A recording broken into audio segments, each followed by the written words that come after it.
Hey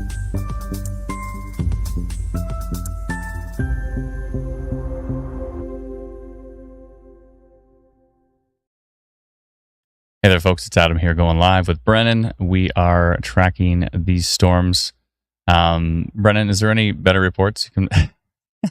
Yeah, this one looks ridiculous from Owen Sound looking out over at Georgian Bay. As you can see, we just did a minor rotation polygon. We did a severe thunderstorm potential, and now we've done that. Looks like there could be potentially development of maybe the start of a waterspout over Georgian Bay at the moment. It's pretty broad, though, and looks relatively weak. There's something happening here, though, on this Meaford storm. Machine learning still saying 0.01%, but we did see this really strong signature here. If you go to tilt 2, you can see there's rotation here for sure on tilt 2.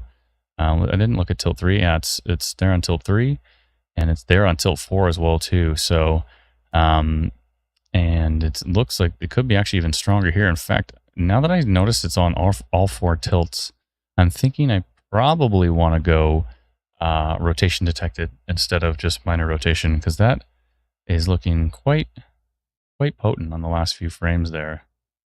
Let's see if it's still being reflected in all the tilts. Not as strongly. No, it's there in tilt 3 and it's there in tilt 4.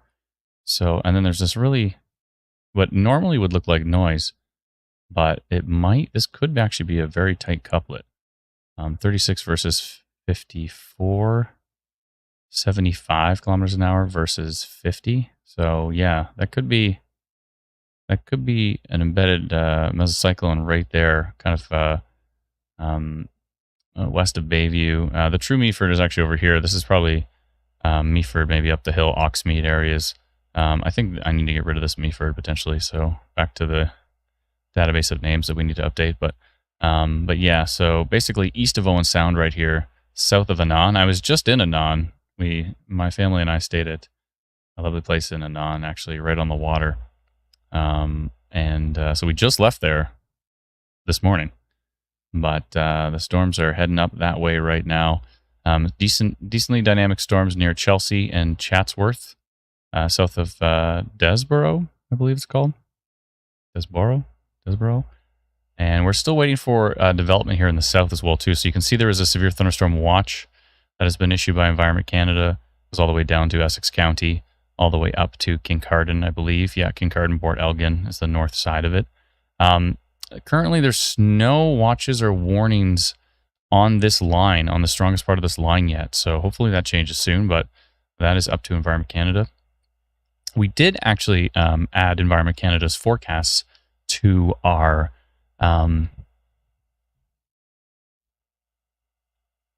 Hold on, I'm just looking through the comments. What did I just read? What? Good God. Hold on a second here. Anyways. Yeah, so that person has been removed. Okay, sorry. We just, something really exciting. We added Environment Canada's forecasts to Instant Weather Pro. It's not there yet. I've got it. You don't have it yet. But here, hold on, let me show you. But we will be adding it probably by Sunday. I think that's the idea. So in the menu, you'll notice that there's day 1. Oh, you can't see it. Aw, it doesn't show you the drop down? Oh, it's too bad. Anyway, the drop down says day 1, night 1, day 2, day 3. So if we choose day 1 right now, you can see that Environment Canada's forecast is now shown actually all the way across Canada, which is pretty cool. All the way up to Northwest Territories, down to... as you can see, it goes all the way through Alberta, through Saskatchewan, through Manitoba. This will extend from British Columbia to Newfoundland, all their different thunderstorm forecasts. So they call them Thunderstorm Outlook. So that is the name that we're going with here. But as you can see, they have a moderate risk. So in yellow, that covers all the way down. It's almost like showing you where they're thinking of issuing severe thunderstorm watches before they do, right? Because you can see the severe thunderstorm watch is only for this little area here, but you can see that their forecast for severe goes all the way almost to, I guess it goes to Hamilton. In fact, that's the nice part about having them on the map is before, when we see these forecasts, if you've seen them before on these maps, they're really low resolution. So you can't actually figure out who's in the forecast and who's not. It's very tricky, but now we have them down to street level. So if you live in Hamilton, on 27th East 27th Street, you can see, oh, I guess I'm outside of the moderate risk, and I'm in the minor risk here. So, and if you click on the minor risk, you'll see the details of that. And then if you click on the moderate risk, you'll see the details for that. So you'll be able to see, 70 to 90 kilometers an hour for winds, 1 to 2 centimeter hail. Rainfall risk is 50 millimeter. This will also show if Environment Canada thinks there's a tornado threat. It will say tornado threat, and then it will be yes, basically. That's what it'll show. But if there's no tornado threat, we remove that from it. So still making some tweaks to it. It still needs a little bit of work, but it's pretty much good to go. So it's pretty sweet to have that on the map now. Looks like there's a little pop-up storm now, finally north of Sarnia, just getting going here. And we're expecting more development, and you can see some back here near Flint, Michigan at the moment as well too. But we are expecting some more development in deep southwestern Ontario as well. So Suds says, "Hey Suds, how you doing?" Says, "When does this go live again? Push the button." We think this is going to go live on Sunday. That should be the day it goes live. Brennan, can you keep scrolling up that report? Because every time it refreshes the reports page, it goes up to the person complaining that their report got removed. Yeah, this is what happens. People join our Ontario Storm reports, then they submit a report. They don't read the rules, so they submit a report with no date, no time, no context, and then so we remove that report, and then they get super, super upset that we removed their post. And then they say they're quitting the page or something like that. Anyways, yeah, quitting the group. Just approved another post, so that should put it on top. Down. Yeah, that would be great. Let's see here. By the way, can you zoom in the radar? Oh, am I not zoomed? Oh, sorry. I was just still showing off things. I was showing off the new Instant Weather Pro stuff, but fine. I'll zoom things in. Okay, so we still have these. Do better. So we're still watching what's going on. It's definitely some broad rotation over Georgian Bay at the moment. It looks like it's heading a little bit more east. The new storm tracks that we've added for Canadian storms, it looks like it's trying to push it to the southeast. But from what I can tell, it's pretty much moving due east at the moment. And this is why I want to ask the dev team if we can actually click on these and adjust the arrows in real time. Because I'm just sitting here and I'm watching this arrow. So it'd be cool as from like our development version of Instant Weather Pro, we could just click this and like drag it up and just like change the arrow direction, and then that would be reflected on everybody who's using Instant Weather Pro, and we could save that data so it's a more accurate representation of which way the storms were going. So that would be cool.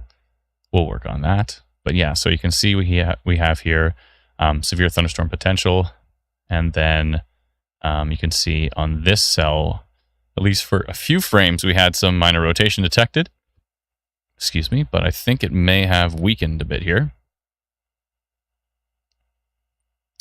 Either that or it's more mid-level. So let's go a little bit higher up in the storm. Let's go to tilt 2, go to tilt 3, and tilt 4. And yeah, so it's still relatively weak up top. So I'm glad I went minor and didn't go rotation detected. That's good. The lower cell has some. Yeah, there's something going on down here by Chelsea as well too, by Chatsworth. Just some minor rotation there. Oh, looks interesting on tilt 2 though. Let's see what tilt 3 is like. Yeah, it looks a lot more interesting on tilt 2. Let's stick with tilt 2 for a minute here, because sometimes tilt 2 gives you a heads up on stuff.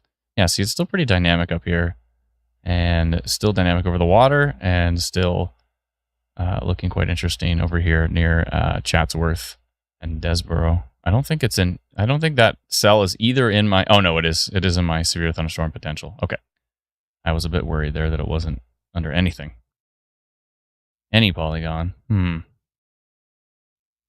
Yeah, that does look interesting right now. Where's that Hanover webcam? Might be able to take a look at it. Let me go see that in the background. Oh, by the way, we finally did it. We finally launched memberships on YouTube. So it's been a long time. We've considered it. We've hummed and hawed about it, but we finally launched it. We did like a very initial tier 1, which is like $2.99 a month, which is like $3 a month.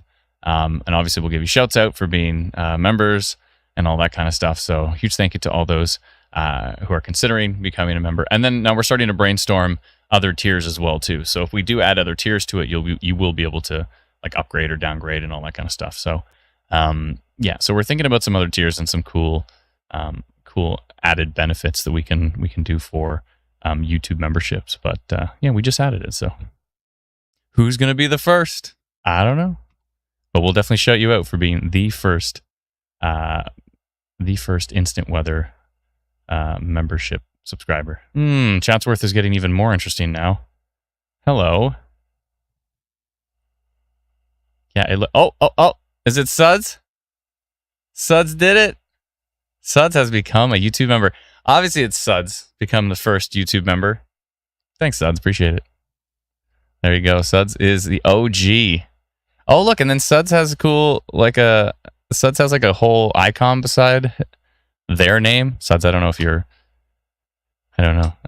I don't. What's your actual name, Suds? Anyways, but super cool icon besides Suds' name, and now Suds shows up green. Oh, Miss Esri says I'm an OG Twitch sub. That's true. We did have Twitch subs before we had YouTube subs. So Heather says back from the cottage. I sure am. Is a little bit clear. I went back and looked at that live stream and it looked awful. So my apologies. It was brutal. Yeah, I don't like Chatsworth right now though. That's starting to concern me. I think I'm going to go minor rotation on that one too. Yes, I am. I'm going to do that right now. Oh, more members. Holy. Victoria. Thank you so much. Appreciate it. And Musk Oxen. Thank you so much. Appreciate it. Yeah. Oh boy. They're coming. Chris is asking about Windsor. Leslie, thank you so much for coming a member. Appreciate it. Sud started the membership floodgates. Yeah, for sure. Absolutely. Okay, I'm going to do minor rotation on that Chatsworth cell. So I don't like the look of that either. Looks like it's going due east as well. Let me try to find it. Where exactly it is. Chatsworth. Sorry, I'm doing stuff in the background here. Hold on a second. All right, so it would be just northeast of Hanover and southeast of Owen Sound. Okay, so right about there. Okay, let me just look at the radar. Okay, so I think I know where. Right about here.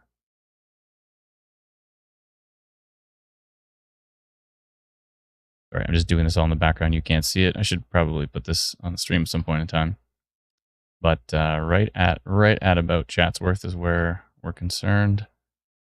Let me just make my polygon a little bit different.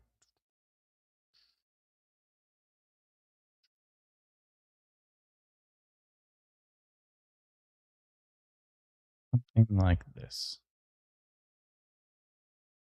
Okay, I'm going to just do minor rotation detected on this storm near Chatsworth, tracking to the east. And the timing is 5:58. Okay, looks good to me. Click a few buttons and send. All right, that should be pretty good, I think. We'll see.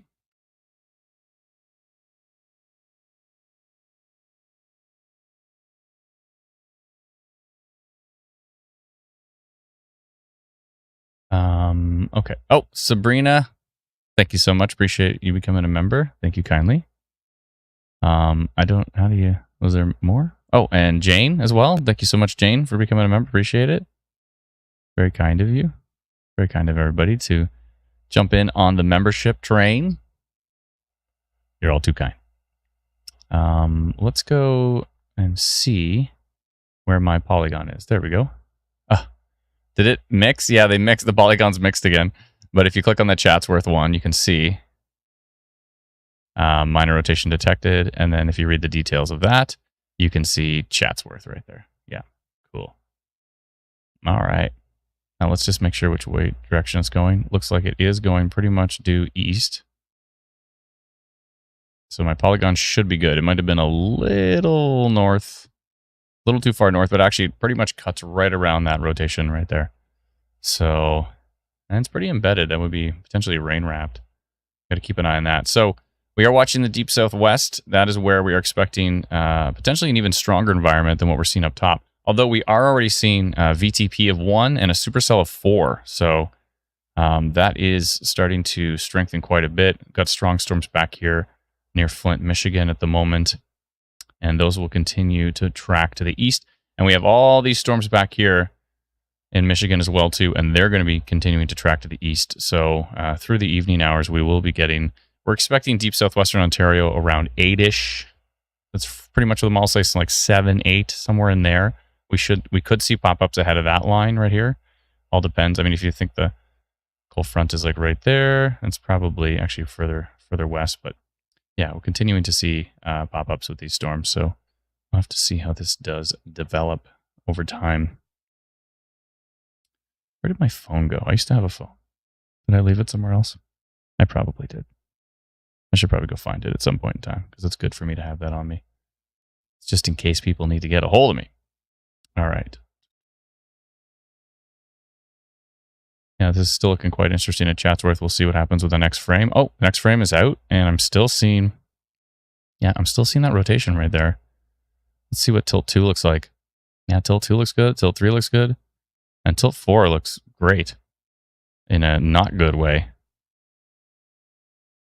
So this is the strongest area of rotation we're seeing right now is east of Chatsworth at the moment. I was going to go take a look at that webcam near Hanover. 1 second here. I might be missing some of these. Oh my goodness. Okay. Drake, thank you so much for the membership. We appreciate it. Kelly, thank you for becoming an OG Day 1 member. Mika, thank you so much. It's very kind of you. Very, very, very kind of you all. Let's see here. Melissa says 1.7 or 1,700 people on YouTube watching and less than 90 likes. Hit that like button, people. That would be very kind of you. Appreciate it.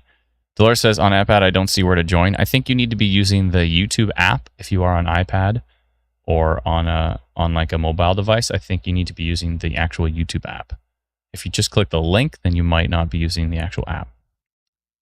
NASCAR fan says Brantford for Ontario for later. You might see some storms overnight, but I don't think they're hopefully not going to be too strong. We'll see. Heather says the join option should be in between the instant weather and subscribe button. Something like that. So anyways, thank you so much, everybody, for liking the stream. We appreciate that. It helps YouTube promote our stream to other people who may not have heard of us before. And that is awesome. So thank you so much, Dale. Appreciate the sub. Very kind of you. Thank you so much, Jarrett Bristow. Thank you kindly. Appreciate it. Kate says any flooding risk today? Actually, yeah. Brennan was looking at some of the model data, and some of these storms could be putting down quite a bit of rainfall, and especially if areas get more than one storm, kind of back to back, then it definitely could be seeing a flooding risk with that for sure. So thank you so much, Kathy, for this, for becoming a member. Appreciate it. Thank you, Patricia, for becoming a member. Suds, what have you done? What have you done? You started the floodgates of membership, and we appreciate it. Yeah, so I still don't like what I'm seeing east of Chatsworth here. I'm surprised machine learning is still at 0.01, but I have a feeling that's going to change because I don't like the look of that. The VTP is at a 1. Yeah, that could be a problem. N-turn says, is red worse than green? No, it's just different directions. So if you see positive values, so 9.72 kilometers an hour, that is moving away from the radar. And if you see this 108.36 kilometers an hour, that's moving back towards the radar station. So basically, you see them moving in two different directions there. Asteria. Is that right? Let me know if I said that right. I probably said it wrong. But thank you so much for becoming a member. Thank you, Candace, very kindly for becoming a member.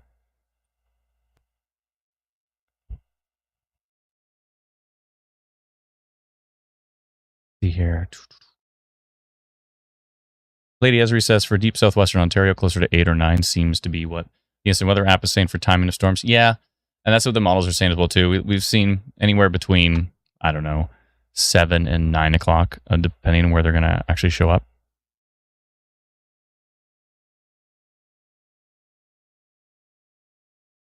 see here.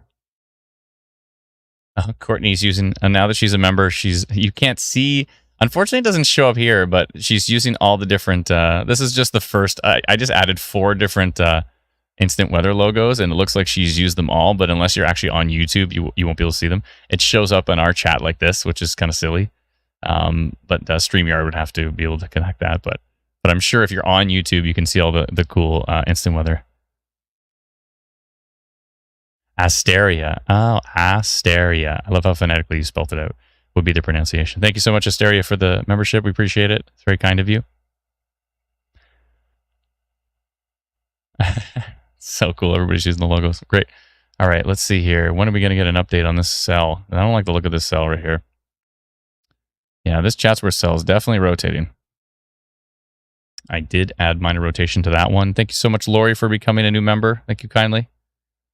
Just launched it today, so getting in on day 1. So now, 10 years from now, you can say, hey, I was a day 1 membership subscriber to Instant Weather, and then we'll love you so much. It's very kind. Let's see here. Anne says, getting dark in Port McNichol and hearing thunder. Thank you so much. Appreciate it. Lana says the app is saying for Madoc around 1 to 2 a.m. Yeah, there'll be overnight storms moving into eastern Ontario, but hopefully non-severe. London trying to decide whether to take the kids to the races tonight. What time are the races on? Because I think London could be into some storms, but it might be late. London's probably... What does the app say for London? Anybody? Let me know. I don't have a phone, so I can't even check the app. We're making it a website, but it's just not there yet. But it should be saying... oh, now we're up to 1% tornado risk. Okay, that's starting to climb. I think that should climb even further, depending on what the next radar frame shows here. But yeah, 10, 12. Yeah. So it says London around 10 to 12. Yeah. Probably 10. Yeah, depending on when it shows up. I've seen some data as early as the line coming in here. I mean, you can already see storms already showing up right here. So there's already a storm north of Sarnia. So we're kind of projecting towards 7 o'clock arrival in southwestern Ontario. And so London maybe like 10, maybe midnight, depending if it slows down at all. And you can see, by the way, again, I mentioned it before. Oh, hello, that just increased a lot. If you see the thickness of IW storm risk show up, yeah, now we're at a 2% tornado risk and a 28% severe wind risk as well. Thank you so much, Tara, for becoming a member. Appreciate it. Thank you so much, The Blue Brick. Very kind of you. OG day 1 memberships. We appreciate it. Let's see here. We did get a new radar update, and it still rotating, but maybe not as strongly right here near Berkeley. About to cross Highway 10, Holland Center area. But that's still the most interesting looking cell in the area. I'm really surprised. Still no severe thunderstorm watch on this line. The severe thunderstorm watch is just west and south. So you can see it outlined in yellow here.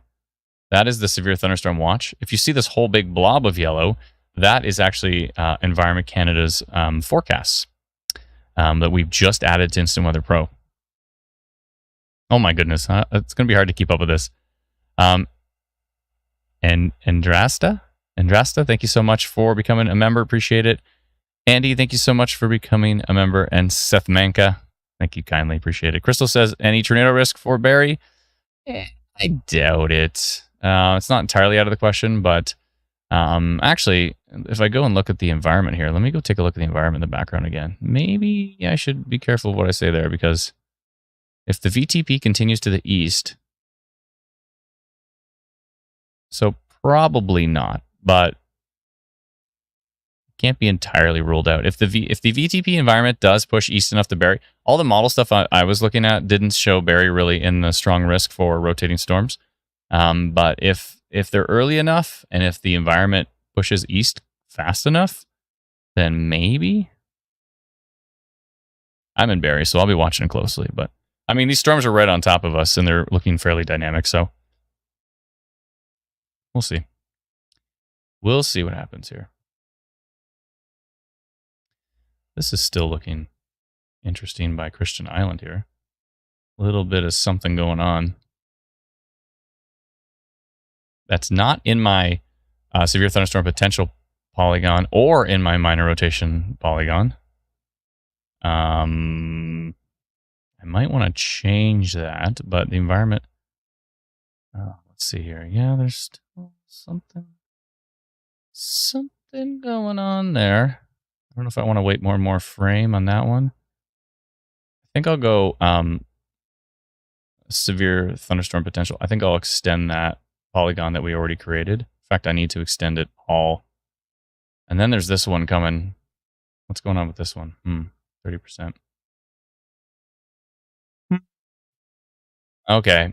The ones up here near Huntsville and Bracebridge and stuff, they look pretty weak.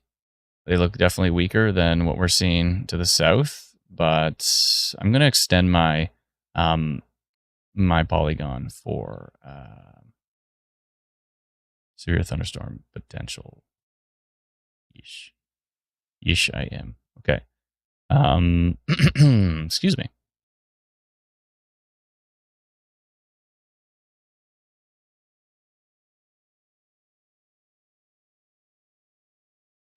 How far do I want to go?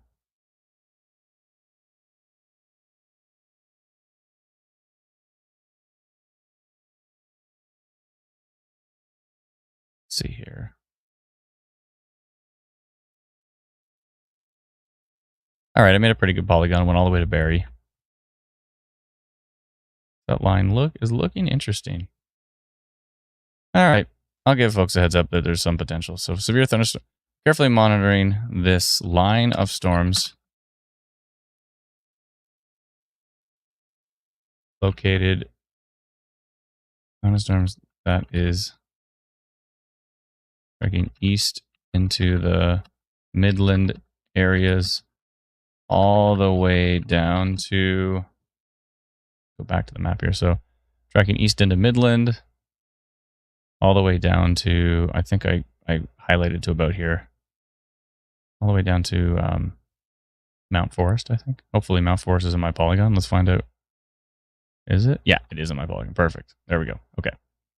So here, let me back this up and animate this so there's something on the screen while I yammer on.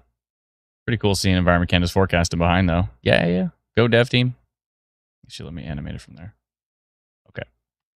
All right. So where was my text? Say all the way down to Mount Forest.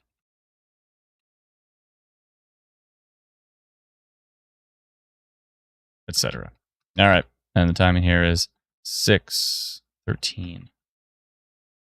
Okay. I'm going to notify 49,147 people that there is severe thunderstorm potential on this line. And I'm sending it now. If you got that notification, please let me know. Oh, Jessica, thank you so much for becoming a member. Appreciate it. OG membership. What's up? OG member. Day one. Let's see here. D, thank you so much. Appreciate it for becoming a member. We just launched our YouTube memberships today. So that's pretty cool. Whoa. 2 minutes ago, Alex Campbell with that report from Ontario Storm Reports there on Facebook. You can see coming across Georgian Bay near Thornbury, and that was at 6 p.m., so it's 13 minutes ago. And you can see a lowering there. It's interesting. Looks kind of scuddy, but it's definitely lowering. Huh.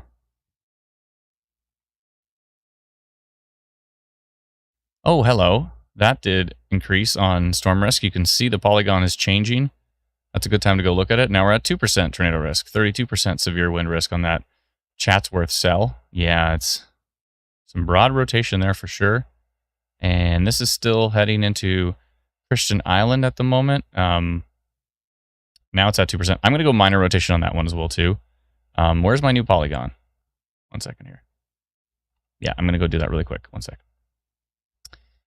My new polygon should show up in a second, but I don't like the look of this heading into Christian Island at the moment. Let's see here. Heading into Midland areas.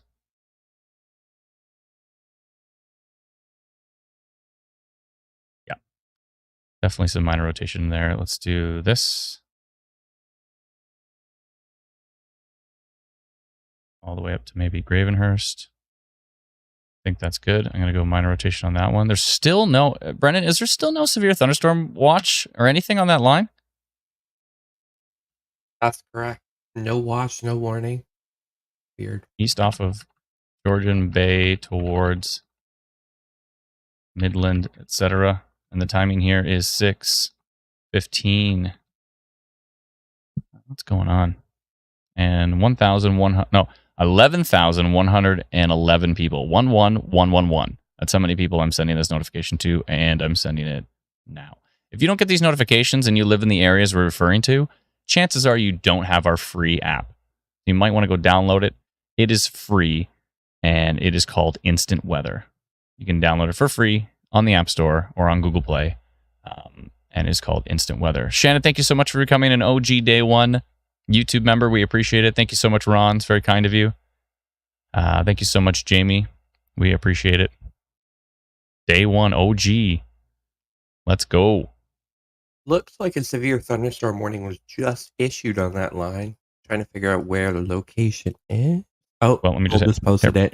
Okay, so it's for the Owen Sound area in, I believe, I see. Dundalk. Yeah, they warned this particular cell right here. Oh, that's cool. Look, you can see our polygons within inside of our polygons. How about this? Look, these two are minor rotation, but I guess they're not close enough for them to combine, right? That's a minor rotation polygon, and this is a minor rotation polygon. But then outside of that, you can see our severe thunderstorm potential polygon has been, our system combined it into one, which is so cool. Yeah, so it's basically for that Chatsworth cell.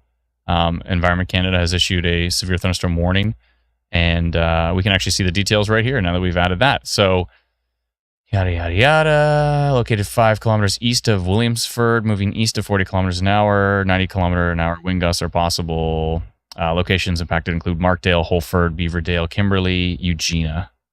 We have to work on the capitalization of some of these names. When we get these details, they're all capitals, so we have to turn them into sentence case. But there's a certain ones that we have to individually add. I have to add Holford and put a capital to it, so there's all these edge cases to it.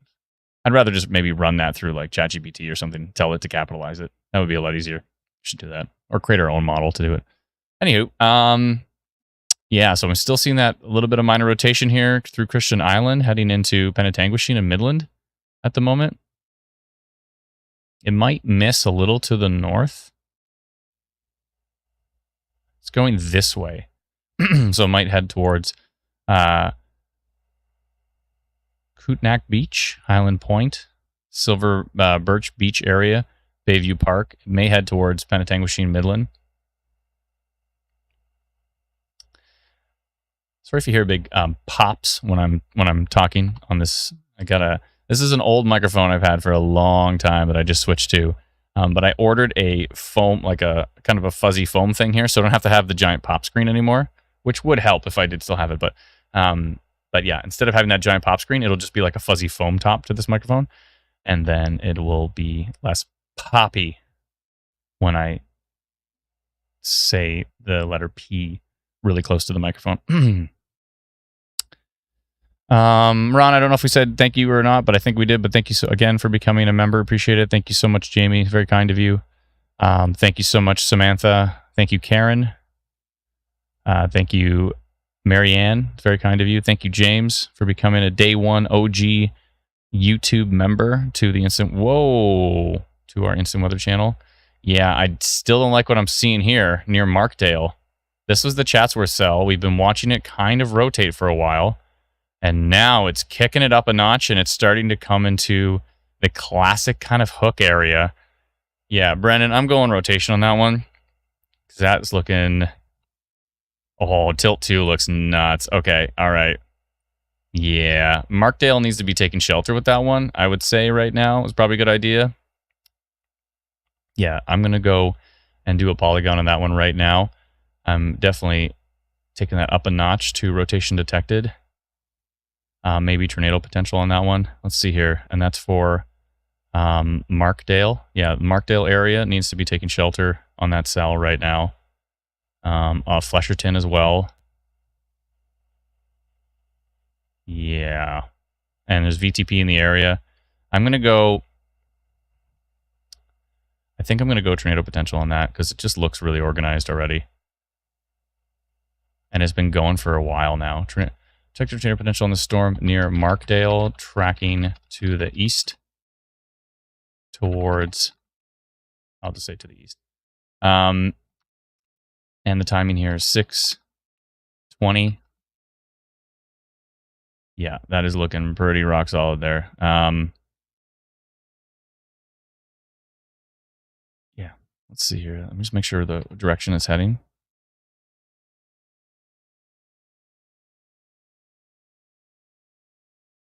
Yeah, it still looks like it's moving due east.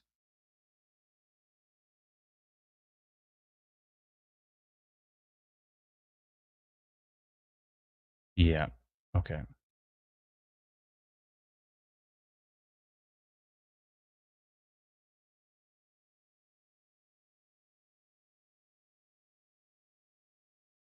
Mm-hmm. And the timing is going to be 6:21. Yeah, I'm going tornado potential on that one because that's looking pretty solid right now. Environment's there. Yeah. So you'll see my new polygon show up here. James, I think we said thank you, but thank you again, James, for becoming a day one OG YouTube member on Instant Weather here. Lisa, thank you so much for becoming day one. Very kind of you. Adam, I like you already. I like your name. Sorry, I use that joke all the time. I got to stop. But thank you so much, Adam. Appreciate it. Amanda says, I'm freaking out with storm anxiety and I'm outside of Markdale. Do I need to take shelter now? If you're near the Markdale area, I would say you probably want to take shelter on that storm. It's looking pretty solid from King. Let's see what it looks like from Exeter. Yeah, rotation on Exeter. And let's see what it looks like from... Someone's talking about what it looks like from Brit. This doesn't look like... No, let's see what that comment is. Hold on. Seth Manka says, on Brit, the couplet data looks corrupted. And to me, it just looks really noisy and strong. So I don't think it looks corrupted there. I think it looks pretty solid. It's on multiple tilts. Yeah, it looks wild from Brit, actually. This is really strong from Brit. I don't think it looks corrupted. I think it looks pretty solid. If we go to King, which is like the closest radar, the rotation is right where it should be in that storm. And still at a 1% on machine learning, but I think that's going to change as it updates to the next frame. Just did a small polygon that said tornado potential, just from basically right here over to just west of Creemore. We may extend that at some point in time, but it's looking pretty solid. Still seeing a little bit of that minor rotation up by Midland. Doesn't look... Actually, it looks a little bit brighter. Yeah, a little bit of rotation heading into Georgian Highlands. That may actually... Looks like it may... Whatever is rotating there may head towards Midland. I'm not sure if that... Oh, that jumped to a 3% tornado risk just as we were right here. It went from, I think, a 1 to a 3 there. So that's gone up to a 3, and that's still a 1, but I wouldn't be surprised if that changes. And this is pretty much looking like the strongest looking cell we can see right here. There is still this strong cell over Lake Huron at the moment, tracking east towards, let's see where it's going. East-northeast towards Bayfield and Blue Water area. I'm going to do a little polygon on that one, too, while we're here. Oh, boy. Oh, Seth says on tilt 2. Okay, I'll take a look. Give me a second. It sure looks nasty on tilt 1. I don't think doesn't look that corrupted to me. It looks pretty rock solid. Yeah, let's see here. 1 second. Yeah. Let me just do a new polygon here. Oh, I don't have the team chat up. I got to put that up. There we go. Okay. And where the heck? Hold on. I'm not that organized right now. Where is my... There we go. Now I'm seeing Brennan's posts. Appreciate it. Looking good. I'm going to do a new polygon here. Actually, let me leave that one. And I'm going to do the storm coming in from north of Sarnia, tracking towards Just reading Bayfield. the chats, and people are mentioning that they aren't able to subscribe on YouTube on iPhone. So I'm wondering if maybe Really? YouTube has restricted it because of the whole thing with The Apple not 30% wanting. and all that? Yeah, but that it's So the if you same with go, it's the same with Google though. Like I don't know why it would be one and not the other. But yeah, but go to their Google website, is right? owned by YouTube. Well, YouTube is owned by Google, Oh, so it that's wouldn't really matter. right. That's a valid point. It's a pretty valid point. So Yeah, so if just you're go to our having website, that right? issue, yeah, just go onto YouTube on your browser or on your computer, and you should be able to subscribe that way. Yeah, just jump on your laptop or whatever and type in youtube.com, log in, and you should be able to subscribe that way if you're having problems on your phone. That's so strange. Hold on, I got to see exactly which way this is moving here. It's like I'm going to turn off Environment Canada's forecast here, but again, it's coming soon to an Instant Weather Pro near you if you subscribe to Instant Weather Pro, which you can do so at instantweatherpro.com. Huge thank you to all those who have subscribed. Again, let us know in the comments. As I always mention, let us know in the comments if you use Instant Weather Pro and if you're enjoying it. Okay, I'm going to... That polygon looks pretty good. I think that storm's going to miss Grand Bend. It's going to come close. But it should be moving up towards Bayfield and Clinton. So I'm going to do severe thunderstorm potential. And the storm is located north of Sarnia over Lake Huron, tracking to the east-northeast towards Bayfield, etc. And the timing here is 6:26. Okay. It's good to me, and I'm sending that now. Brendan, I think I'm gonna add Facebook. 'Cause that's how we do. Yeah. Yep, Add sounds that. good. And I'm doing it now. Okay, we've just gone live on Facebook as we're seeing some pretty darn strong storms here in parts of southwestern Ontario and tracking into eastern Ontario at this point in time. There's this storm you're looking at right now, which is over Lake Huron. I believe I just notified severe thunderstorm potential on it. Let me just hit refresh on Instant Weather Pro. The nice part of it being a website. There you go. So severe thunderstorm potential on that storm, tracking up towards Bayfield and Clinton Seaforth Blue Water area. But these storms over here are looking quite potent, especially this particular one right here near Markdale, Berkeley area. We're seeing rotation on radar. Strong enough for us to go to the point of tornado potential on that one. It may have weakened on the latest frame, though, a little bit, which is good. That would be good. Still seeing rotation on tilt 2. Still seeing really, really organized rotation on tilt 3. And it looks super strong on tilt 4. So hopefully it looks like it's trying to organize into a classic supercell with a hook. Machine learning is still at a 1% tornado risk on that, but I can see that updating pretty soon. We were also watching the cell over by Midland. That still has what looks like a little bit of minor rotation on it. It's hard to tell for sure, but it looks like something's going on up there. Let's try the Brit radar and see what it looks like. Looks a little bit weaker from Brit radar, which is good. This one does not from Brit radar. This one looks ridiculous. Yeah, this Markdale cell from Brit radar looks absolutely ridiculous right now. Let's jump back to King. King does not look as strong on it right now, which is good. Hopefully I'd love for it to weaken. That would be great. Really, some really standout values here on Exeter, but the radar that is closest to right now would be King. And a frame ago, it looked really intense. And then obviously until 2, till 3, till 4. It's starting to wrap up a bit. Let's see where we're at here. Oh, so we went from 1% tornado risk on that one to a 5% tornado risk in one frame of radar. So that 5, I bet you the 5 is from this. So it saw this, went to a 5%. It might come down a little bit here, but if it's, which I already know it is looking into tilt 2 and tilt 3 and all the way up in the storm. I do not like the look of tilt 3 or tilt 4 here. They look really organized. That's really organized rotation right there. So, oh boy.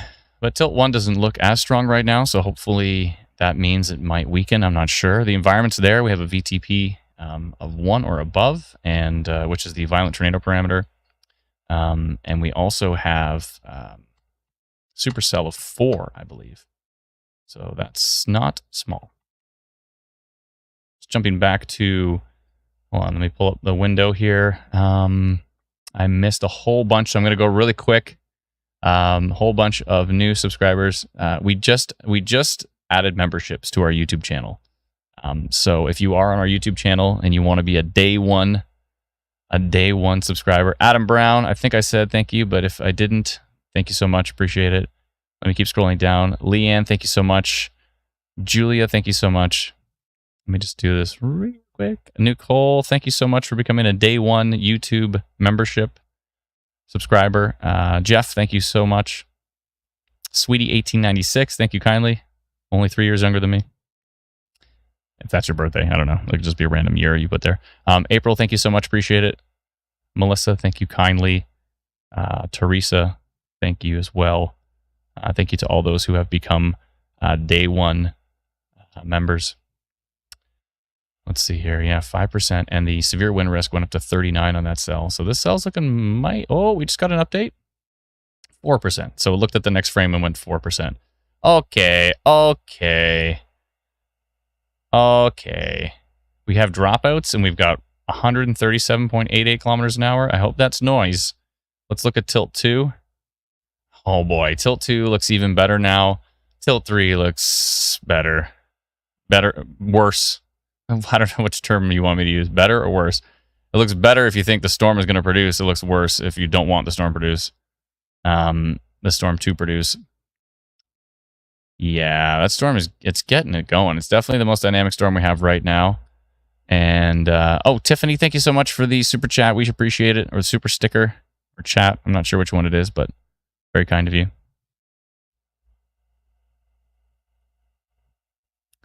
Nat, thank you so much for becoming a day one OG instant weather member on YouTube.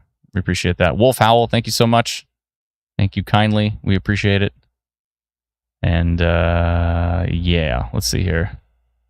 Northern Spirit says, oh, that doesn't look good. No, I'm not a big fan of it. Whoa. Where did that photo come from? Looks like a wall cloud on that storm.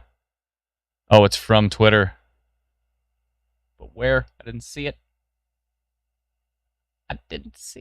Anyways, we're looking at it in our team chat right now from Flesherton in the minor rotation zone. Yeah, looks like a little bit of a wall cloud hanging down. Really, really low hanging right down to the surface. That is low hanging fruit there. Oh my goodness. 3% tornado risk on the Midland cell. Still waiting for a new radar frame on that one. Was that the new radar frame? It looked exactly like the last one. Yeah, that, whatever that little area, that dynamic area continues on this cell. That's why machine learning is given it a 3%.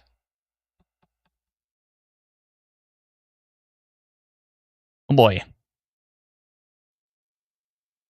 There's no watches or warnings on the Midland cell. And then, of course, on this cell here, there is a severe thunderstorm warning from Environment Canada. Let's see if they've updated it at all. I don't think so. No, still 90 kilometer an hour wind gusts is the main hazard on that one at the moment. There's still this cell over here as well. And as you can see, we've got a lot more cells to the west. And those will be tracking into deep southwestern Ontario over the next hour or two. Depending. We'll see. Oh my goodness. Okay, I'm going to run through. I got to keep up with these or I'm going to fall behind. Ryan, thank you so much for becoming a day one OG YouTube membership subscriber. SP, thank you so much. Michelle, thank you kindly. Purple Moon, Healing, thank you kindly. Appreciate it. I'm not sure if you know, but at the top of the chat, there's something called starred. If you click on that, it'll show you a whole list of them. So you don't have to go through the chat. Oh, that's true. Yeah. But I do like going through the chat. Esme, thank you so much. Appreciate it. Esme. Thank you kindly. That way it's easier to keep up with them. True. Yeah, there's a boatload of them there. Oh my goodness. Thank you kindly, everyone. I appreciate it. Yeah, so let's take a look at that cell north of Sarnia. 13% severe risk heading up towards Bayfield and Clinton. Oh, we just got an update on that one. And that means we should have an update on the main cell we're watching here. Still 4% tornado risk on it. And, oh no, did we get an update on that? No, not yet. We should get getting one soon. 6:30. Oh, man, why did it take so long for Exeter? Maybe they're just updating on different timelines here. That one still doesn't look that amazing. It is quite isolated, but it's not that spectacular. And again, for those who missed it, we have actually added Environment Canada's official thunderstorm outlooks, they call them. It's basically their forecast of pretty much where they think there's going to be severe weather for the day. We've added that to Instant Weather Pro. So if I go into the menu and I click here, you can't see it, but there's day 1, night 1, day 2, day 3. So if I click on day 1, you can see the Environment Canada forecast has now come up, but not just for Ontario. It spans all the way across Canada, which is pretty cool.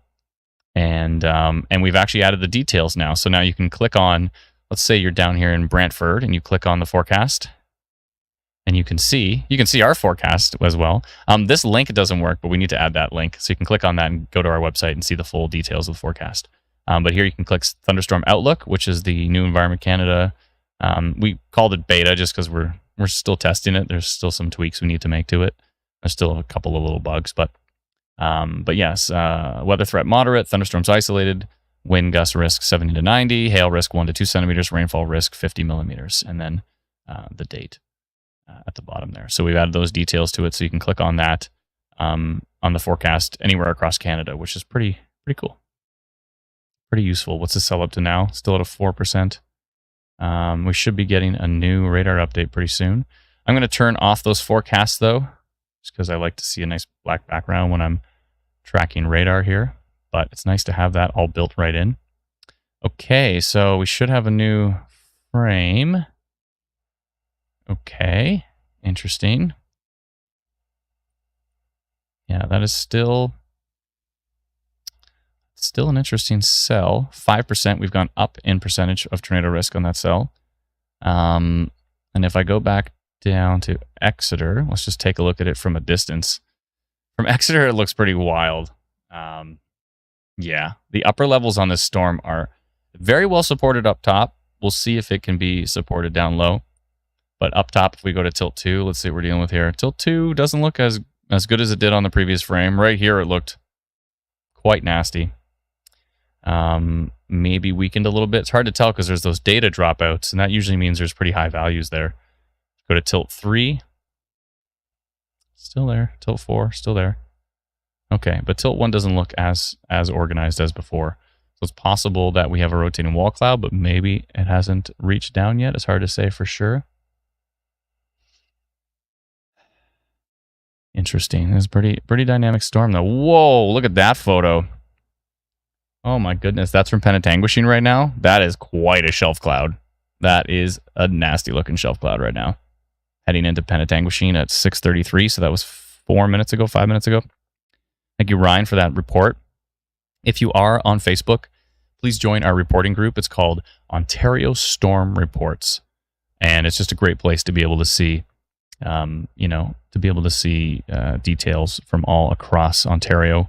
And we have them for other provinces as well, too. We have Alberta storm reports, we have Saskatchewan storm reports, Manitoba storm reports, and we have Atlantic Canada storm reports.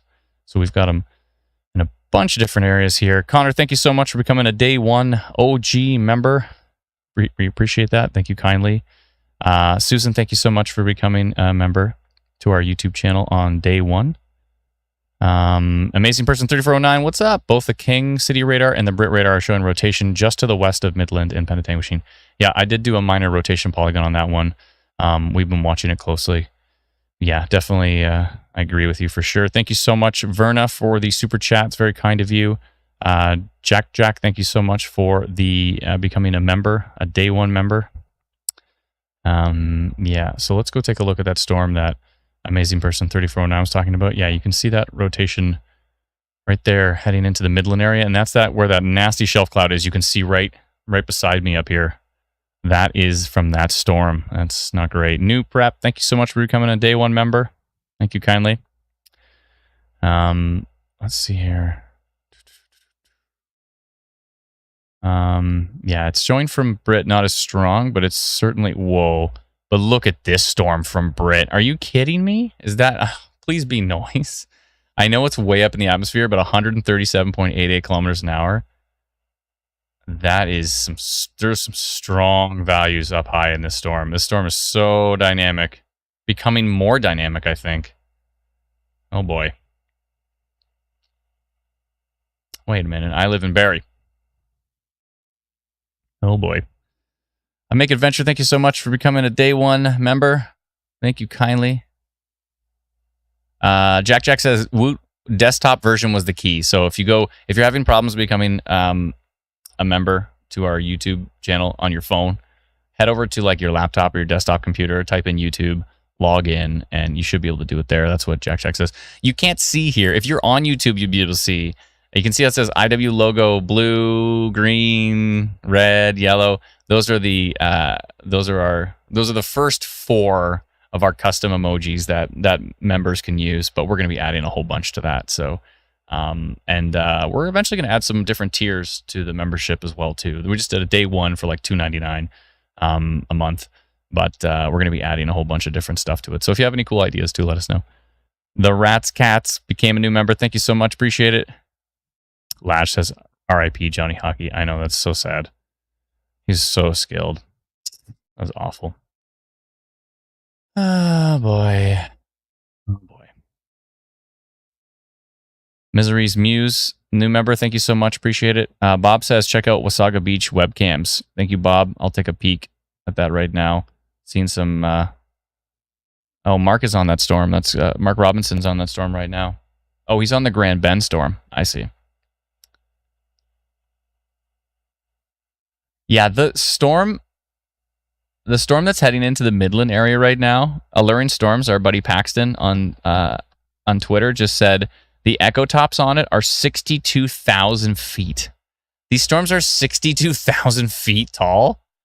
That is ridiculous. Nothing like when supercells are taller than Mount Everest. Someone verify that for me. Appreciate it. I'd appreciate it if you could verify that. But I'm pretty sure when you have supercells at like 50, 60,000 feet, they're basically the supercell itself. You're looking at the storm above you. It is bigger than Mount Everest. Pretty wild. Slade says, is there a Quebec Storm Reports group or is it a part of Atlantic group? No, we'll be creating a Quebec group. So we have to do a BC and a Quebec, and then we'll do one for the territories probably eventually. Yeah, that's the plan. But yeah, some really low-hanging scud. I just saw a report from Kayla Way coming into Midland, really low-hanging scud on the bottom of that shelf cloud. Okay, here we go. We just got an update on that storm near Maxwell. The rotation is starting to work its way back down. 6% tornado risk now. It's continuing to go up on machine learning. The Midland cell is a 5% now. There is still no watch or warning on the Midland storm that has a height of 62,000 feet. Ryan, thank you so much for becoming a member. Jessica, thank you kindly. Mandy, thank you very much. I appreciate it. Day one member. Amazing Person 349 says Mount Everest is 29,000 feet tall. Yeah. So, I mean, how can you not be amazed by supercell thunderstorms when they're like twice as tall as Mount Everest?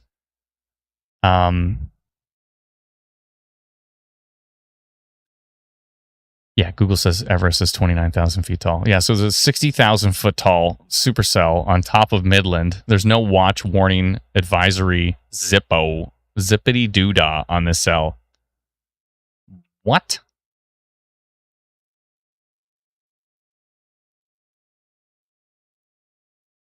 What is happening, folks? What is happening? Where is that storm from? I can't see. Brennan, does it have a location on it?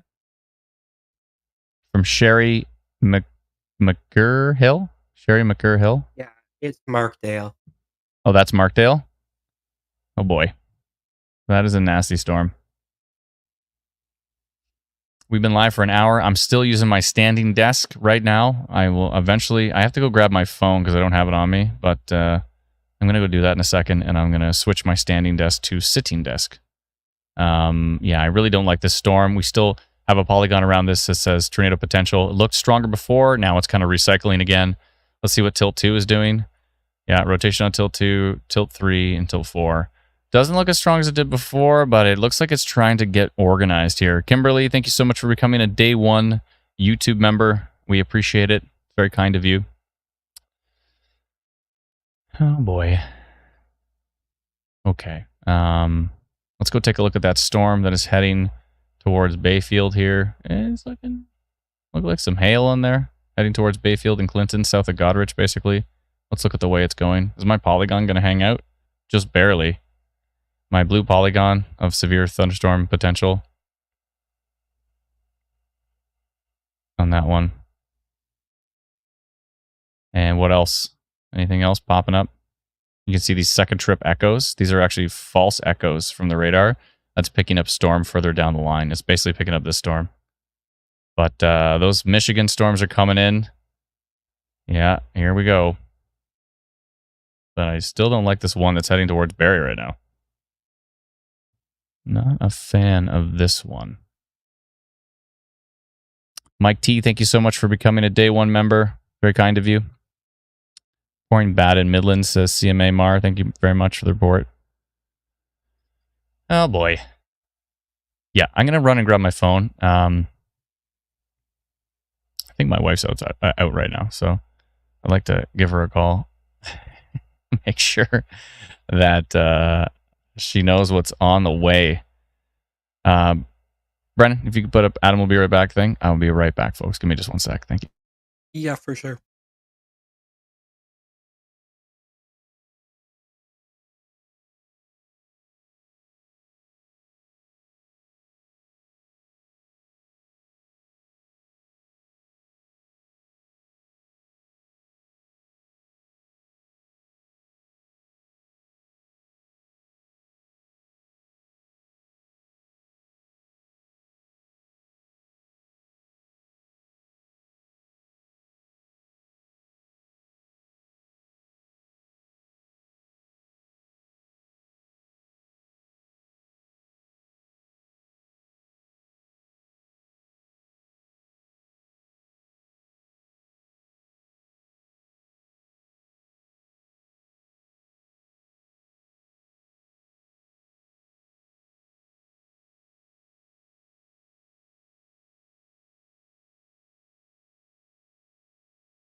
Don't know what this song is.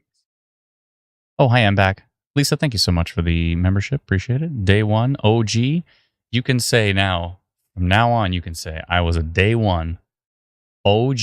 Your thunderstorm warning was just issued for the Barrie area. Hello. Yeah, they finally extended. Okay, good. This is really wrapping into a supercell, tracking east towards Creemore and Angus. I don't like the look of it at all.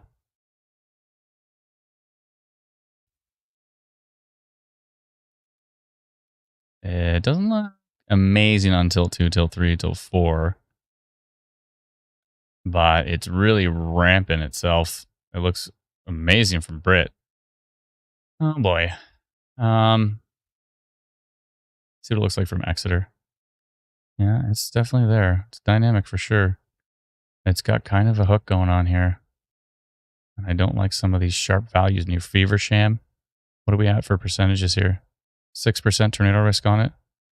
I'm going to continue rotation to the east towards, let's see which way it's going exactly. Looks like it's heading more towards Angus. Yeah, it's going right towards Angus here. Angus, Barrie. I'm going to do a new polygon on it. Don't like the look of that cell. When do we get a new VTP? We had one at, I think we get another one in like 20 minutes. I'm pretty sure it's moved quite a bit east. Okay. Should be tracking with the cell. Okay. Oh boy. Oh boy. Okay. I'm going to do a new polygon here. I got polygons coming out of polygons here. Hold on a second. I got to shut down some of these. So many windows open. Been a polygon day already. Okay.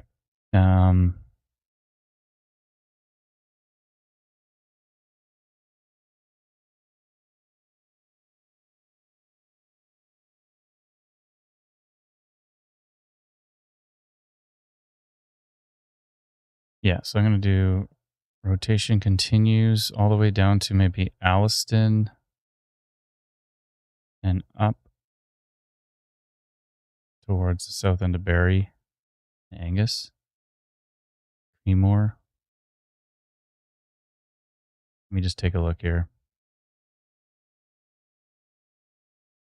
So right now it's right near Feversham, tracking east towards Creemore. It wants to go northeast, but it's pushing east. I got to include Barrie.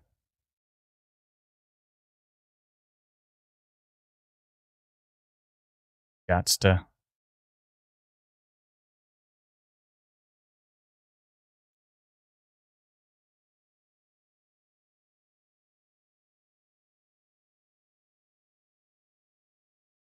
Okay, so sorry, I'm just making a polygon in the background here. I'm going to notify Barrie, Angus, all those areas. Rotation continues. It's not out of my polygon yet, though, so I'm going to wait probably a frame or two here. We still got time. Still got time. I'm going to wait for the next frame. So that's the upside of watching live stream. As you know, I'm going to send out a polygon before I send it out. The Midland storm still has some minor rotation, but it's really broad at this point in time. Let's take a look at it from Brit. Yeah, I think the Midland storm is weakening. I think the Feversham storm is horrifyingly strong from Brit, but that's far away. Not as strong from here, but there is a little bit of a couplet here near Feversham, and this is starting to turn into a hook. This is basically a big supercell. It's got an RFD developing. Excuse me. Yeah, so Brennan's right. Severe thunderstorm warning has been issued all the way to Barrie. I'm going to take a look and see if they mentioned anything interesting in here. 90 kilometer an hour wind gusts is all they said. They did not mention a tornado risk with this cell, this point, which is interesting. We'll see what happens as it tracks east. I'll give it another frame probably before. Hello, there's my frame.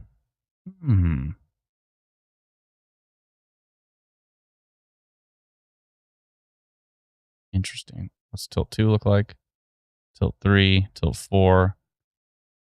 It does not look as organized as it did previously. Still has a great shape to it.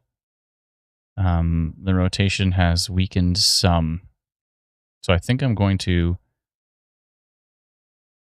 I don't know if I'm going to kill the tornado potential on it. We've gone up to a 12% tornado risk on that cell. That's right. Machine learning has increased to a 12% tornado risk on this cell. It's doubled.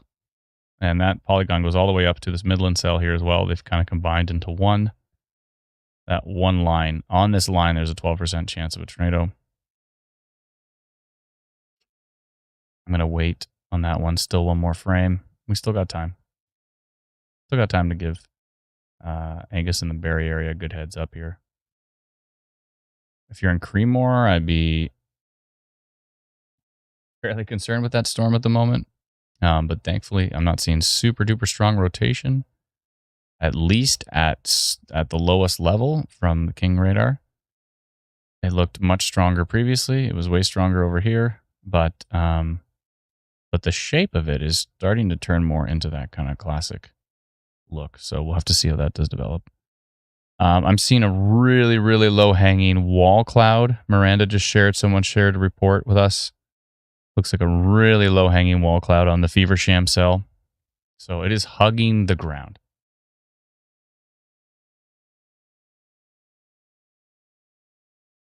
It's certainly hugging the ground at this point in time. I'll probably do rotation continues. It's still inside of my tornado potential polygon at the moment, but I'll probably do rotation continues. Let me just see which way it's going.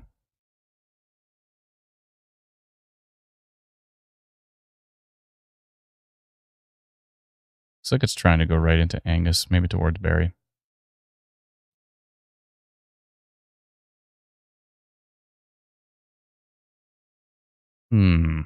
Thankfully, we get updates every 6 minutes now. It used to be every 10 minutes, which was brutal.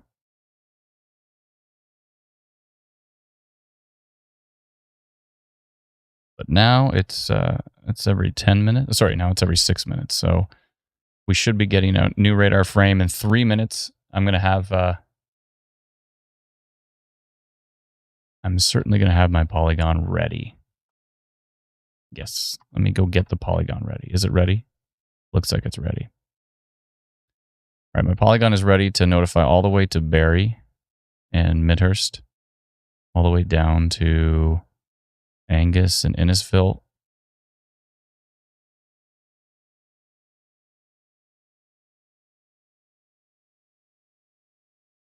But what is my polygon going to say? I don't know. I've got it ready. 20,000 people I'm about to notify. But what do I say?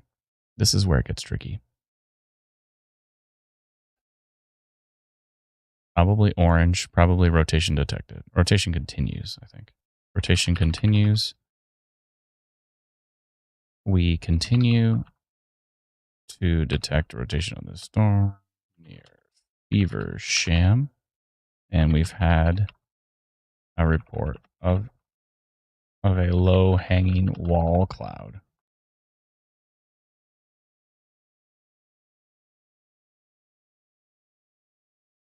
Storm is tracking east-northeast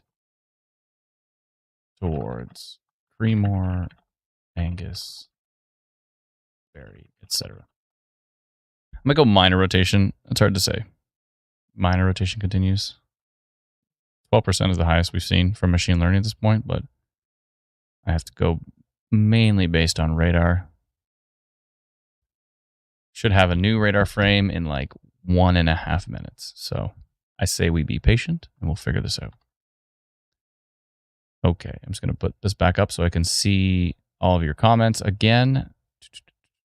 Again, thank you so much to all those who became day one members to our YouTube channel. We sincerely appreciate it. Our YouTube channel has been growing super fast, and we sincerely appreciate it. There's another one, VL Heron. Thank you so much. Appreciate you becoming a day one OG YouTube member to the Instant Weather fam here. Thank you so much. Jenna says, what are we expecting for Windsor? Should be some storms based on what I'm seeing back in Michigan. I would think so. If I scroll back here, again, we're getting a new frame pretty soon, but if I scroll back, you can see the storms. I just want to take a quick peek at the storms that are tracking into Blue Water and Bayfield and Clinton. 2% tornado risk on that one. I'm not seeing anything super strong for rotation, just some really weak rotation there. And then you can see all of this. So if I click on Detroit radar, you can see, well, maybe Windsor might not get it so bad. Looks like the stronger storms are near Flint. There's not too much going on down here west of Detroit, west of Windsor, and then there's some stronger storms to the south. So maybe this won't get too strong. We'll see. We'll see what happens here. Do we get a new radar frame soon? Machine learning is at a 10% tornado risk on it. Went down just marginally. We will have to see what happens here.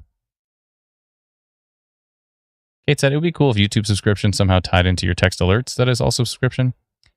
That would be cool. It's very tricky from a development standpoint to tie those two things together. I believe they have to remain separate. Yeah, I think it would be very tricky. But we're going to have some cool kind of perks for different tiers of members eventually. Right now, we just did like the kind of basic. We'll give you a shout out. You get cool emojis to use. We've gone up to a 19% tornado risk on this from machine learning. So artificial intelligence has just decided that this storm has now a 19% chance to produce a tornado. Oh boy. But yeah, we're going to do a bunch of different kind of perks and stuff. We'll see. We'll see what happens. But we're starting, it was kind of like the basic tier 1, and we'll kind of brainstorm some ideas and get your feedback on it and work our way up to something else interesting. I'm going to say interesting again 99 times in the stream. I'm sorry. Did this go to a 19% tornado risk? Oh boy. I really kicked it up a notch. Oh boy. I see some spam and I'm blocking it. Someone's like, oh, I really like your profile. Can we talk privately? Block that person. I'd like to be your friend if you don't mind sending me a friend request and a bunch of kisses. Okay there, spammer, honestly. Out you go.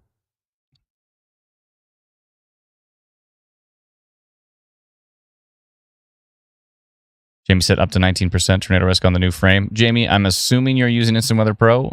Are you? I'm guessing you are. Oh, thank you so much about the email regarding my dad and Mike. Yeah, I believe I did get that. Yeah.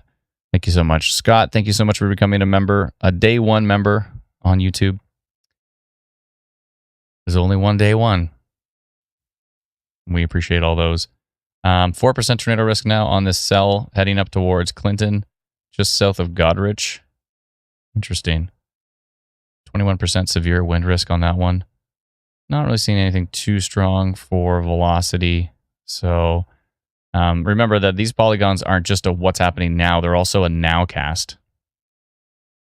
I think even though I'm not seeing really strong organized rotation on King with this cell, I mean, it's starting to hook, though, right here. Going on in the YouTube chat? Gojo milk is so good. I mean, I don't know what that means, but they're spamming it like hundreds of. That was impressive spam. Mm-hmm. How did they get it so fast? They must have used a script or something. That was impressive. Yeah, I'm gonna go work for pointless spam. I know. Let's see here. I think I'm going to go minor rotation just to let Barry and Midland, everybody know what's going on here. But because I'm not really seeing a strong meso, but this is a nowcast and it's already up to like 19% tornado risk. So there's that.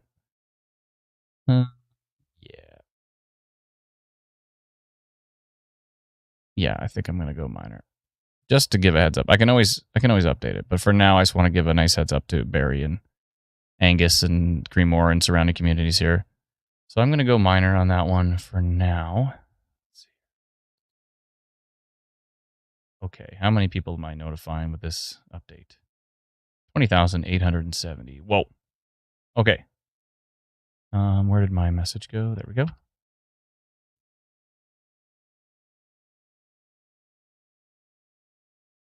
Okay, I'm going to say minor rotation continues. We continue to detect minor rotation on the storm near Feversham, and we've had a report of a low-hanging wall cloud. We're also machine learning. I'll put AI in parentheses. Is suggesting there is a 19% tornado risk on this storm as well. Storm is tracking east, northeast towards Creemore, Angusbury, etc. Okay, and the timing here is 7:05, 7:06.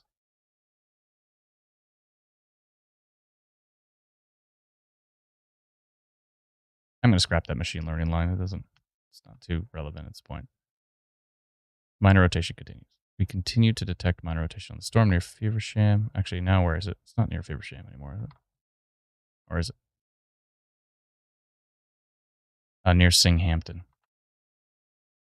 Gotta update that. Near Singhampton. Okay. East, northeast towards blah, blah, blah, blah, blah, yada, yada, yada, 7:06. Okay. Sending it right now. So I should get this notification if I turn on. I have do not disturb on. No, put it on work. No. Let's see. Do I get this notification? I got it. A severe thunderstorm warning has been issued on the Goderich cell. I see that. Yep.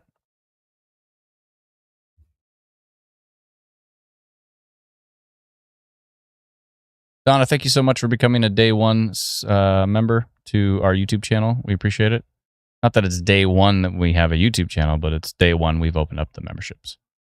Minor rotation continues. Just got that as well. Let's go see what I'm looking at on radar here. Yeah, minor rotation continues. Just got a new radar update. See what tilt 3 is doing. Tilt 4.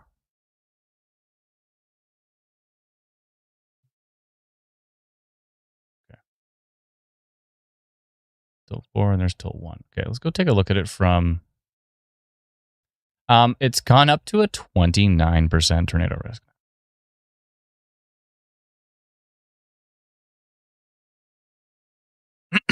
Excuse me? Excuse me?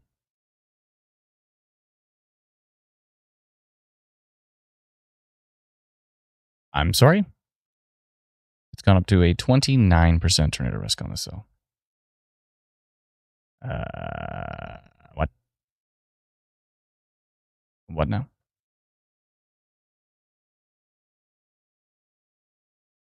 Okay, let's go take a look at that cell that's under a severe thunderstorm warning.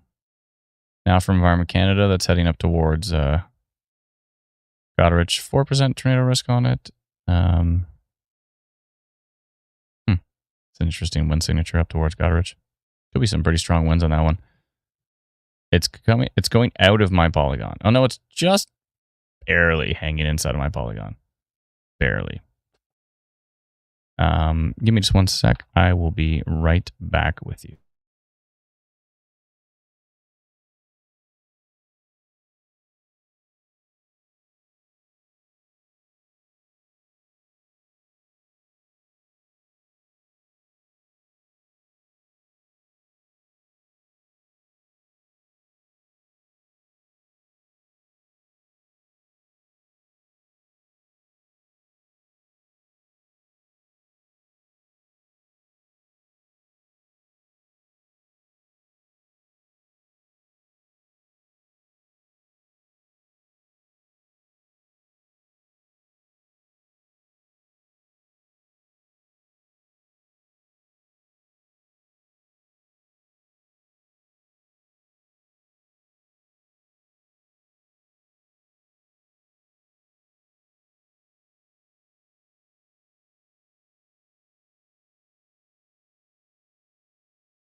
Hey, I'm back.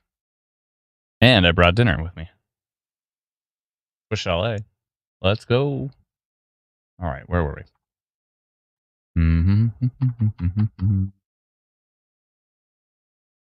But I didn't just get like chicken. I got like the wrap. I like the wrap. It's pretty good. All right, what's going on with our storm? We at now? Oh, 15% tornado risk. Okay, good. That dropped down a bit. It was looking ridiculous for a second. 15 is still not small. But it's not the 29 it was 2 seconds ago.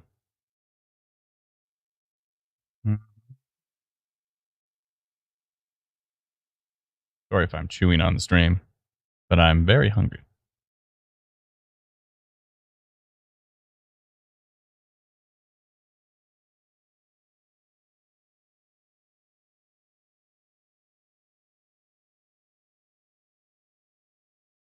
So there's that.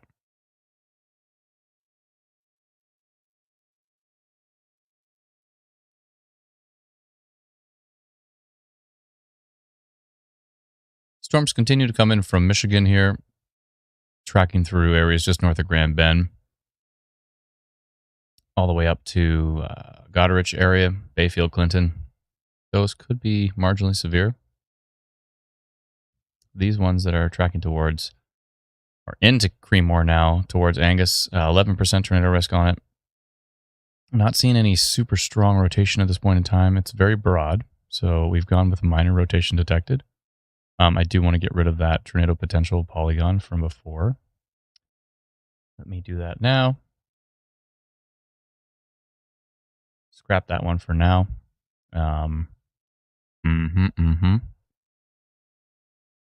See?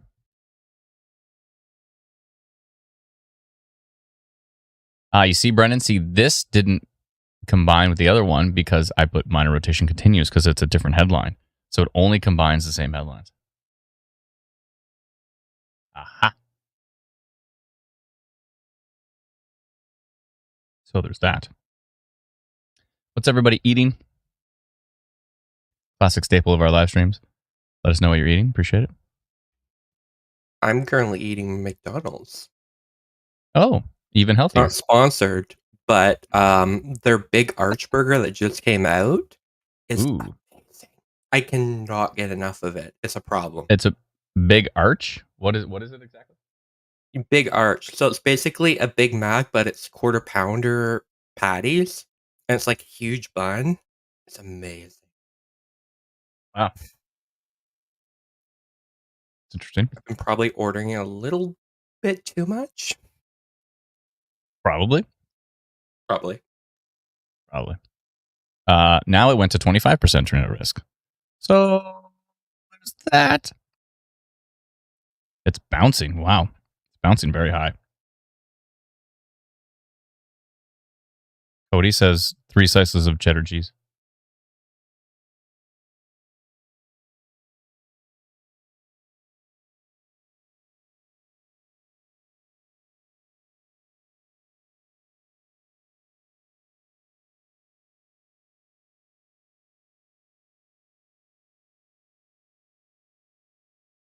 Melissa says not Swiss Chalet because Adam isn't sharing. Not bad. Tony says, when are you going to rock some instant weather gear? We have it available.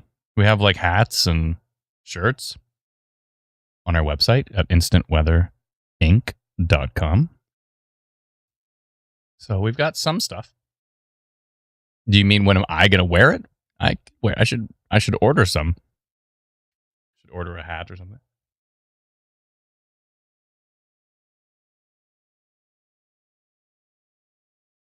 Brennan, you're door dashing that? You can't be that far for you to walk to McDonald's. If you're ordering McDonald's, you should be walking it off. Yeah, but I have a live stream to help produce. That's true. Tom Steff says 2 notch areas with the southern supercell. Surprised the northern split is holding together for now, and he's referring to the storm that is just north of Grand Bend. Says there's 2 notch areas on that cell. We'll come back to this one here. He's saying this one right here. He's saying there's 2 notches on this right here. There's a notch right there, and I think he was referring to. Oh, hello. New frame. Let's go back one. I think he was talking about those 2 notches. And what is it at now? Just a 2% tornado risk on that one. It's kind of come down a little bit. That's at a 3, going just near Goderich at the moment as well. He said he was surprised the northern split is holding together. Interesting. Interesting. Yeah, and this storm's still going in Angus. I don't like the look of it. It's got a 26% tornado risk on it, which is pretty high for AI. Pretty high for machine learning to see it that high.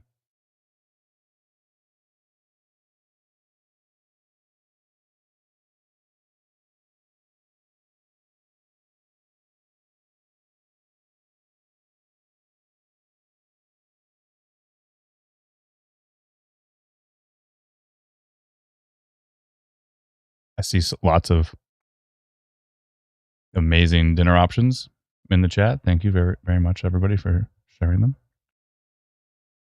He says, what was the website? I want merch. Go to instantweather.ca. Instantweather.ca. Steve says, no notification in Angus on that storm. I sent a notification, as you can see here. If I click it, you can see minor rotation continues, and there's also severe thunderstorm potential on that one. There's also a severe thunderstorm warning on it. I don't know how you're not getting notifications on that.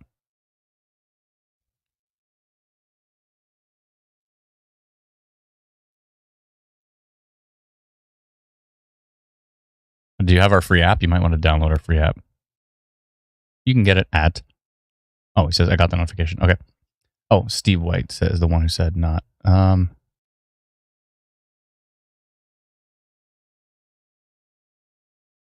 Jay says, what are your suggested actions for Barry? Don't be outside. I would say don't be outside right now. Probably a good idea. It's still a whiles away. Pugsy the Bug says, minor rotation, isn't it strong? Just because the percentage is high doesn't mean I'm seeing... Machine learning is... it's kind of a nowcast. It's like over the next 30 minutes. Went down to a 21. It's basically from now over the next 30 minutes. What chances does this storm have? But right now, I'm not seeing very super duper strong rotation. But let's go back down to tilt 1 and see what we got here. Yeah, it's still quite broad at this point. But it does have potential over the next little bit to increase in strength. But right now, we're at minor rotation. Minor rotation continues is where we're at this point in time. We'll see if that changes. It's starting to try to track a little bit more to the southeast.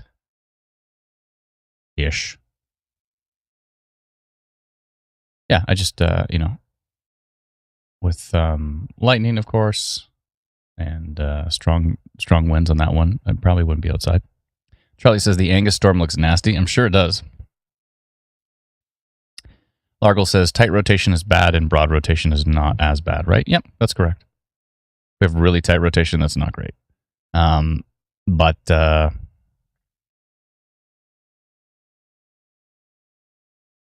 when it's broad, it's usually, you could have a rotating wall cloud, but it's not super tight yet. But when the rotation really starts to tighten up and get really strong, that's when things are not great.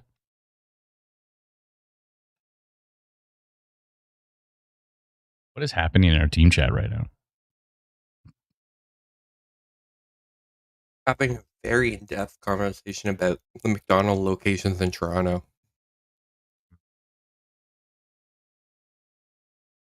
Fair enough.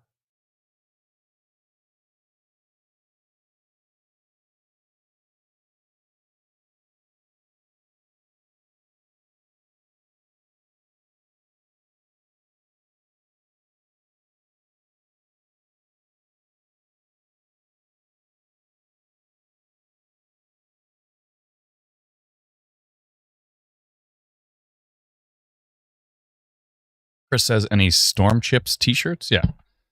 Or, yeah, we'll probably do a Storm Nut t-shirt.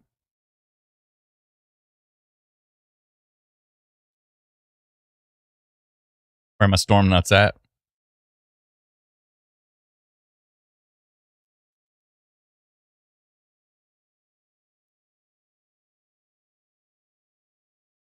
Yeah, some stronger developing storms back over Lake Huron now.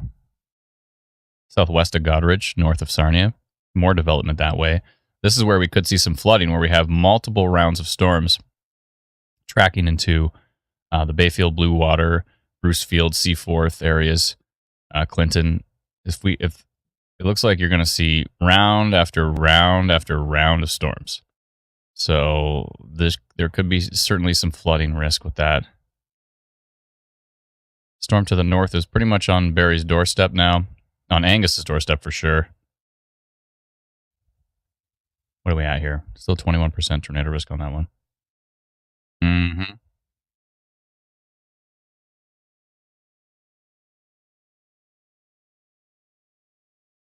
How was it in Midland, by the way? Is there any folks in Midland? Someone asked, is it going to hit Severn, Ontario? Yeah, you're going to get that storm, but it doesn't look that strong for Severn area. The minor rotation has definitely weakened up there. I should probably scrap that polygon soon. Oh, did we get a new update? We did. We have the 724 frame. Yeah, I'm not seeing anything super exciting. We're down to a 17% tornado risk, and based on the latest data, I wouldn't be surprised if that percentage keeps falling. Yeah, it definitely does not look as strong as it did previously, which is really good news. So it's going to be a strong storm through Angus, but I'm not seeing strong rotation right now. So that's great news for family I have in Angus as well. I'm sure they're listening on the live stream. Angus is not under a severe thunderstorm warning. Only Barrie is. Barrie to Wasaga Beach. They have not extended that severe thunderstorm warning down. And the strongest part of the storm is basically going to go right through Angus. Angus does not have a severe thunderstorm warning right now. Anywho, so there's that.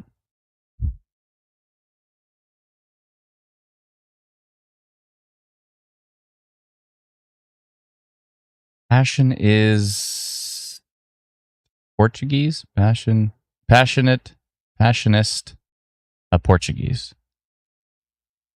Something. Passion, Portuguese, something. Thank you so much for the super sticker. Appreciate it. It's very kind of you.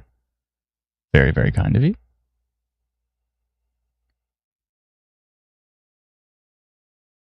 People are talking about yellow skies and Wasaga Beach and stuff. The yellow skies is probably from the sunset, I would assume. Yellow isn't really a green skies, a different yellow, not so much of a concerning thing. It's usually yellow usually means sunset or sunrise. Severe thunderstorm warning has been ended for Barrie. So ending the warning on that still.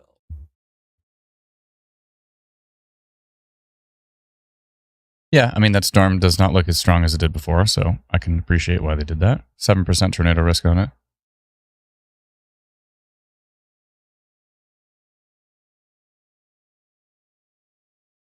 Sticking with the minor rotation continues for now. We may scrap that in time. We'll see. We'll see.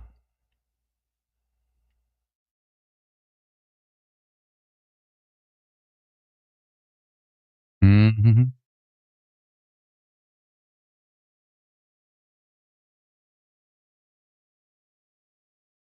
So, Brennan, there's still no severe thunderstorm watch over here?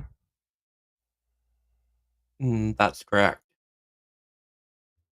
Although that kind of makes sense because models were indicating that that line would basically weaken once it reached Barry. So the Die time for off. a Yeah, severe thunderstorm watch was probably earlier in the evening. I agree. So that train has left the station. Although mesoanalysis shows the supercell stretching that way. But we should. Do we have the latest? What's the latest supercell? Let's see. Could Yeah, be we did get flooding concern, though. We did get a supercell update, and it's only like 0.5 over by Barry. So that's right. The line should be dying. Which is great news. Did show more storms developing below it and like to the west of it that could train over certain areas. So we'll have to see where they end up.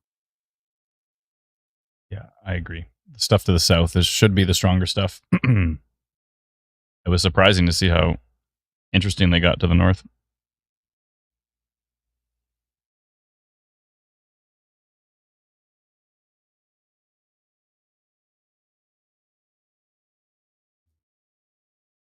Wow, Teresa says we have free merch orders today. Hey! We should probably tell people that we have merch. It does show up on the screen. I have it on the ticker below. Yeah, but who reads that? Does anybody read the ticker? Don't be trashing my ticker.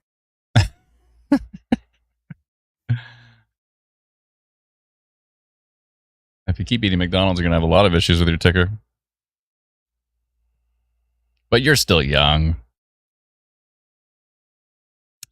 Let's see here. We had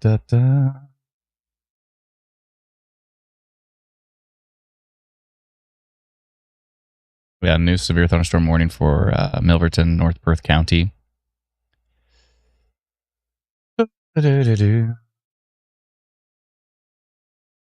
Tim Loftus, my good old friend Tim Loftus. Hey, I need a shirt that says, and there's that from Adam.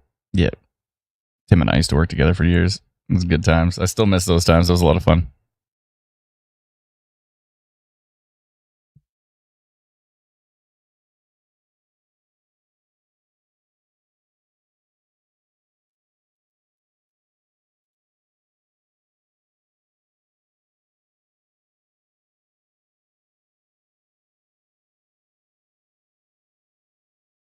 Lisa says, I would rock an instant weather hoodie so hard. Just saying. Steve says it's black in Angus right now. I'm sure it is. Alicia says, and also, Excuse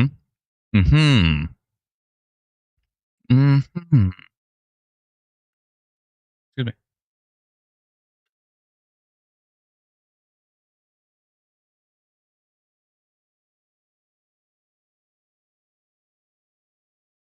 These storms are so tall. Paxton's saying they're 55,000 feet. The one over the lake is 55,000 feet in the air. Whoa. I'm kind of glad I left it at minor because minor rotation continues heading into Borden right now.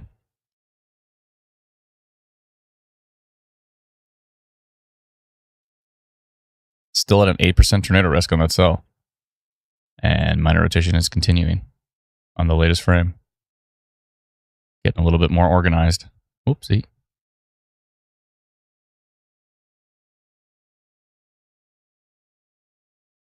Yeah, heading into southern Angus and into Borden area. Still a little bit of minor rotation on that storm.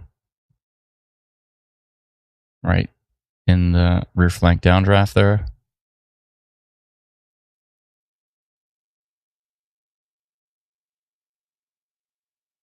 Bruce says Barry's getting dark. What time is sunset? Because it is like pitch black outside.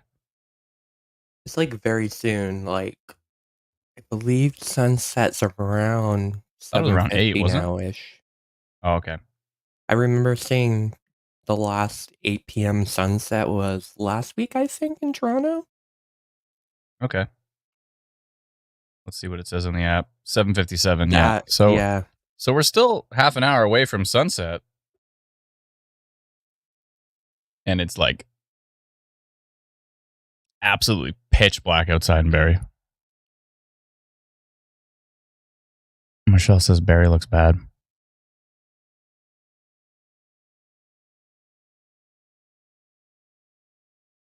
Yeah, I'm not expecting Barrie to get anywhere as close to as strong as it looks down towards baseboard right now. But baseboard looks like minor rotation. Doesn't look super duper strong, but it's still worth watching here. And I'm glad I kept the minor rotation polygon going on this one. Bull just pointed out that there's a new line of storms in behind the ones that made landfall over Lake Huron, and they're looking quite strong. Whoa. Yeah, they're kicking it up a notch, eh? 34% severe wind risk on them. Yeah, it's really kicking it up a notch. And this was the main line that we were concerned about. This is basically what the forecast is like the storms that are moving in at like 7:30, 8 o'clock. Those are the ones. Seth says, do you think there may be a tornado to hit the ground from the supercell? It's hard to say if something's going to touch down. We're not really seeing any super duper strong focused rotation at this point in time. So, yes. It's hard to say at this point. Right now, I'm not seeing anything super duper strong. I've seen some minor rotation. Hold on a second. Who did I just get a notification from?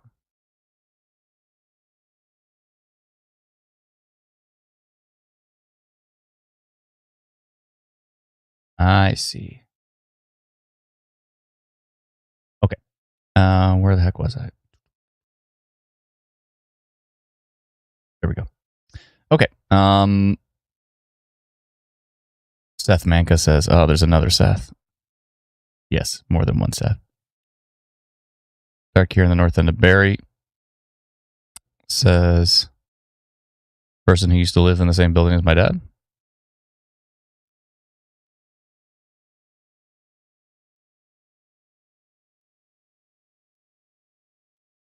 Graham says, is there anything we can do with our live feed for colorblind users? It is difficult. If you subscribe to Instant Weather Pro, you can actually change the velocity table to blue and red, which is supposedly a lot easier for colorblind folks. I leave it at table 2 or color table 2 because I'm just so used to looking at green versus red for checking out to see if things are rotating and stuff like that. But yeah, if you were to get Instant Weather Pro, you can change that to a more color friendly or color blind friendly palette. Yeah, the storm coming in from the west is certainly interesting. See what it looks like from US radar. A lot of lightning, my goodness. Actually, US radar is pretty excited about this blue water storm. Not as exciting though from Exeter. Looks actually quite tame compared to what it looked like from the US radar.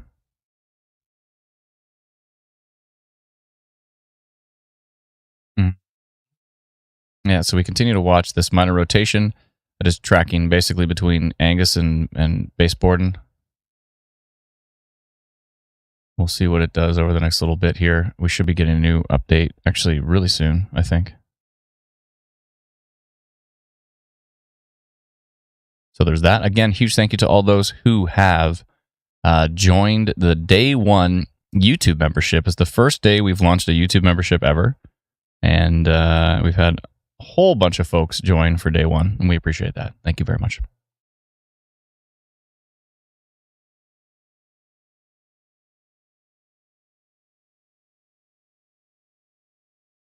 Something really nice from Michelle here. She says, I cannot reiterate enough how much I and many others appreciate you, Adam Skinner, Brendan, and the entire Instant Weather Ontario team. Your live streams, updates, and clear information and knowledge you provide is absolutely impressive. You often use humor to help ease the minds of some folks like me who may have anxiety or fear when it comes to severe weather. Thank you all for what you do. You're very welcome. Thank you so much. I appreciate you taking the time to write that out. It's very kind of you. That's very nice. Okay. Yeah. Hello. Seeing rotation over Borden. Continue. 7% tornado risk on that cell. We just got the latest frame, and we are seeing a little bit. We are seeing some rotation continue on that cell until 2, till 3, till 4. Yeah. So there is some rotation over the Borden area at the moment. It's a little bit disconnected from the main part of the cell, but this is still precipitation, so it's still underneath the precipitation of the storm.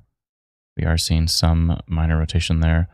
Let's go take a look at it from Buffalo, see if we can see anything up high.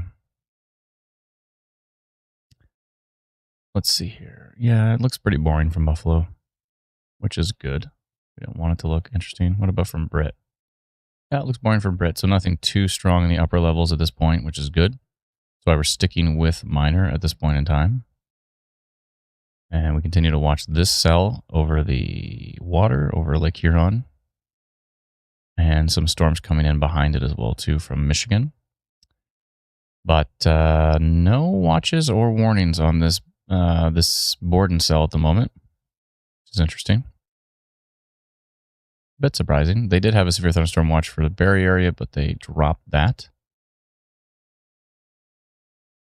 I'm going to drop the minor rotation for the Midland area at the moment. What's going on up here, actually?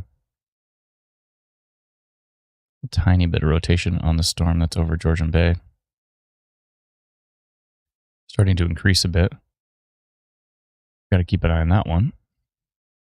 Doesn't look as strong from Britt, though, which is the closer radar at the moment. But it's worth keeping an eye on that one. And keeping an eye on this Borden cell, for sure.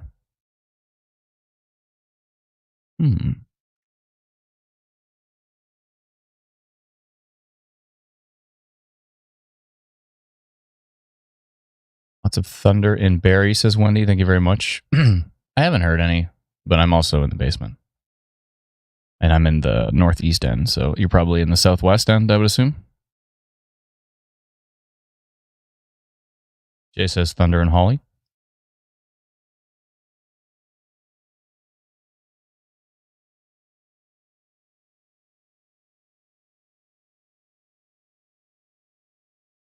I'm ruining this mouse of mine by having my greasy fingers all over it. But these French fries are just delicious. I can't help it.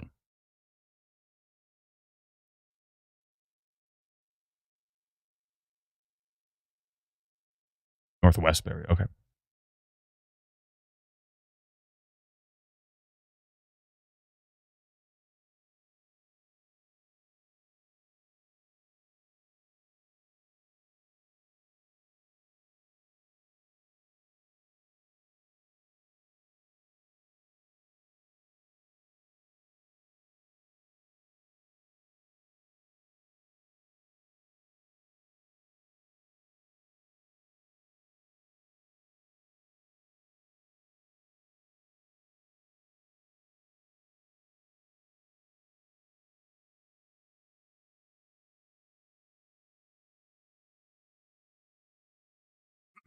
Tom says he's live streaming right now.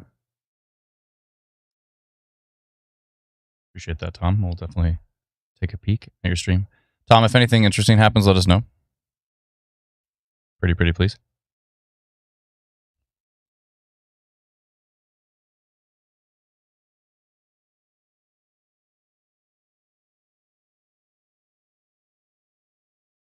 I think this is one of the first times I've eaten my entire dinner on stream. Normally I'll leave and eat it. But it's just too interesting right now.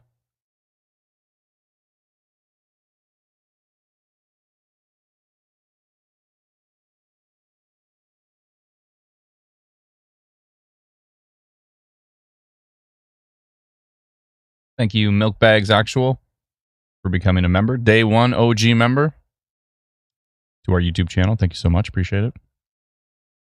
Rachel says, what's for dinner? A chicken wrap from Swiss Chalet. It is good.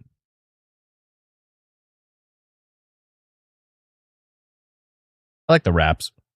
They're nice. Like this. I'm going to dip it in the sauce. Ooh, makes it nice.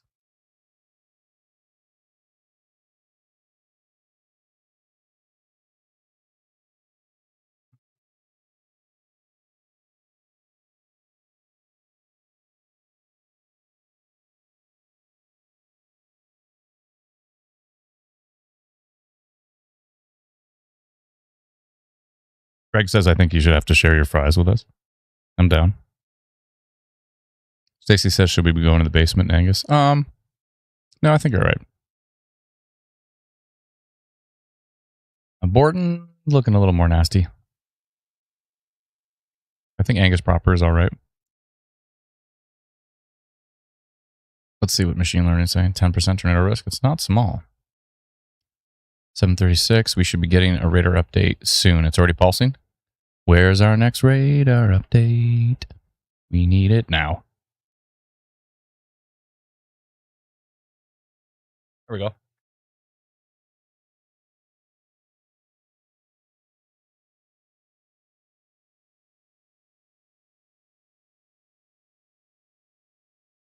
Yeah, I think Angus is fine. It was just really heavy rain and lightning. This minor rotation continues to look soft. Yep, it's continuing to weaken, which is good news. Very good news.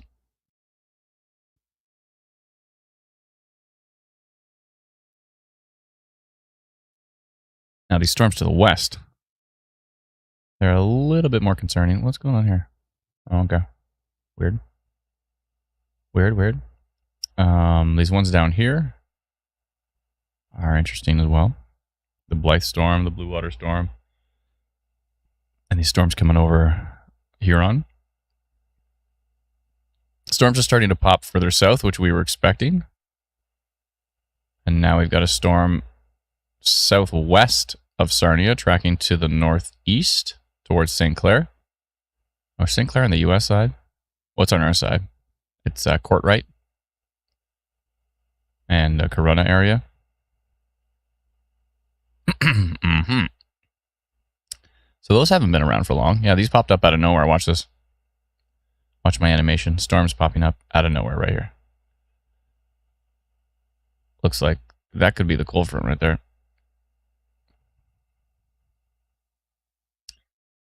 This one over water is still looking quite interesting.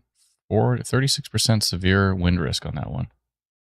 So we're watching that closely. Still, what do we got here? Still 9% tornado risk on the baseboard and cell. Interesting.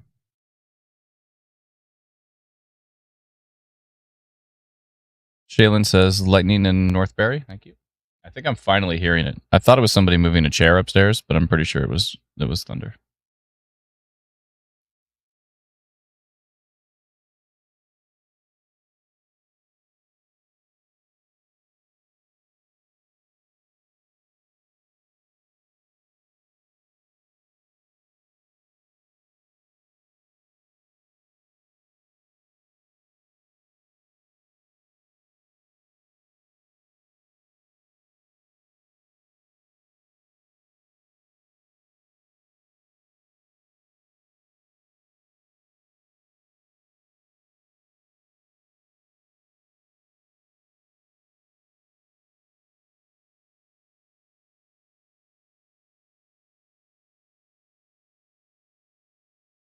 I just deleted a comment that said, go outside. It's a nice show.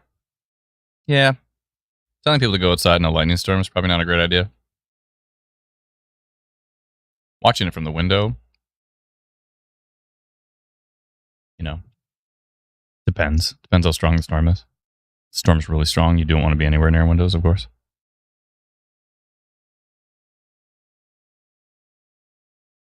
Andre Brown says, what are you munching on?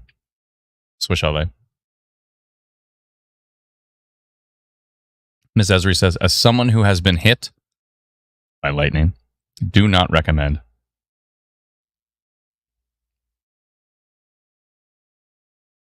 Lizzie the Lizard said, stop calling me out. What did I call you out?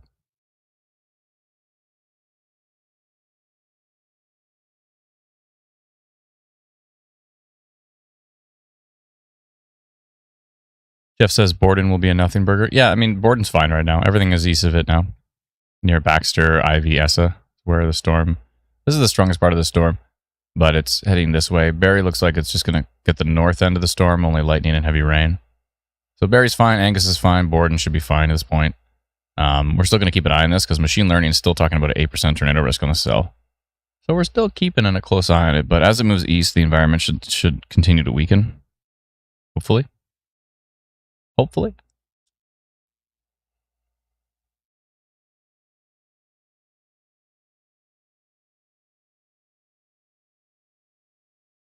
The picture that just came up on Ontario Storm Reports, east of St. Joseph.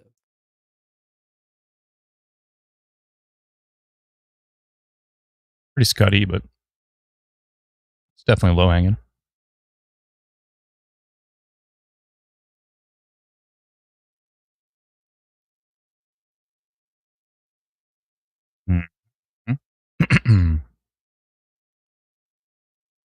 And a huge thank you to, it looks like about more than 70 people became day one members to our YouTube channel. So we sincerely appreciate all those who have done that.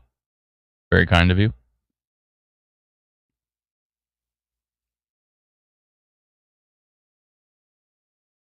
Sut says Brendan is really quiet. Oh, you mean he's quiet compared to me? He sounds Probably fine to because I my... wasn't really close to the microphone. Sometimes that happens if I'm like... leaning back. Mm-hmm. That already sounded a lot better.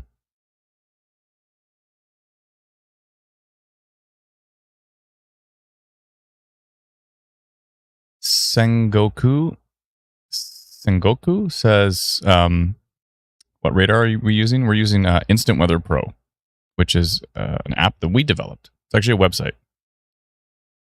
Still seeing some minor stuff going on near Ivy and Essa. We're down to a 5% tornado risk on that cell, though. So, again, hopefully that continues to weaken. But yeah, you can subscribe to this at instantweatherpro.com. Let's go take a look at the storms in the southwest. Blue Water 1 looks like it has some hail. One northeast of Blythe. Some heavy rain. Maybe some lightning. Excuse me. Keep burping after I stuffed all this food in my face. Oh boy, this storm is starting to pick it up a notch. 5% tornado risk now? Wow, that storm came out of nowhere. It's got a severe thunderstorm warning on the US side. Why is there slight risk? Let me see the severe thunderstorm. Mesoscale discussion. I see. We got to work on a US alert pop up. But yeah, this storm down here that's heading up towards Courtright, Moortown, Corunna area, just north of Lake St. Clair. Now it's got a 5% tornado risk on it with machine learning here. And I think right now we're the only Pro Radar app or website that has machine learning percentages for storms. So that's a pretty cool feature if you're into that. You want to be able to check on any storm and see what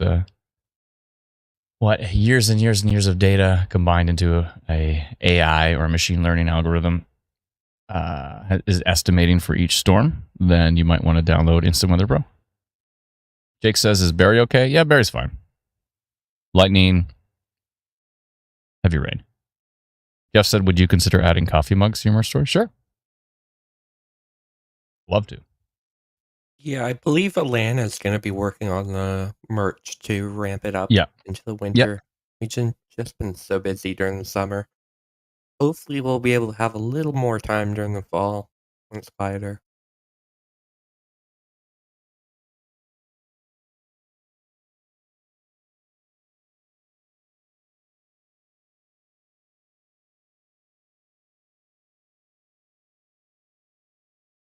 Sorry, who said something about a tornado warning? Or did you already remove that comment, Ms. Esri?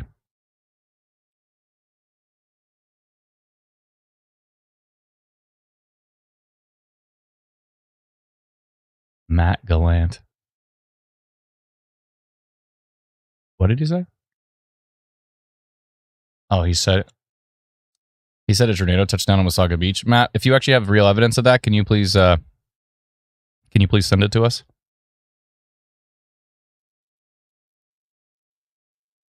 Matt, if you're I see you're on YouTube, if you can send it to us at help@instantweather.ca.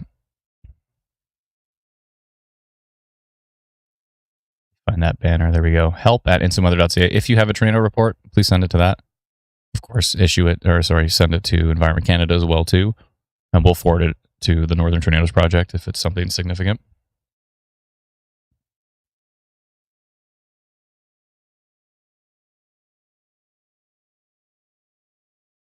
Sud says, I just watched Twisters last night.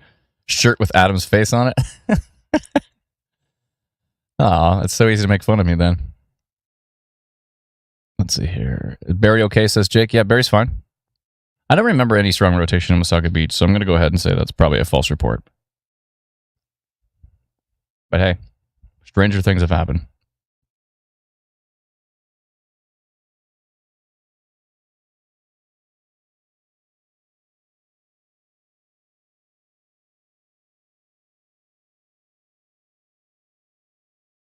Severe thunderstorm watch in Windsor. That's right. It's been there for a while. Pretty organized storm here in Michigan, just about to track northeast of Lake St. Clair. Got a pretty organized storm as well, too, over the water. Both of them are at 4% tornado risk. Looking quite interesting. My favorite word.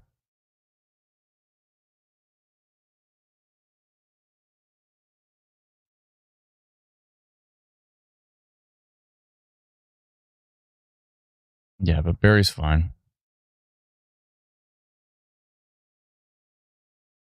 There's a lot of polygons I gotta get rid of. Am I done my dinner yet? Hold on, there's like 3 more fries left. Then I can start cleaning things up. Bye, Breezy.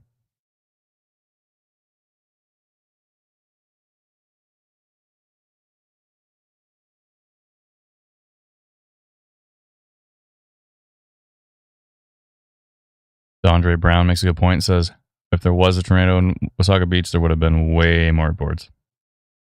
That's a valid point. We have a ton of Wasaga Beach wonderful people in our community.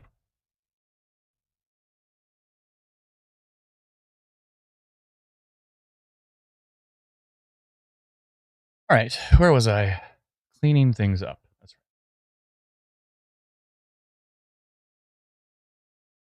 There's the grease on my finger there.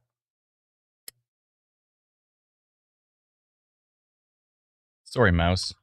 Precious mouse. I got you all greasy. Not bad. I love you, Logitech mouse. Don't hate me. Okay, let's see here. That's right. I'm talking to my mouse. Okay. Where was I? Emily says we're driving between Barrie and Angus right now, and the rain is heavy and it's very windy. Thank you very much. Appreciate it. Only 170 customers out in Hydro 1. Good.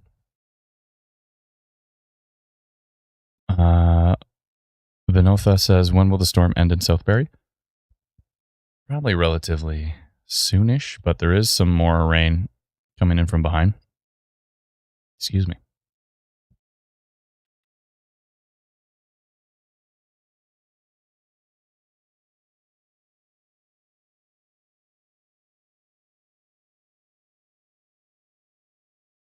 That storm crossing in towards the Sombra area is warned on the U.S. side for ping pong ball sized hail, 95 kilometer an hour wind gusts. Moving northeast at 40 kilometers an hour. I'm just ripping all of that off of Paxton at Alluring Storms. At Alluring Storm on Twitter. Mm-hmm. Now here comes the actual storms. Whoa, 60% total severe risk on this one. 49% severe wind risk. 38% severe hail risk. And a 4% tornado risk on this storm. Wow. Yeah, I could see some maybe ping pong hail in this cell as it tracks to the northeast. Hello, where did you come from, little one? A little storm has popped up now. And it's heading northeast towards Harrow and Kingsville, south of Amherstburg. Hello, little one. Where did you come from? Yeah, we're having more storms pop up. I have to watch that one. There's going to be a lot of radar watching. I should probably get my iPad so I can have multiple radars here. Mind you, I have multiple screens. Hello. But they're all used up by different things here.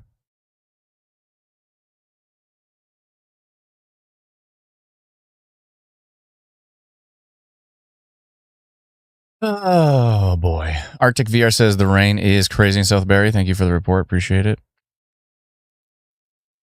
Yeah, lots of heavy rain, a little bit of an isolated flooding risk. I think I'm not seeing anything exciting rotation wise. I think I'm going to start to clean up some of these polygons. Yeah, tilt 2 is garbage, tilt 3 is garbage, tilt 1 is pretty much garbage. Machine learning down to 3% trainer risk. Okay, I'm getting rid of a lot of these polygons here up north. I say up north, it's more like central Ontario. But a lot of these polygons are going away. So let's go through them and figure it out. Okay. East of Owen Sound, tracking east. That one can go away now.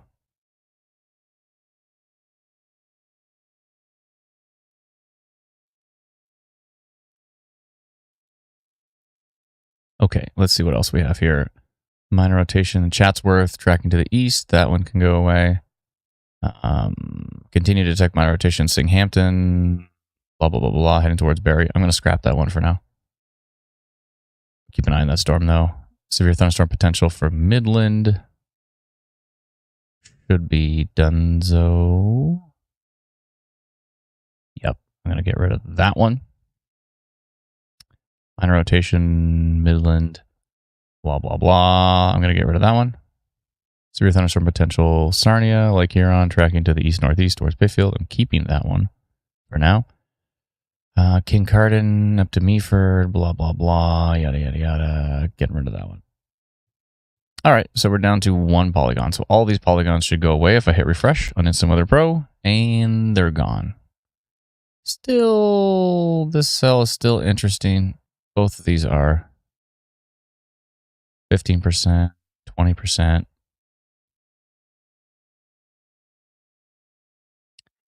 I think I'm going to do a severe thunderstorm potential on those 2 cells because they're still kind of going strong. We got some big storms to keep track of down here. I think I'm just going to do a new polygon around those storms right now. Let me just do that really quick.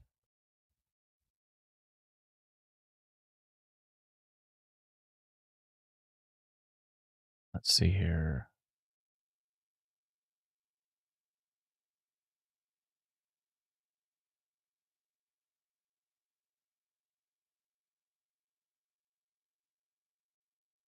Going to say severe thunderstorm potential. We're continuing to monitor these storms tracking through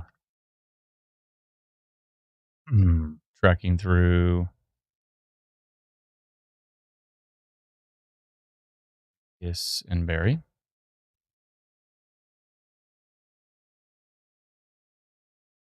The previous rotation has weakened,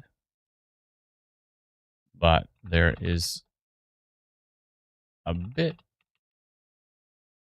of flooding risk and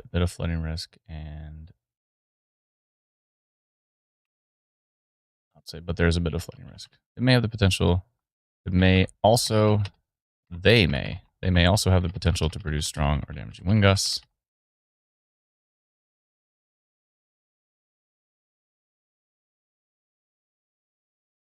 All hail and frequent lightning are also possible.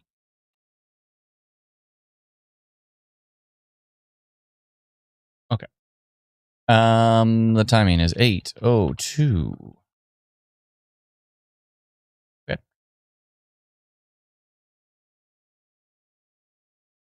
Looks good to me. Sending it now.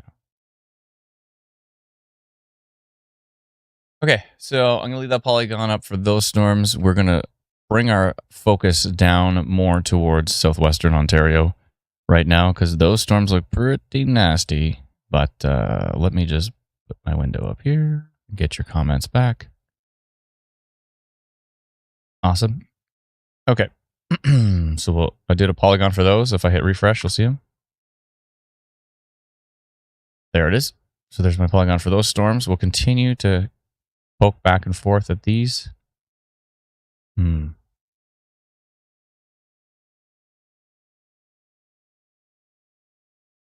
don't like the look of that.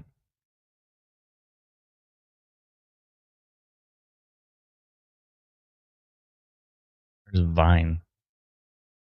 Southeast of Holly.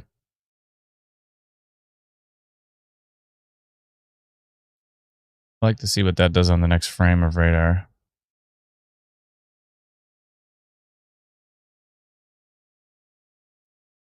Still a 3% tornado risk on it, but not too strong. Okay, I'll come back and take a look at that. I do want to keep an eye on these storms moving into Bayfield again. Big time flooding risk here just because it's multiple rounds of storms. Oh boy. This looks pretty nasty from a distance. See what it looks like from Detroit. Not as strong from Detroit. Thank goodness. 51% severe wind risk, 42% severe hail risk, and a 4% tornado risk on this storm. There's no severe thunderstorm warning in place? What? Okay. New polygon time. Shall we? I'm going to create a polygon in the background here.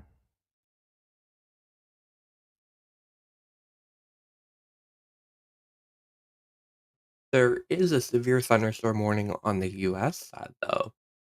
Yeah, I'm sure they're working on the Canadian side, but I'm just going to send a notification here.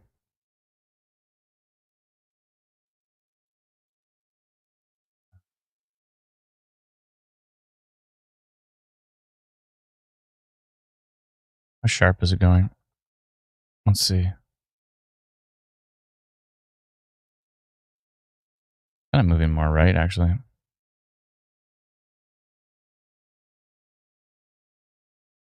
Okay. Polygon for you folks. Let's see here. Damaging winds and hail.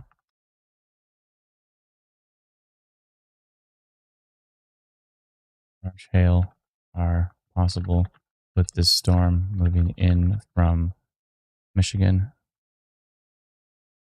tracking to the east-northeast. Timing here is 8:06. I'll say 8:05. It's going to be 8:06 by the time I notify. Okay, 8:06. Clickety, clickety, send and go. Okay, 1,600 people in the path of that one are going to get a notification from me. I would not be surprised if it was alerted by Environment Canada shortly. 4 supercell over that storm right now. Yeah, it's a 4 supercell. What's the VTP? VTP is a 1. Anything above a 1 is pretty good. Whoa, Penetang Bay at 6:30 from earlier. That was that wild shelf that came over the Midland area there.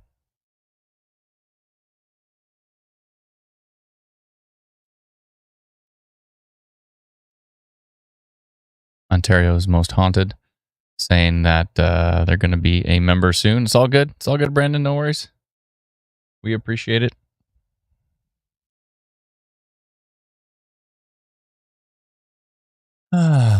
Dash says Barrie is very windy right now. Tornadoes. It's hard to say. I don't think so. I think Barrie's probably okay right now. I'll go take a peek though, just in case. See what's up.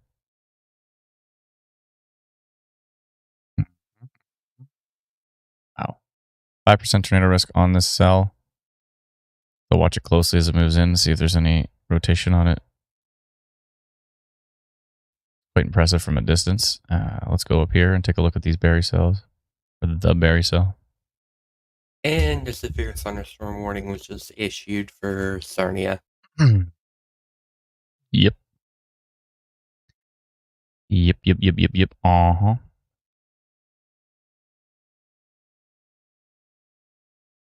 Bit concerned about the strong winds increasing here on this storm heading in towards St. Joseph area, Grand Bend at the moment. This part of the storm seems to be increasing. Right now, radar only shows 72.2, but if you watch it over the last few frames, it went from boring to a lot brighter, a lot more intense. So I think that could continue to to strengthen. Grand Bend is going to get pretty nasty. Yeah, Grand Bend and St. Joseph, Blue Water area, it's going to get nasty. 36% severe wind risk on that one, and I think it seems to be increasing there in strength. So we'll have to watch that for the next radar update, which power out in Corunna, says Kyle. Okay, so this storm is causing power outages. That's not good. Severe thunderstorm warning has been issued, as Brennan mentioned, by Environment Canada for Sarnia, Petrolia, Western Lambton County. And, oh boy. These are the storms. Warning of damaging wind gusts and Toonie-sized hail. Oh, wow. 7% tornado risk on it now. It's continuing to increase in machine learning here. There's a little something going on down here. There's that. Oh, we have a new member. Thank you so much, Tiffany, for becoming a day one. This is the first day we've ever launched memberships on YouTube, and you are a day one subscriber. So thank you so much. I appreciate it. It's very kind of you. And also for JLP, also a new member. Thank you so much, JLP. We appreciate it. Thank you kindly, everyone who is... JLP says, I didn't realize I wasn't already a member. I'm embarrassed. No, it's all good. It's all good. Heather says, remember to hit the thumbs up. Yeah, if you're watching this live stream, whether it's on Facebook or on Twitch or on YouTube or wherever you happen to be watching it, if you could hit the like button or the thumbs up or the heart or whatever the option is on your platform, we would really appreciate it. Helps a lot. Melissa she's got some stats for us. She says 1.5 thousand people watching on YouTube and less than 700 likes. Click the like button, people. Support the channel and the team. Thank you so much. Yeah, just hitting the like button tells YouTube you're enjoying the stream, and what the algorithm does. We all depend on the algorithm, and what the algorithm does when it sees everybody liking it is it starts to share it to more people. So more people are, just scrolling through YouTube mindlessly, and they go, "Oh, there's a live stream about severe weather in Ontario. Oh, I live in Ontario," and they click it. And they may have never have seen us before, but now they have. So if you're one of those people, let us know in the comments that you found us through the YouTube algorithm or through the Facebook algorithm. Let us know if you've never seen this live stream before, and we'd appreciate you letting us know that. Courtney, good. New member. Thank you so much. Appreciate it, Courtney. Kathleen's a new member now. Thank you so much, Kathleen. It's very kind of you. Thank you to all the new members. I think there's about 70, which is wild. So thank you so much. We really appreciate it. What if that shelf cloud is interesting? There's the Berry shelf cloud. Yeah, you can see it's a little bit further up off the surface, a little more elevated. So that's good.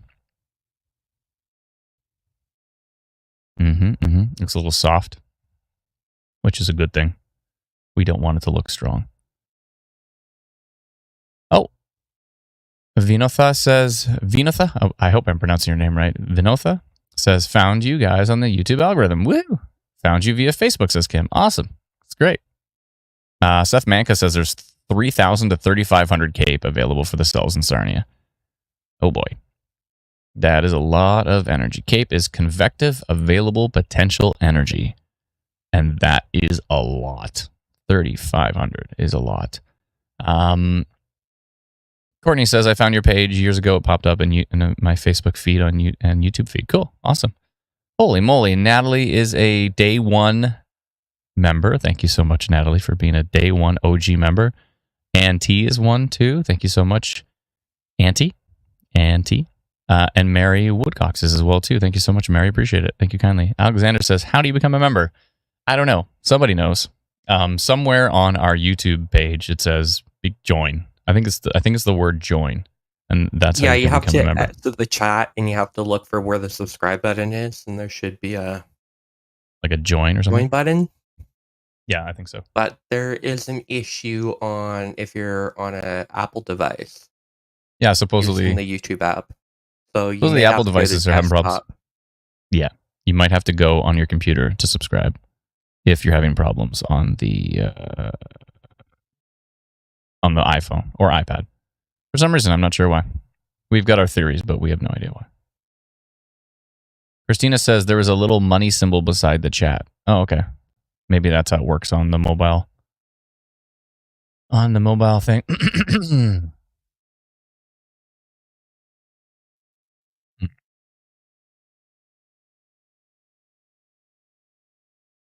Oh, Samantha in our app test chat on Facebook posted some what looks like some rotation and what she's on.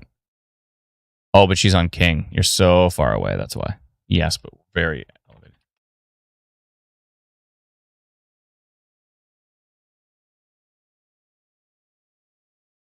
Tanya's a new member. Thank you so much, Tanya, for becoming a day one OG Instant Weather YouTube member. We appreciate it. And Jessica as well, too. Thank you kindly. It's very kind of you. I love your boo tattoo. Is it a boo tattoo? Pretty cool. Pretty cool. Oh, and Mama Cezanne, thank you so much. Appreciate it for becoming a new member. It's very kind of you. Brenda says, I joined your Facebook page the moment it opened years ago. Oh, thank you so much, Brenda. Appreciate it. Appreciate all your help over the years of letting me know things that are happening across the country. You've been very helpful. Let's see what this storm's doing now. 6% tornado risk now. 47% severe wind risk on this storm. It's going to get pretty nasty if you are in the Bickford, Ladysmith, east of Marine City, Wilkesport, Avonry, St. Clair. Oh, did we just get a new update? I think we did. Yeah, this one's really starting to cook. One over Lake Huron is looking quite strong with the wind gusts. Oh, yeah, I thought it was increasing, right? Yeah. Let me see. Yeah, it's continuing to look pretty. Oh, yeah, it looks really strong over here. Yeah, right there. Yeah, 89, 88. This is looking pretty nasty, folks. If you are in, is that going straight towards Grand Bend? Let's see. Kind of is. I believe Atlanta's in that area. Yeah, I think so. St. Joseph, Zurich, Dashwood. Seeing some really strong winds coming in off of Lake Huron right now, heading pretty much towards somewhere between Grand Bend and St. Joseph. That's looking pretty nasty. So hopefully, hopefully everybody's going to stay safe down there because it looks like it's going to get pretty nasty.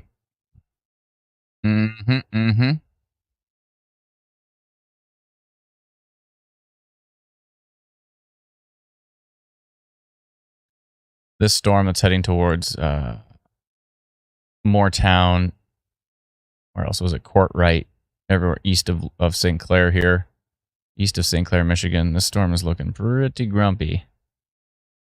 And we'll have to see what it does. Oh, yeah, let's not forget about our little storm down here trying to sneak its way. Hey, where you look at it now. What the heck? Oh, yeah, 66.6 kilometers an hour. It's never a great sign. Little potent storm kicking it up a notch. Heading towards Harrow and Kingsville, maybe towards Leamington. It's going slow. So slow. Look at these 1 minute radar updates. I love it.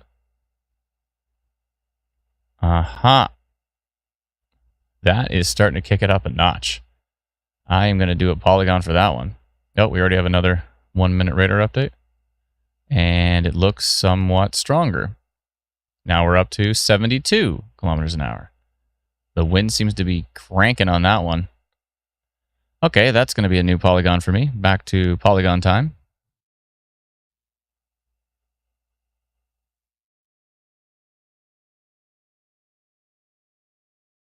That photo beside me looks like a little bit of maybe a downburst. There's a really strong rain core.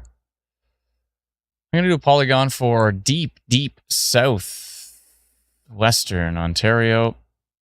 1 second here. And this tiny little storm that's trying to sneak over to Colchester area and maybe towards Leamington. I'm gonna do a little polygon all the way to Wheatley.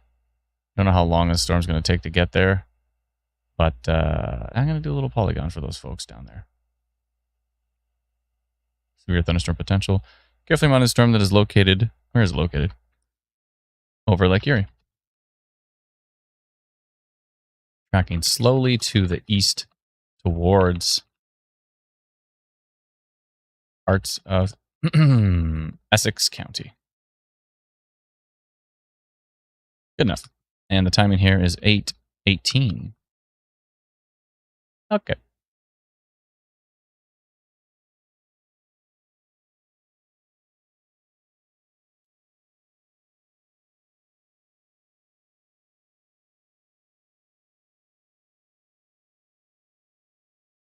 Sent. How many people? 2,200 people I sent that notification to, all the way from Harrow to Kingsville to Wheatley to Leamington area. That's a lot Catherine, of people for that small area. that is, yeah, I'm surprised. Catherine is a new member. Thank you so much, Catherine, for becoming a new member to our instant weather family here. Britt with a very kind comment. I'd say Adam is my favorite YouTuber. Aw, thank you so much. Appreciate it. Jen Law becoming a new member as well, too. Thank you so much, Jen. It's very kind of you. Day one, OG. That's right. Aaron says Corona is really bad right now. I'm sure it is, Aaron. It looks pretty nasty, actually.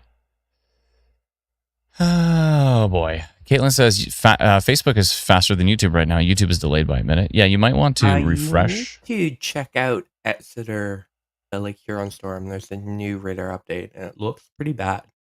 Okay. Oh, boy. Also this. Anyways, yeah, that's enough of that storm, but hopefully we gave everybody a heads up on that one. We have to go orange on that soon. I'm sorry, Exeter and which... Oh, dear Lord. Okay, now we're into 93.6 kilometers an hour. St. Joseph needs to take shelter now. If you're in St. Joseph, yeah. If you're I don't think it's going to be as bad for Grand Bend. It's not going to be great, but it's not going to be as bad as that. That looks really, really nasty. Thank you so much, Tara, for becoming a member. Appreciate it. I'm going to do a new polygon on that one. I think that needs a little bit of polygon action right now. Okay, that looks really nasty. Yeah, if you're in St. Joseph, you need to be taking shelter immediately with that storm. Zurich, St. Joseph. I'm going to go from Grand Bend through Exeter up towards Bayfield. I'm going to do that whole corridor right there. And I'm going to say, I'm going to go red. Strong damaging wind, gusts have been detected on the storm. Moving east towards St. Joseph, Zurich, etc. How do you spell Zurich? Z-U-R-I-C-H.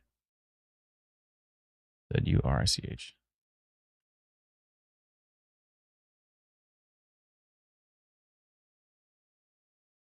8:21. I wrote take shelter now. Sending it right now to 2,000 people. Okay. And sent. Oh boy. Dashwood, St. Joseph, Zurich needs to be taking shelter immediately. It looks really strong.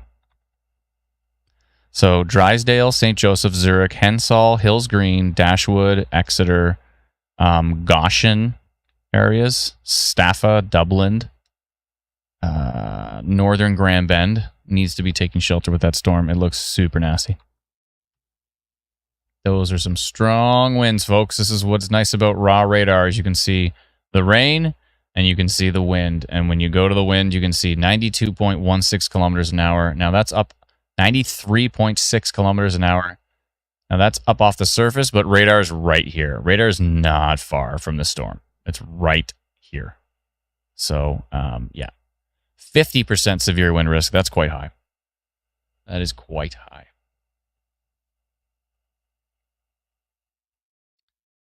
Oh boy, let's go take a look back at our Barry storm. Looks kind of boring. Mainly just a flooding risk. The kind of constant storms. Mainly just a flooding risk, though. That the earlier tornado risk looks like it's died down a lot.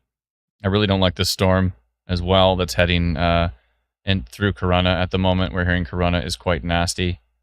Let's see what the percentages are on this storm. 48% severe wind risk, 5% tornado risk on Instant Weather Pro here. By the way, if you want to be able to check out the AI machine learning estimations on all these storms with IW Storm Risk, then you may want to subscribe to Instant Weather Pro, and you can do that at instantweatherpro.com.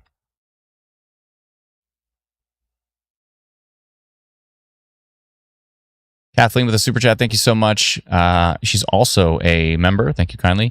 You guys are all amazing. Thank you for all your hard work keeping us updated and safe. Thank you so much, Kathleen. We really appreciate it. It's very kind of you.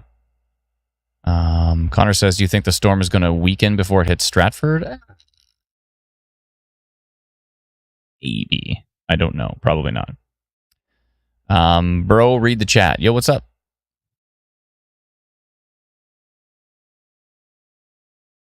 McMahon family. Sarnia says, I'm by Jermaine and Powers Out. Thank you very much. Shelby Pro coming in with a new member, a day one. Today is the first day we've launched memberships on YouTube. And Shelby Pro is a day one member. Thank you so much. Appreciate it. Ashley coming in as a day one OG member as well, too. Thank you so much, Ashley. Appreciate it.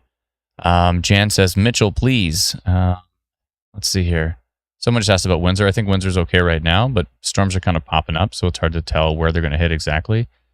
Mitchell is definitely, you're just outside of my polygon, so yeah, that storm's coming in hot, but the strongest area it's hitting right now is going to be St. Joseph, Drysdale, Bluewater, Hensall, Huron-Dale. You're next in line, of course, after that. I'd be getting prepared to take shelter with that one because it looks like it's going to be pretty nasty. Jan says, we have a large crowd of people. Yes, there are a lot of people on this chat, so it's difficult to get to everybody. Tetley coming in, day one OG member. Thank you so much. Appreciate it. Barb coming in as well, too. A new member. We appreciate it. Thank you so much. It's very kind of all of you.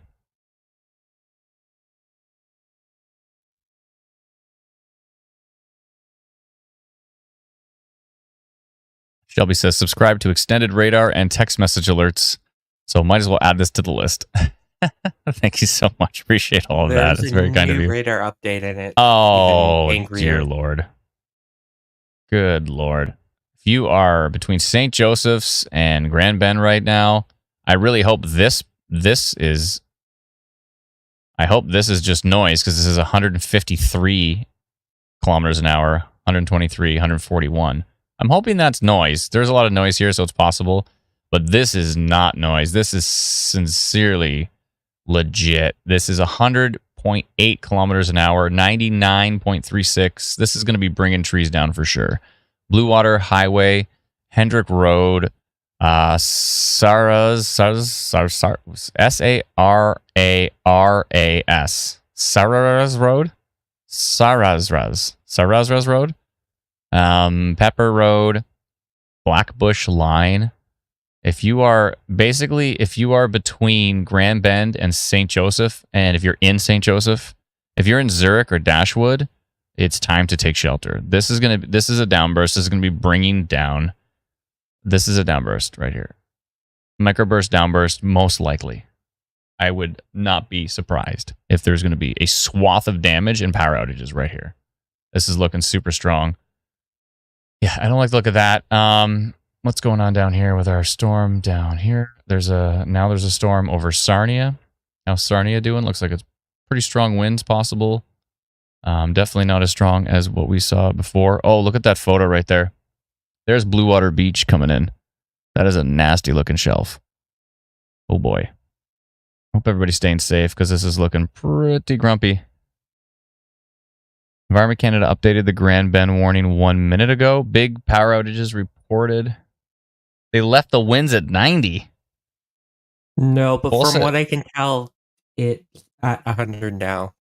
A few minutes ago, I looked, it was at 90, but now it's at 100. Elsie. Yeah, it's at 100 now. They upgraded it to 100. Okay. Impacts included Exeter, Bluewater, St. Joseph, Dashwood, Zurich, Hensall, South Huron, and Centralia. Yep. They've upgraded it to 100 now. Yep. Oh boy, folks. This is looking super nasty right here. My polygon looks pretty good. I remember we were talking about that way over here. Just as soon as this started to get bright over here, I was like, we got to watch this storm. These winds look like they're really increasing. And boom, boom, boom. And now we've got basically a downburst going between St. Joseph, going across Highway 21, Blue Water Highway, heading east. Yeah, if you are in this area, Hendrick Road, Blackbush Line, Shipka Line, McDonald's Road, Goshen Line. This is nasty. Oh boy. I missed a whole bunch of stuff here. Sorry, give me 1 second here. Stadium Property Stars, thank you so much for the super chat. Appreciate it. Crystal, thank you for becoming a member. Day 1 member. Thank you so much. Kimeth, thank you so much for becoming a Day 1 member. Linda, thank you as well. We appreciate it. And thank you, Angie, as well. Thank you kindly. Lightning in Priceville, says Bob. Where is it heading towards? It's heading due east right now. Does Exeter need to take cover? Yeah, I think so. Is this the 3500 Cape cell? 3500 Cape is in the general region. There's that much energy at the moment. Yeah, those are super strong winds. Those are going to be bringing down trees. It's looking quite nasty right now. I'm not a fan of what I'm seeing, so I hope everybody's staying safe. I do need to check a few more storms. I want to just take a look at what's going on in this area. Supercell's still a 2. It's still a 4 to the north. VTP is starting to dial down, so the tornado risk is probably dialing down, but the downburst risk is there for sure. Yep. Yeah, I really don't like the look of that. That is a damaging storm. Trees are going to be falling. It's going to be a dangerous storm. If we go down here, I do want to take a look at our little sneaky storm that is heading into... Oh, look at the little kind of bow echo wind pattern on this. Turning into a little bit of an outflow boundary. Yeah, going to be some pretty strong winds going through Harrow, going through Kingsville towards Leamington with this one right here. Doesn't look too strong, but it's going to be pretty gusty. That's why we have that little polygon there. So hopefully that gives you a heads up on that one. This is still a pretty nasty looking storm that is heading through Courtright areas east of St. Clair, northeast of Lake St. Clair. That one is still looking pretty nasty.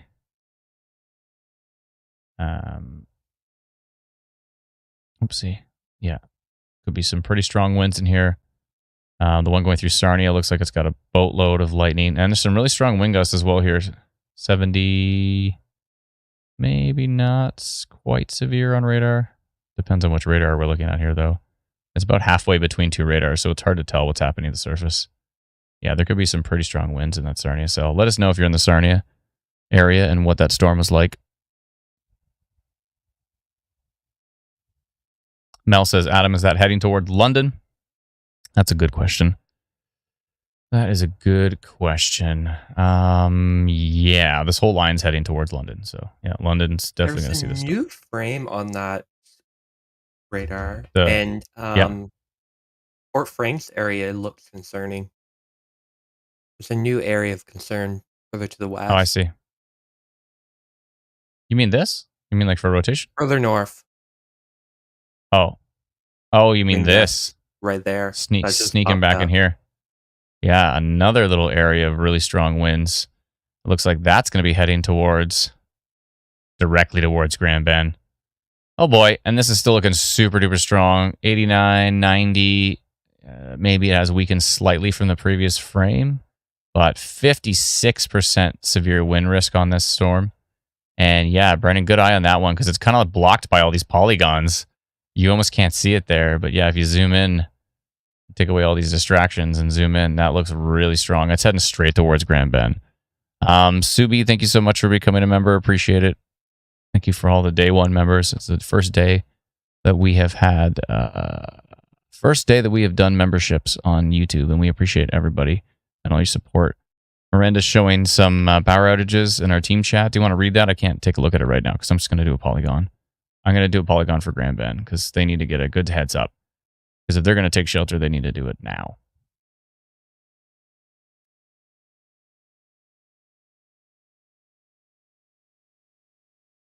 Mm, 3,500 customers without power in the Sarnia area. Whoa. Okay, I'm going to do a polygon for Grand Bend here, and I'm going to say, I'm going to go red as well. Strong damaging winds have been detected on the storm over Lake Huron, tracking east towards Grand Bend.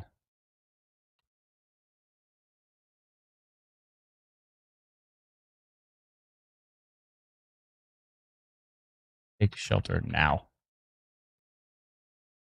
8:33. Oh boy. Okay.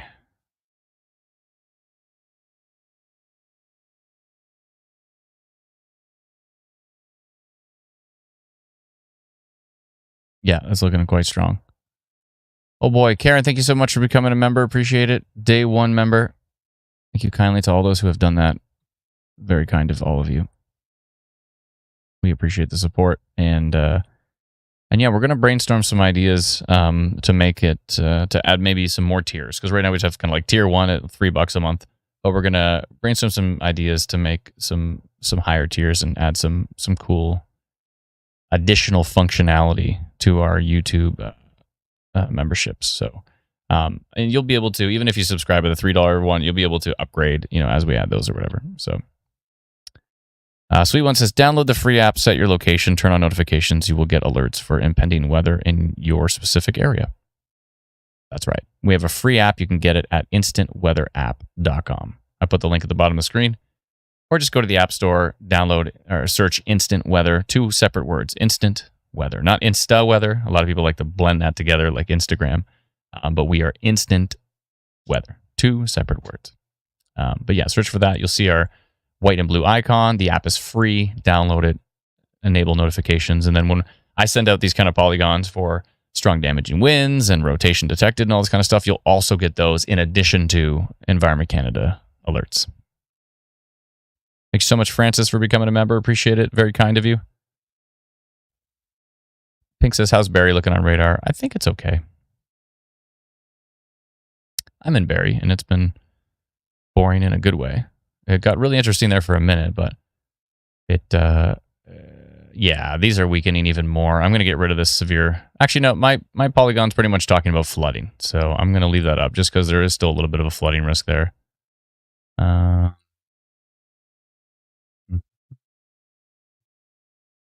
Yeah, these are the storms down here.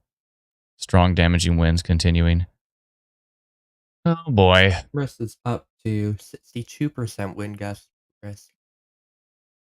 Oh boy. This one is 62? Yeah. Mm-hmm. Oof. That's not great. Zoe says, so many sirens in Sarnia right now. Approximately 3,500 customers without power. That's right. It's not great.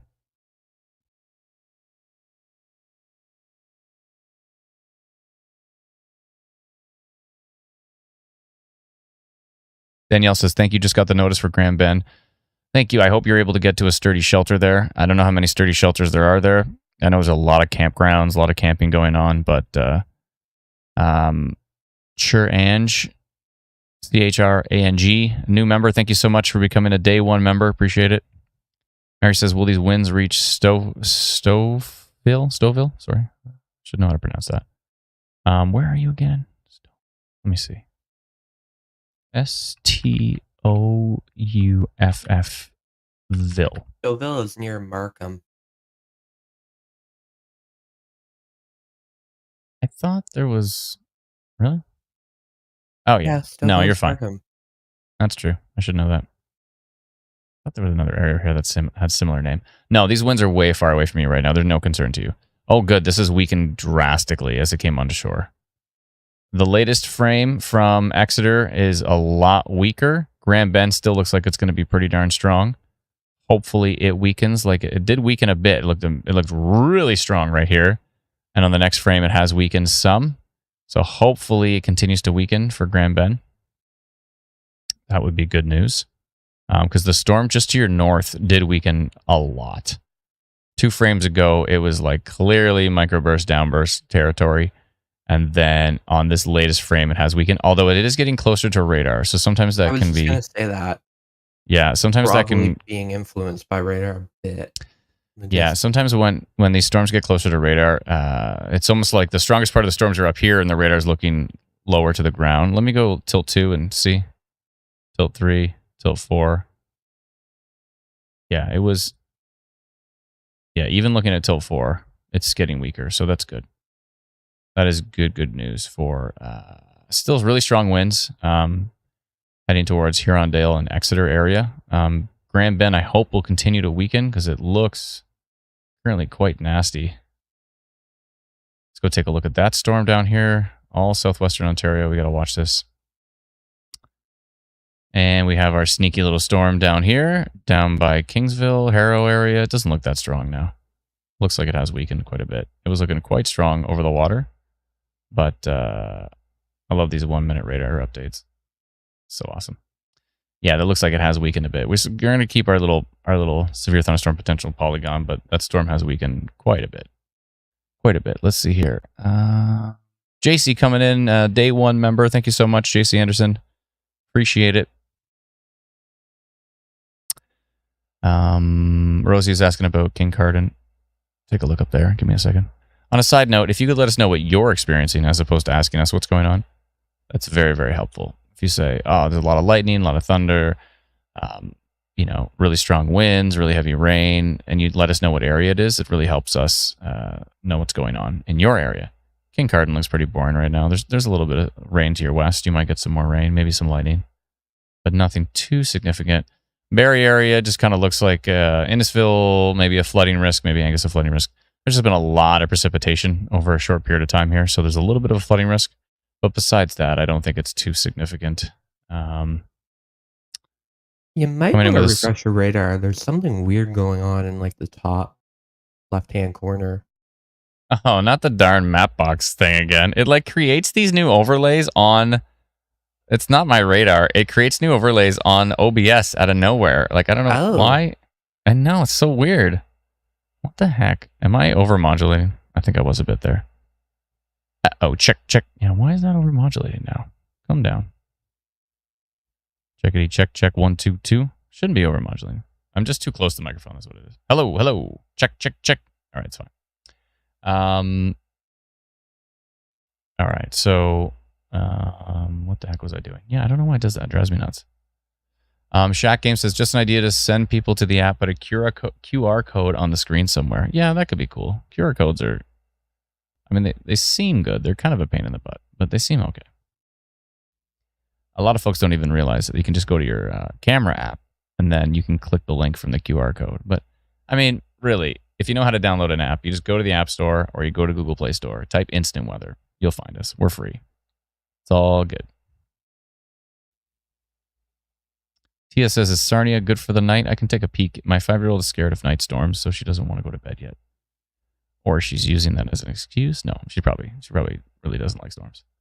It's all good. Little column A, little column B there. Sarnia, lots of lightning, heavy rain, still severe thunderstorm warning on that storm. I'd give it a little bit, but that should be it from what I can tell. There's nothing in behind of any concern. Yeah, there's nothing in behind that looks exciting. So that's probably it for the night. So when that storm is past Sarnia, that's probably it. I think you're okay. I think she can go to bed.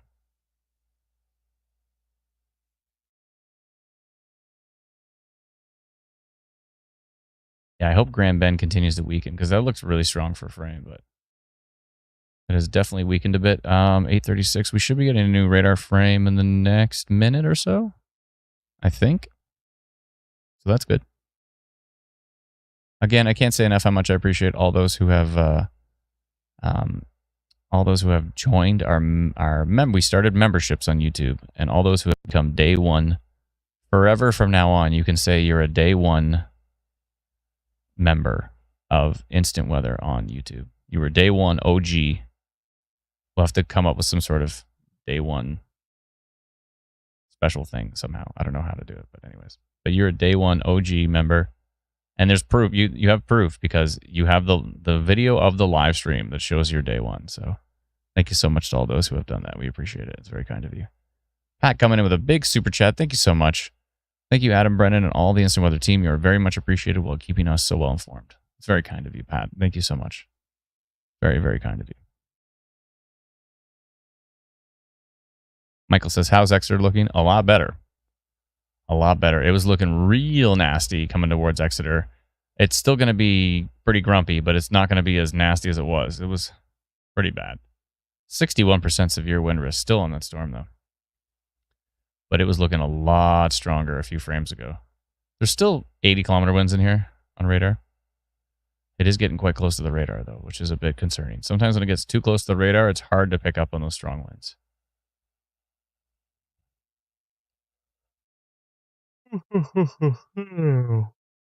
Oh, excuse me. Had a big day. We went away with the family. A whole bunch of us stayed at a cottage up by Annan, which is way up here near Owens, between Owens Sound and Meaford. We were somewhere up here. I forget exactly where, but somewhere along this beach line, which is nice because across the bay you could see over here near Kemble and Hogg area, and you could see this island up here. That was cool. So we're like here-ish. What a nice area. That's so beautiful. It's called Annan, even though Annan's way down here. But yeah, it was somewhere in here. I don't know where. Near Balaclava area. But boy, it was gorgeous. It was so nice. If you live up there, you know. If you know, you know. I don't know if you remember, I tried to live stream. It was awful. The internet up there was trash. Bonnie, thank you so much for becoming a day one OG YouTube member. We appreciate it. Thank you kindly. How is Ottawa for the night and tomorrow? Ottawa's fine. I'll go take a look over there, but I think Ottawa's okay. Yeah, Ottawa's good right now. You might see some storms overnight, but maybe just some rain, maybe some lightning. I don't think there's any severe risk up that way. Again, thank you so much, Bonnie. Appreciate it. Mm-hmm. Adam says, how's Hamilton? Might see some storms tonight. Hopefully they're not too bad. We'll be watching radar just in case. If you don't already, you should probably download our free app. You can get it at instantweatherapp.com. Jess says, what about Zurich? Wow, it looked real nasty for Zurich for quite a while, but it looks like it has dialed down a lot. Like pack this frame, and then you got lucky because it looked like it dialed down quite a bit. So Zurich does not look as strong as it once did. Carolyn says, Grand Bend is getting hit right now. Thank you very much. Grand Bend was looking really strong for a frame, but it may have weakened. So you're definitely getting some gusty winds and some heavy rain, but it definitely weakened. So I'm going to actually kill that. I'm going to kill both of those polygons for now because I'm not seeing anything too significant. So I'm going to get rid of both of those strong damaging wind polygons. Strong damaging winds for Grand Bend I'm going to get rid of. And I'm going to get rid of the one for Zurich and surrounding areas. There we go. Okay, yeah, I'm getting rid of that whole red section just because that did die down a lot. If it decides to kick it up a notch again, then then I'll have to send out another polygon. But okay, let's see what's going on up here. See what's happening in Barrie. All of that is pretty boring. Most of these storms are pretty boring, which is good. Anyways, my point is that we just came home today, and so there was a lot of stuff to move, a lot of stuff to pack in the cars. Vacation's nice unless you have to bring your entire house. Even then, it's still quite nice. It was a nice vacation. It was good to be with the family. It was quite nice. Yeah, I'm going to get rid of this Kingsville one because this storm continues to weaken. That Kingsville storm is looking weaker and weaker. So I'm going to get rid of that polygon. Over Lake Erie, tracking to Essex County. Yeah, that one's going to be gone. Still keeping this one because that storm still looks quite nasty. But definitely not as strong as it did before. The one that tracked in towards Ladysmith, St. Clair, Wilkesport area.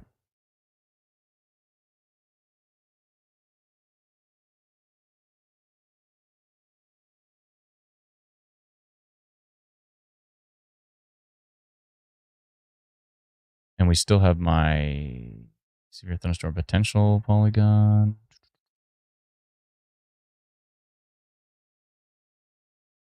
What was that one? What was that one? What did it say? 626. That one. Okay. Scrap that one. And what else? We have the 802 Angus Berry. Those storms are looking so boring. I think it's just a little bit of a flooding risk, but I'm going to scrap that polygon now.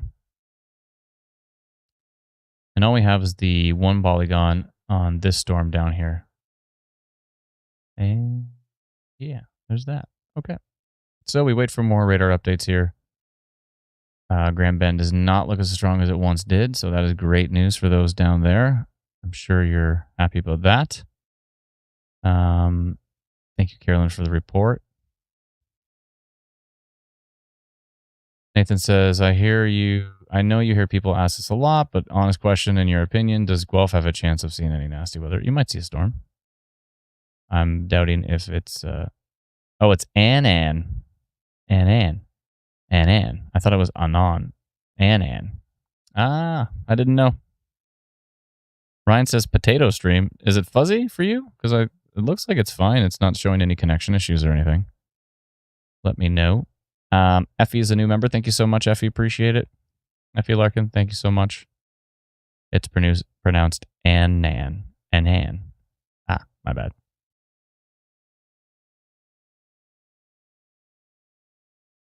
Okay, I'm putting this expert one blaze in a timeout.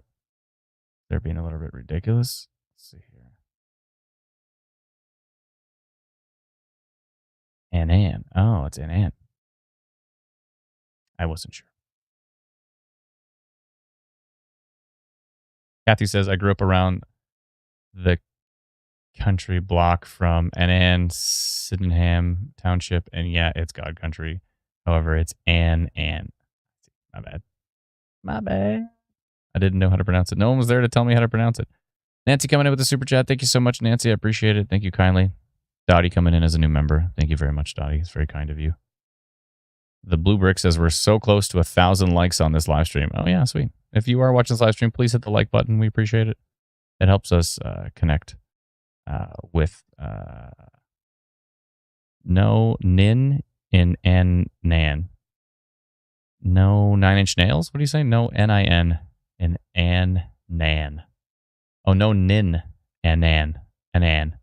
Not an in, but it's an and nan. And nan. And nan. Am I putting the right emphasis on the right syllable? That was a Mike Myers joke, if anybody got that. View from the Top, I think it was called, that movie. He says, you're putting the wrong emphasis on the wrong syllable. Oh boy.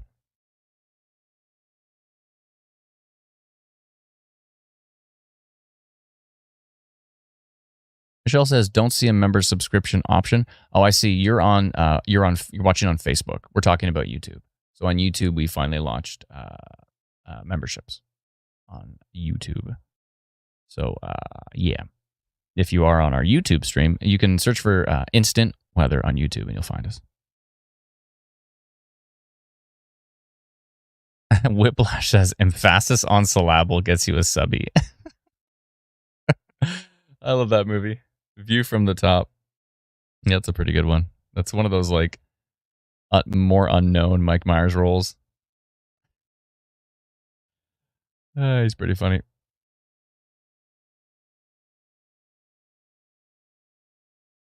All right, let's take a look here. Oh, Todd says Marissa wants an nin. No. Okay, give me just one sec. I'll be right.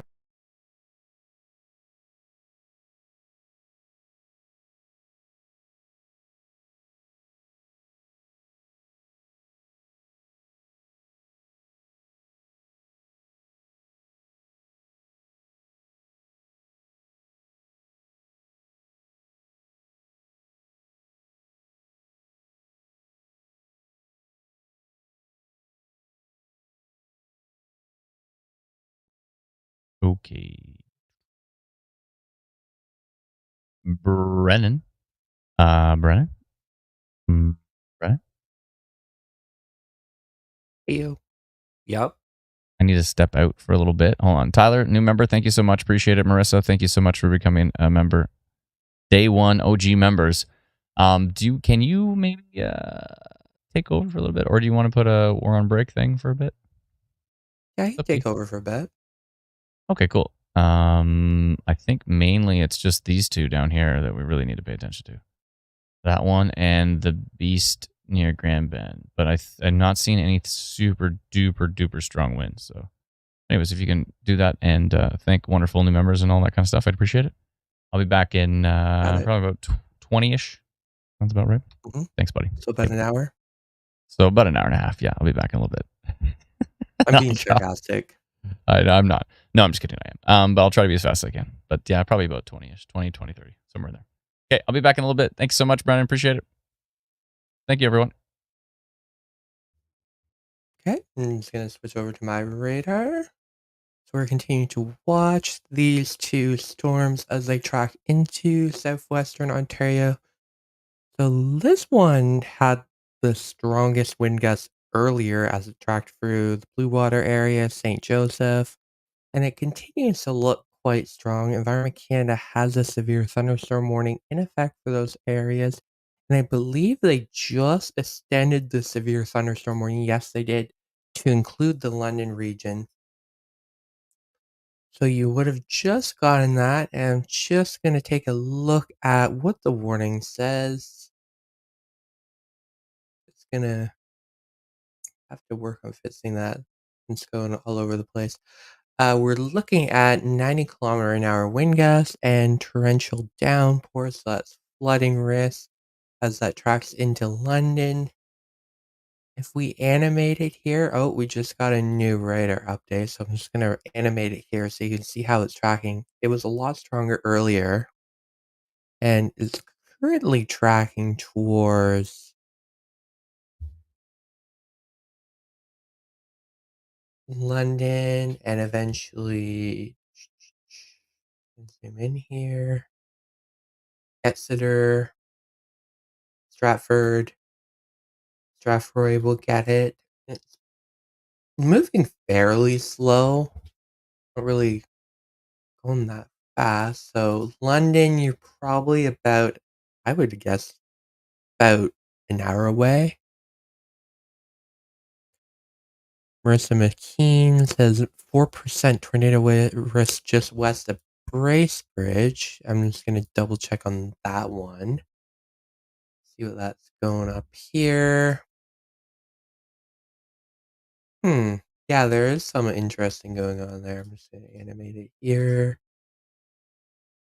Yeah. Tracking into the Bala region, Torrance, Lake Muskoka Lakes area. So keep an eye on that one. Yeah, Adam says it looks weak, but there's definitely a reason to keep an eye on that. Stormers does seem to indicate something going on there. I'm just going to keep a look up here to see what these storms are doing. Not much going on up here at the moment. Just some heavy rain, maybe strong wind gusts. And this storm near Wingham. I don't see anything too concerning there. We have a 10% severe wind risk and a 3% tornado risk. Relatively low, but still keep an eye on it. I'm just going to go back down to this one. The one thing that the storm is producing is a lot of lightning. You see, Mike. Thank you for the super chat, Mike. Anything to be concerned about in Guelph? Guelph could get some storms later today. I'm just going to take a look. I guess night now. There is this little cell that popped up just north of Fergus. Not looking too concerning, but this whole line that's moving through the east of Lake Huron region will move into Kitchener, Guelph, and eventually the Golden Horseshoe later tonight. but by the time they reach the area, I doubt it will be that severe. We mostly looking at flooding risk later tonight. See Alana's in her chat saying, "Fantastic light show here." Yeah, the one thing is the storm is producing a lot of lightning, so you definitely should be inside. Don't be outside with this amount of lightning going on with this storm. But it also could be producing some severe wind gusts. We'll keep watching that, and the other storm south of Sarnia, gonna switch to a different radar here. We'll look 33% severe wind risk, Marine City. Believe that's the Corona area. It just doesn't show up here. I zoom in. Sombra, yeah. Corona's further north. It was Sombra I was thinking of. So we'll keep an eye on that. Made it here to see. Yeah, that storm is very slow moving. We've been talking about it for like the last hour as it tracks across the border, and it's basically just sit into that area. So flooding would probably be a big concern there.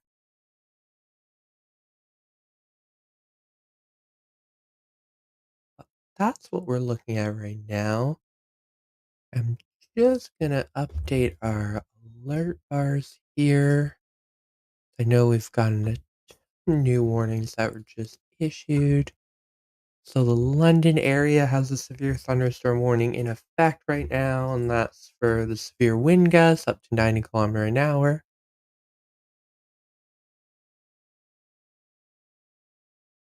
Make sure I have all alerts up there.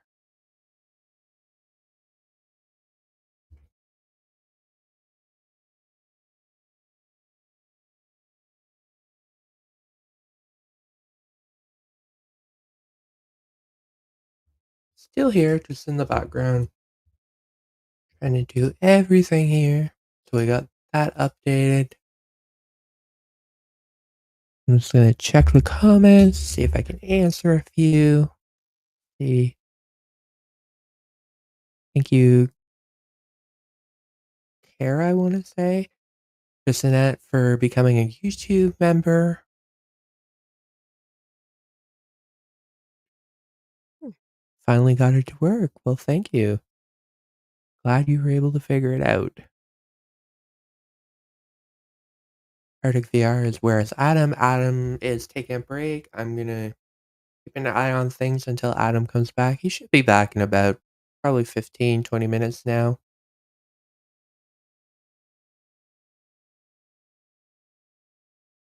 It's in GMP. Why is Chatham under a severe thunderstorm watch? Well, right now, the when that was issued, it looked like the environment was favorable for severe thunderstorms. But for now, the severe thunderstorms have developed further to the north near Sarnia and then tracking to London. So we'll have to see if Chatham continues to have a risk. We'll have to watch. There was this little cell that popped up several Windsor, and now it's tracking towards Essex, Kingsville, Albun, that area. But it looks like it's fizzling out, so I'm not sure how much of a risk there is for the Chatham area. It looks like most of the activity has developed to the north. We'll have to keep an eye on that.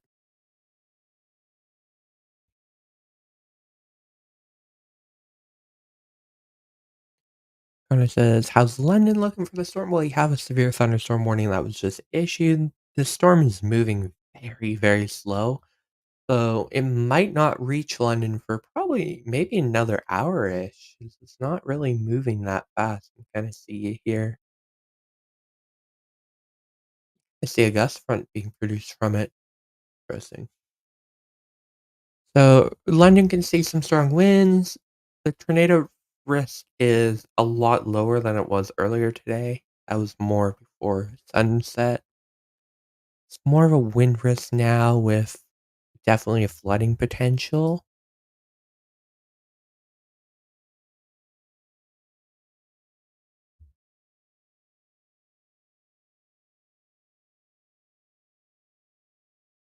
Ashley, thank you for becoming a YouTube member.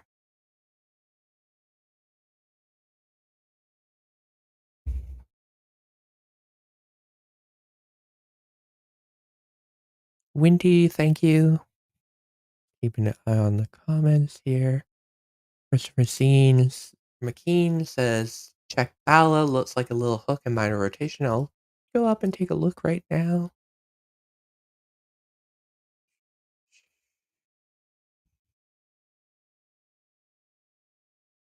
Yeah, I see what you mean. There is definitely some minor signs of rotation here near Bala. I don't think it's much. Yeah, the tornado risk is down to 1%. It does seem to be fizzling out a bit, but definitely we'll keep an eye on it. And that's tracking through Bala and maybe eventually Gravenhurst area.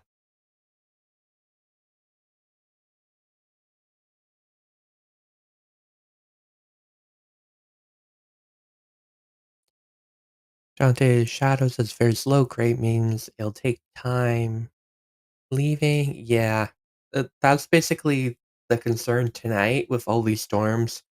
They're moving very slowly and they could train over a particular region multiple rounds of storms. And in the past, if that happens over flooding prone regions like the urban areas, I believe we've had some flooding in London this summer and, of course, the Toronto area. So that's definitely a concern with these storms tonight as they move very slowly.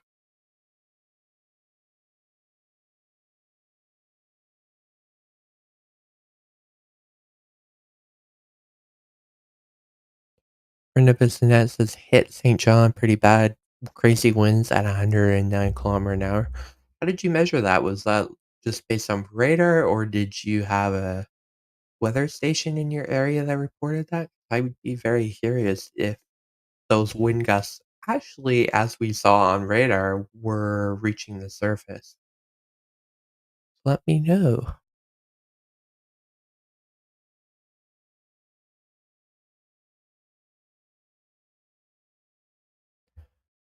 Oh, Marissa says, Brett. Let me double check. That's a good point. Hmm. Oh, yeah, a few frames ago. I see what you mean there. Interesting.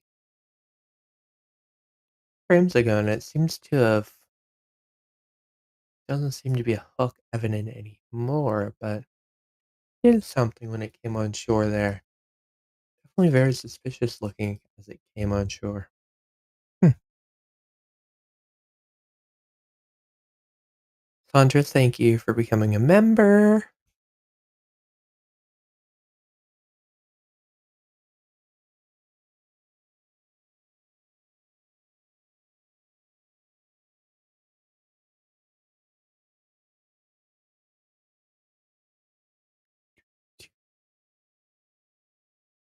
And I'm just going to take a look at the radar again as we go further to the south. Still seeing some strong winds going for Grand Bend, Lambton Shores, Forest, Port Franks. Let me see what the storm risk is showing. 44% chance of severe winds, which is relatively high. And Environment Canada has a severe thunderstorm warning in effect. I'll just read it. This line of severe thunderstorms is located from Blue Water to Wyoming, moving east at 45 kilometers an hour. Hazards include 90 kilometer an hour wind gusts and torrential downpours. So flooding is a big concern with those, along with the strong wind gusts.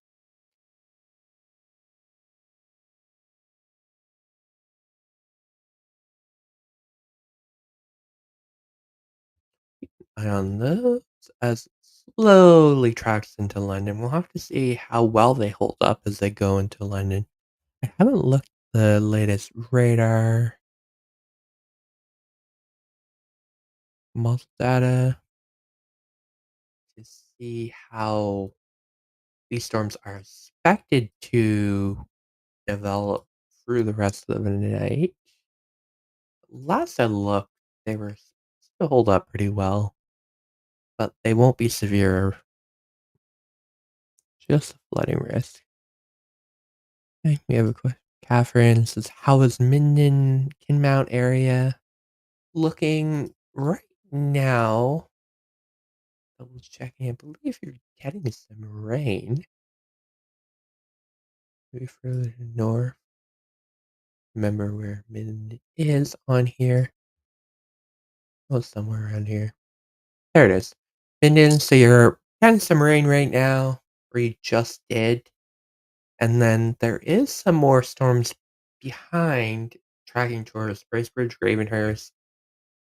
We'll have to see how well they hold up as they track towards Minden. So you could see some storms in a few hours. Unlikely they will be severe. The severe risk is more to the southwest right now, these storms, but you could see some non-severe storms in the coming hours. We'll be watching that.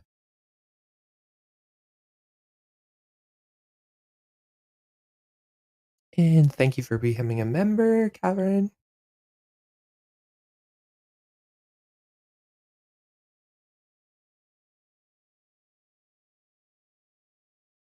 And it says her sister's at in Port Frank. I believe you mean Port Franks.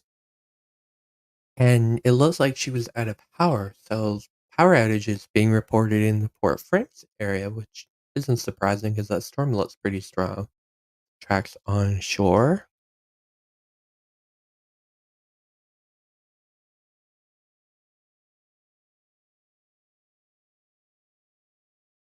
I believe Adam brought something up in the chat. Let me just look at what he's looking at.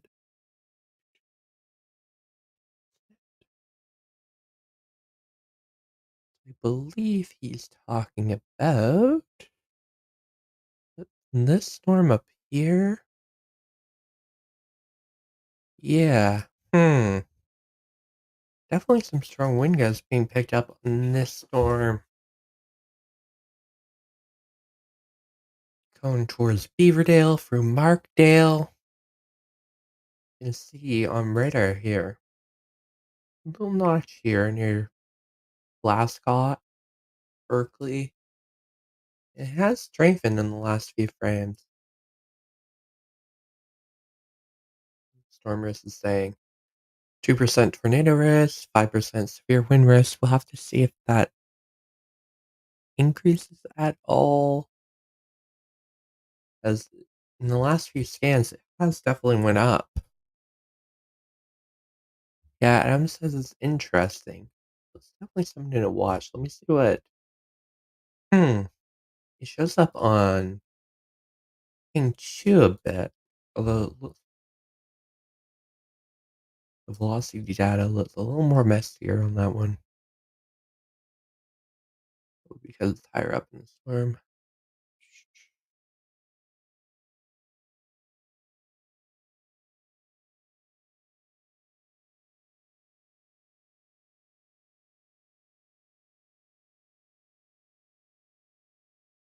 Yeah, that storm tries into Arcona, Grand Bend, South Huron.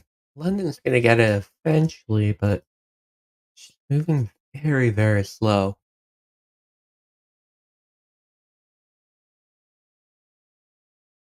It looks like the wind risk has gone down a bit on the storm, which is to be expected as we've seen the last few frames. We're at 31% wind risk compared to earlier we were at like over 40 up to 60 at one point. Looks like the wind risk with the storm near, yeah, the one near Sombra seems to be fizzling out a bit. At least it wasn't as strong as it was before. It's basically sat over that area.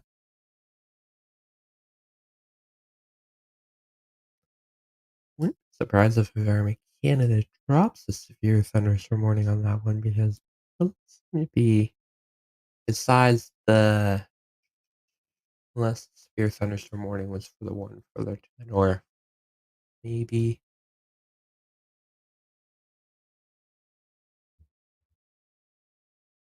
I don't know what. I'm just gonna, do we have a new frame? I'm seeing if we have. I want to take a look up to the north because we were watching that one. Bala. Yeah, the tornado risk is 0.01. Definitely come down a lot there. 6% wind risk. Didn't know if producing much lightning on here. Not seeing that much.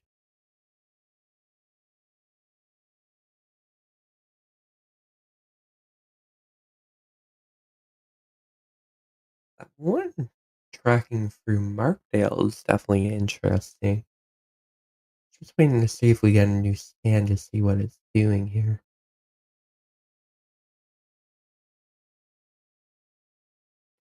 And thank you. Just became a YouTube member. I think we're getting up to nearly 100 YouTube members. Holy.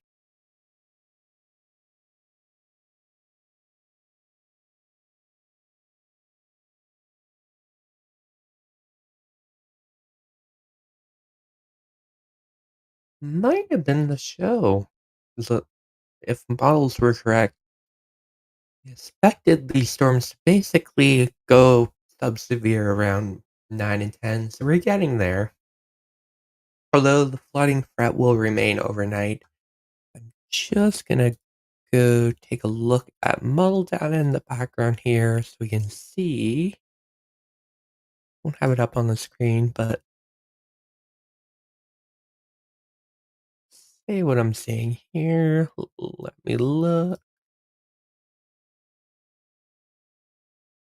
So yeah, it looks like the rain's gonna continue for much of the early overnight hours as that storm near London tracks to the northeast through Kitchener, Guelph. Eventually, the Golden Horseshoe may get some rain after midnight.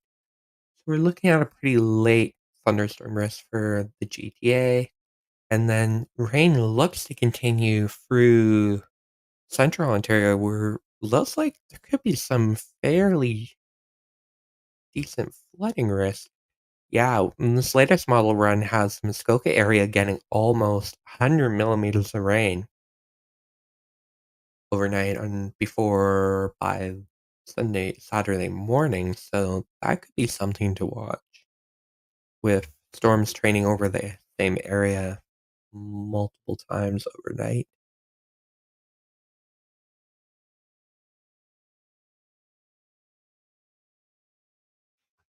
Yeah, Adam's mentioning, I believe that's the same storm he's talking about earlier.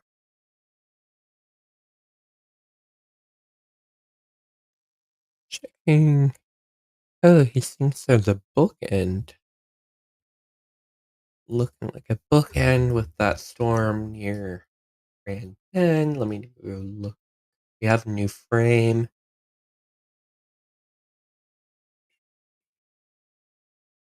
Hmm.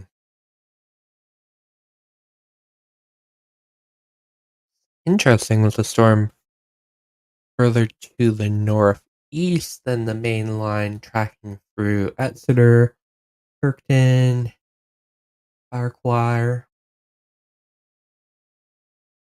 Adam's gonna be doing a minor notification rotation notification on that one. That's a mouthful. Looks like there might be a little bit of minor rotation with that storm as it tracks towards. Let's look at where it's going. So St. Mary's, Perth South, Carlingford, Kirkton, Mitchell,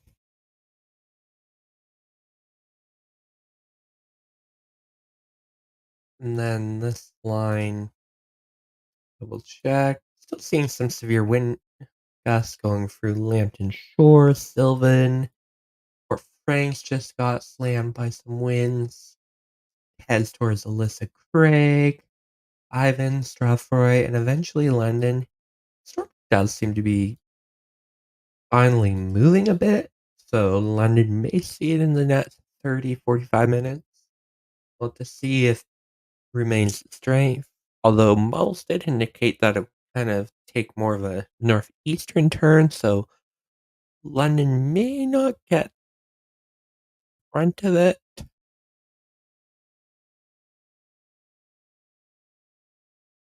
It looks like Environment Canada just ended severe thunderstorm warning for the Sarnia area, which makes sense because that storm that went through to the south. St. Clair region,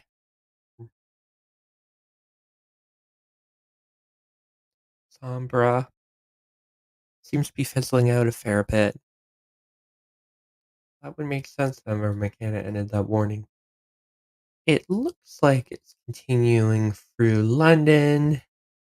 We wait for the arrival of the storm in London. Just going to take a quick glance up at the storms that we were watching here. Still looks something going up on near Markdale.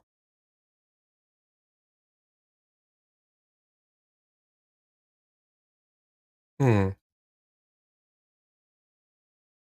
very interesting shape on reflectivity there. You can kind of see a little mini hook,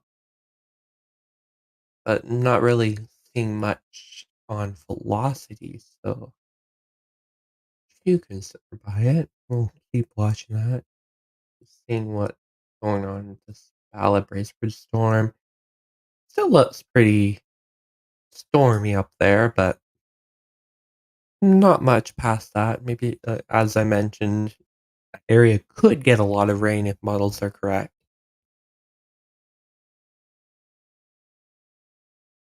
I'm gonna mess this one up because I can't hash that. Thank you for becoming a YouTube member.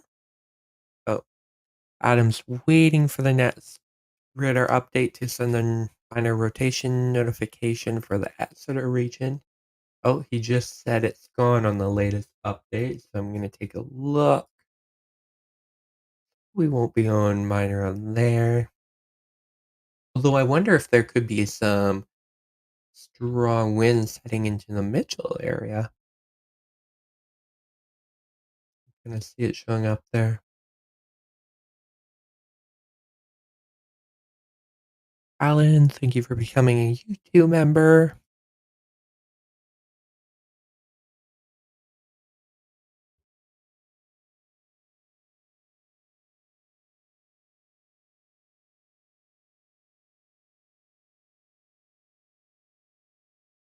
Yeah, lots of people in the comments mentioning how the Mitchell area is getting slammed by storms. Makes sense. So it looks like the what am I doing there? We went too crazy with the rotations. Although the good news is the wind gusts continue to get weaker and weaker on this portion of the storm as it tracks to northern Middlesex County, Beechwood, Lucan, London. Interesting gust front going through Saffroy ahead of the storm, so could see some strong winds there as it tries to the north end of London. You can see on Ontario Storm Reports, we have a picture of Lucan tracking towards London.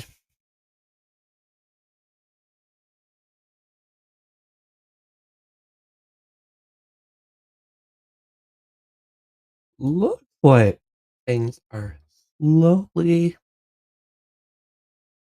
getting gradually weaker, at least compared to what we were dealing with earlier this evening, but definitely lots of lightning continues, so you can enjoy the lightning show from the safety of your house. Please don't be outside. Definitely a lot of lightning being produced by this storm.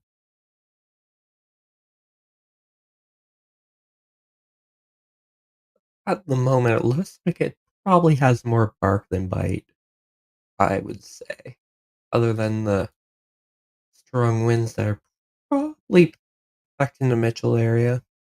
We'll have to keep an eye on how that progresses because we've seen when these downbursts show up on radar, they show up as one little pocket and then they fully explode in the next frame. So we'll have to see how that goes on there.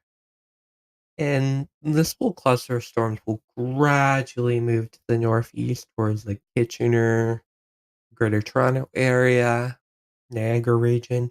But by that point, it won't be any severe weather to be concerned about. Mainly flooding concern, a lot of lightning, maybe some strong winds and small hail, but nothing too concerning.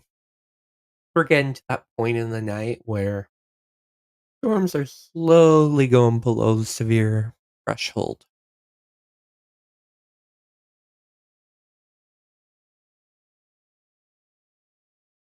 Gonna take a quick glance at what these storms further to the north are doing. Yeah, all the storm risks are gray, which means not really doing much up here. Just a lot of heavy rain, some lightning, tracking through Midland, Bracebridge, Huntsville, Erie Sound, and then some more rain further to the southeast, Barrie, Northern York region, Lindsay, Corfu Lakes, Minden, Halliburton. You're getting some rain. Nothing too concerning up there. And these storms were looking like they could potentially be doing some stuff near Markdale. Let's see if we get a radar update to see what this is doing. Probably the most concerning storm in this area of that cluster. Let's see.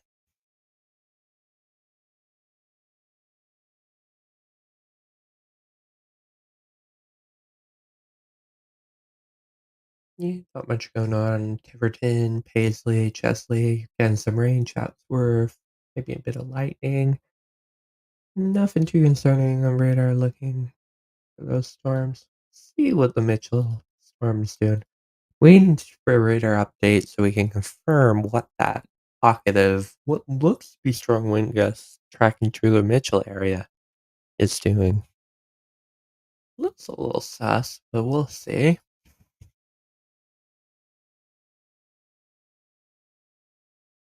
Here it says, is there a tornado warning for Wasaga at all? No, there's no tornado warning in effect at all. There's no warnings or watches in effect for Wasaga, and Wasaga looks to be in the clear right now. You're good. Oh, and it looks like we just got an update. It's not. Looks like there's two pockets you can see in the Mitchell area to the east, and then further to the south near Fullerton, tracking into Avon Bank, Perth Downey, eventually Stratford. So if you're in the Stratford area, you're probably gonna get a really strong storm, maybe some strong wind gusts, small hail. Of course, they're under a severe thunderstorm warning from Environment Canada, and I'm just gonna see if the descriptions have changed at all. I doubt it. Now, 90-kilometer-an-hour wind gusts and torrential downpours, so that continues. So I'll see how that storm continues to progress. And the further to the south, it's slowly progressing into London. Talking about that for the last hour, it feels like. But it's finally making its way into London, but doesn't really look that strong. Maybe it's a lot of lightning for sure. If you look to the north or northwest, you have a good view, you'll likely see a lot of lightning along the horizon as it tracks in the city. Della became a YouTube member. Thank you. And Adam will be back in a few minutes. He just says back in 5 to 10 minutes. So you're stuck with me until then. Just basically waiting for that. See what these storms are doing as it tracks into London. Gonna see, we were looking at the storm through Markdale. It still looks pretty strong, but Esther's fairly high up. And then when we look at from King City, it looks a little weaker. A lot weaker, actually. Don't think it's much of a concern. And the storm risks definitely come down a lot on it. 2% tornado risk, 3% severe risk. So again, just lots of lightning, heavy rain.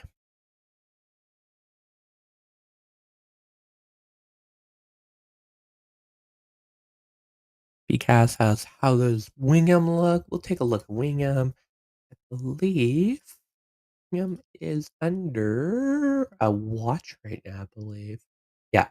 So you're getting a bit of rain. Basically, the show's over for Wingham. Maybe unless these storms over, there's a few pop-up storms over Lake Huron that may track into your area, but you're under a severe thunderstorm watch, but most of the activity is further to your north and further to the south. So I would say Wingham's probably fine. Well, it's fine right now, but I wouldn't really expect much tonight. Maybe some more rain, thunder.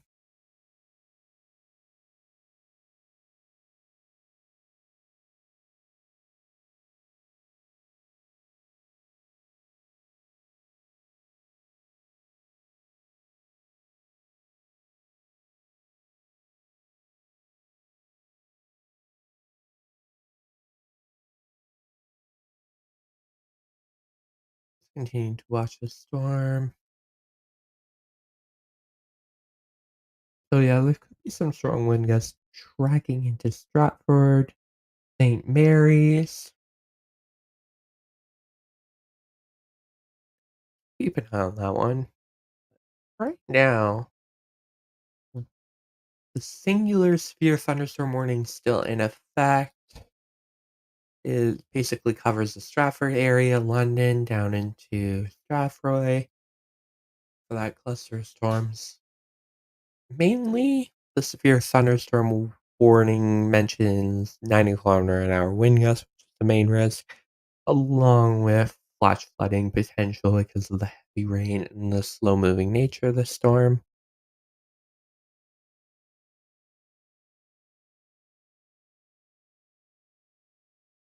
Just gonna update the banner. 'Cause we've done that.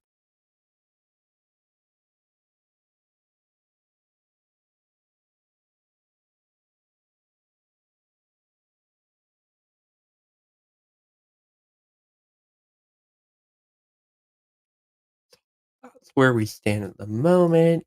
I'm just gonna take a quick glance up further north and watching these storms. We should have a new radar frame coming soon. I see the live icon pulsating, so we'll go for the latest data once that radar frame comes in.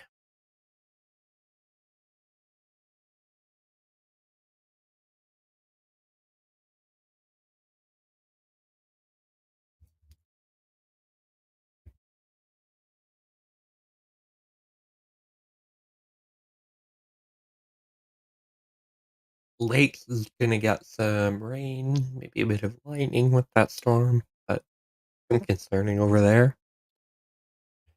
Just gonna be a very noisy night. Lots of lightning today, especially in southwestern Ontario with the storm tracking into London. And we just got a new frame, and I'm gonna take a look. And yeah, we continue to see strong winds, two different areas near Kincora, and then further to the south near Aventon, tracking to Stratford. So if you're in the Stratford area, get ready for some strong wind gusts as the cell tracks into your area.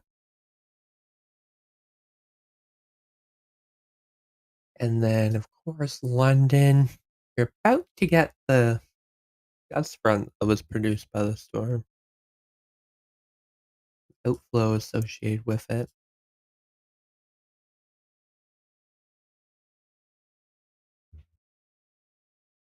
Not too concerning, and I believe the wind gust risk continues to decrease, so we're at 19%, 2% tornado risk, and not much of a hail risk. Can still see some small hail, maybe pea to dime size, but that's questionable. Mainly a wind risk right now, along with the heavy rain.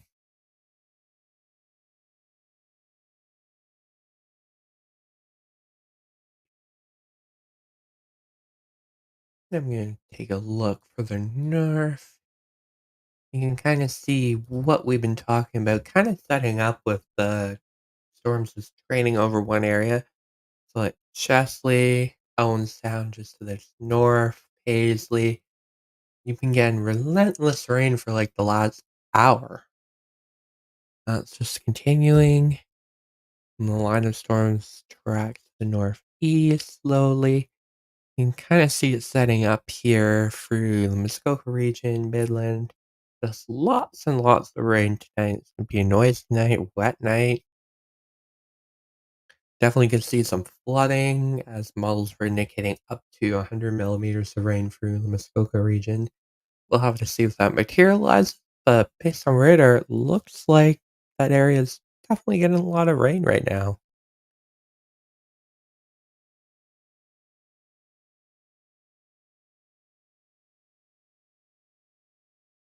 Lennon's asking, do you think any severe storms will hit Ottawa overnight or in the morning afternoon tomorrow? I haven't looked at the data for tomorrow per se, but I don't think we're gonna get any storms tonight in Ottawa. Maybe some non-severe activity in the morning, but most of the concern is further to the southwest. I'm just gonna take a quick look at forecast for tomorrow. I didn't see anything last time I looked at model data. Much of a concern tomorrow. Double check.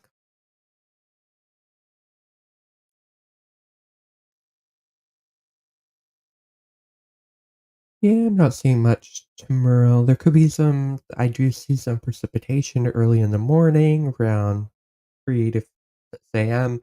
Maybe some embedded thunderstorms in there, but we're not looking at anything severe.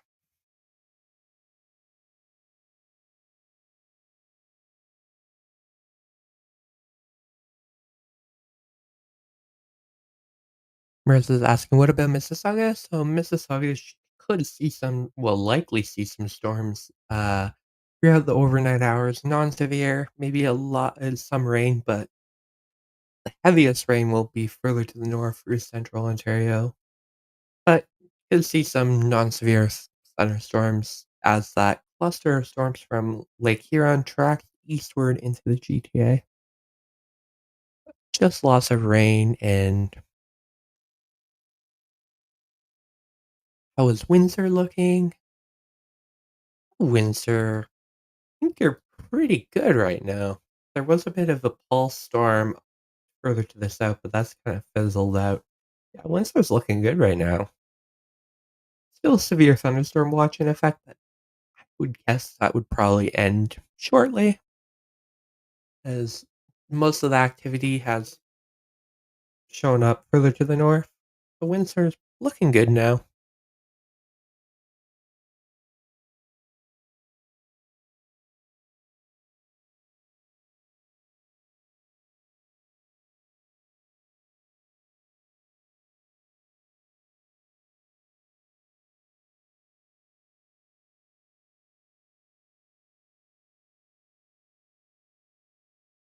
And it looks like we just got a new radar frame. Well, from Detroit radar, but we should be getting one shortly for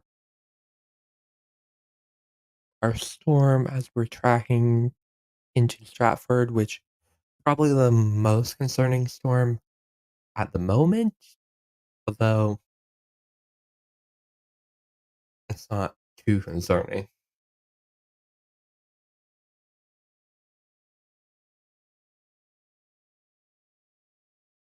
Some strong winds dragging into Stratford. We're just waiting to see a new frame that should be coming any moment now. Yeah, I see the live icon pulsating. Once that happens, I'll go through it and see what's happening. Anyone in the Stratford area could tell us what they're experiencing. That would be great. So I'm wondering if these wind gusts are reaching the surface. Let me look at this. We're at 7% severe wind risk. Isn't that much, but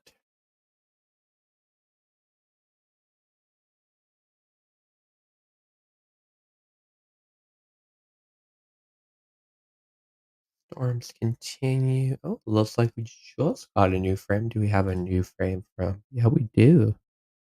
So yeah, still looks fairly strong as it goes through Stratford. Probably not reaching close, like, we're looking at 70 kilometer an hour estimate. Still under a severe thunderstorm warning, so still take that seriously. It looks like bulk of the storm is starting to fizzle out, at least getting to non-severe levels. As that main pocket is now down to 10%, so we've gone from 60% down to 30, it was 20 earlier, 15, now it's 10%. That's impressive. Mhm. Welcome back. Welcome back Hey, to to the standing boring desk. show. Is it It boring? What's is happening? standing test. Not really much going on. I know. I was watching. It was yeah. News It's fest. not that exciting, which is good though. We don't really necessarily want exciting. Mhm. This one's interesting. Yeah, I've been watching Got that one. got some high winds in here. 78, 80. And there was a few people in the comments that were mentioning from the Mitchell area, it was getting quite gusty there as it went through. Yeah, I'm sure it would have. Yeah, it did have some pretty. It did get this part got right here got pretty close to severe, if not severe. 72. Okay, I'm just going based on colors, but 71. Yeah, it was getting up there. Definitely standing out compared to the other storms. The one that was down here that went northeast of Lake St. Clair, it totally died off big time, Didn't which is really good. go anywhere, just sat over that area for a few hours and then just decided to die. You see this outflow boundary going towards London? Yeah, I was mentioning that. Interesting. It's really evident on velocity. You can barely see it on reflectivity, but there's definitely an outflow boundary pushing in front of this storm right here, and it's heading to London. So London's going to get pretty gusty, I think, as that pushes through. London's going to get quite gusty, but it doesn't look too strong. But there's still severe thunderstorm warning for London. What are the deets on that? Let's see what Environment Canada says. 90 kilometer an hour wind gusts and Yeah, heavy rain. yeah, it could get marginally severe in London. We'll see. I know we have a lot of folks in the London area. Da-da-do. Carolyn says, "Hi, Adam. Update on Chatham, please. Would like to go to bed, but I'm too scared." Oh, don't be too scared, Carolyn. It's all good. It's all good. We're not too excited about anything right now. And you said you're in Chatham. Yeah, I think you're fine. Chatham's fine. All good. All good. All good. The only storm we're focused on right now is the one heading east of Mitchell, um, into Stratford area, and this one coming down here into London at the moment. Some really strong wind gusts on an outflow boundary that's actually ahead of the storm right here. Could be a pretty strong outflow boundary. I saw a really strong outflow boundary in Alberta earlier this year. And I mean, normally outflow boundaries, people are like, wow, it was super windy, but that's about it. But this one actually this actually caused damage, some substantial damage. I was quite impressed by it, actually. You don't usually see that. Yeah, we're getting up to 80 here, east of Sebringville, heading towards Gads Hill, and through the Stratford area as well, too. The Stratford's like 60, 70, but up just to the north is 80. And that might be increasing in strength. Yeah, it looks like it is. Heading up towards Al, Amulree, Amulree, Mulree, Ratsburg, Roxton. Yeah, looking at some pretty strong winds there. And that is still under a severe thunderstorm warning.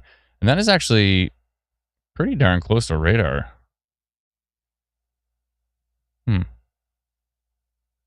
Yeah, heading towards Kitchener could see some strong winds in there. Only says 5% severe wind risk, though.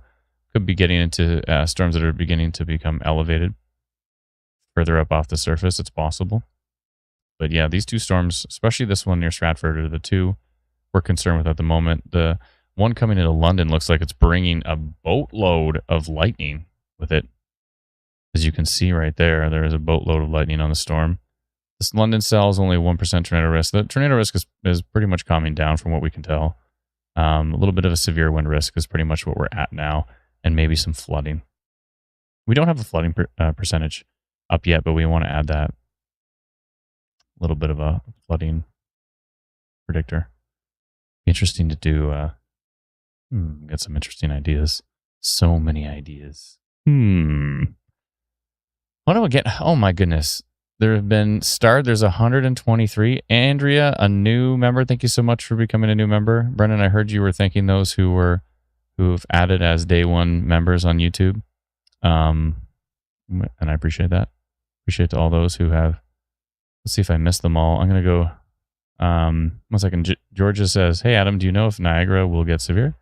I don't think so. I think it'd just be some storms down there. You're probably gonna get storms overnight, but I'm not expecting them to be severe down there. Angel says, I'm starting to stress more now. What are you stressing about? Where are you at? Let me know. Suds comes in as our first YouTube member ever.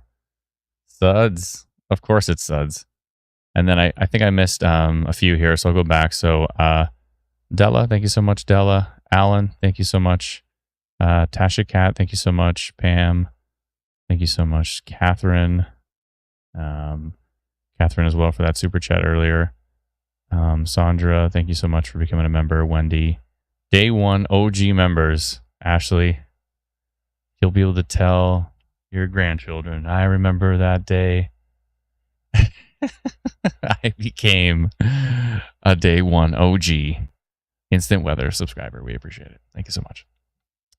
I'm drinking delicious water right now. It's fantastic.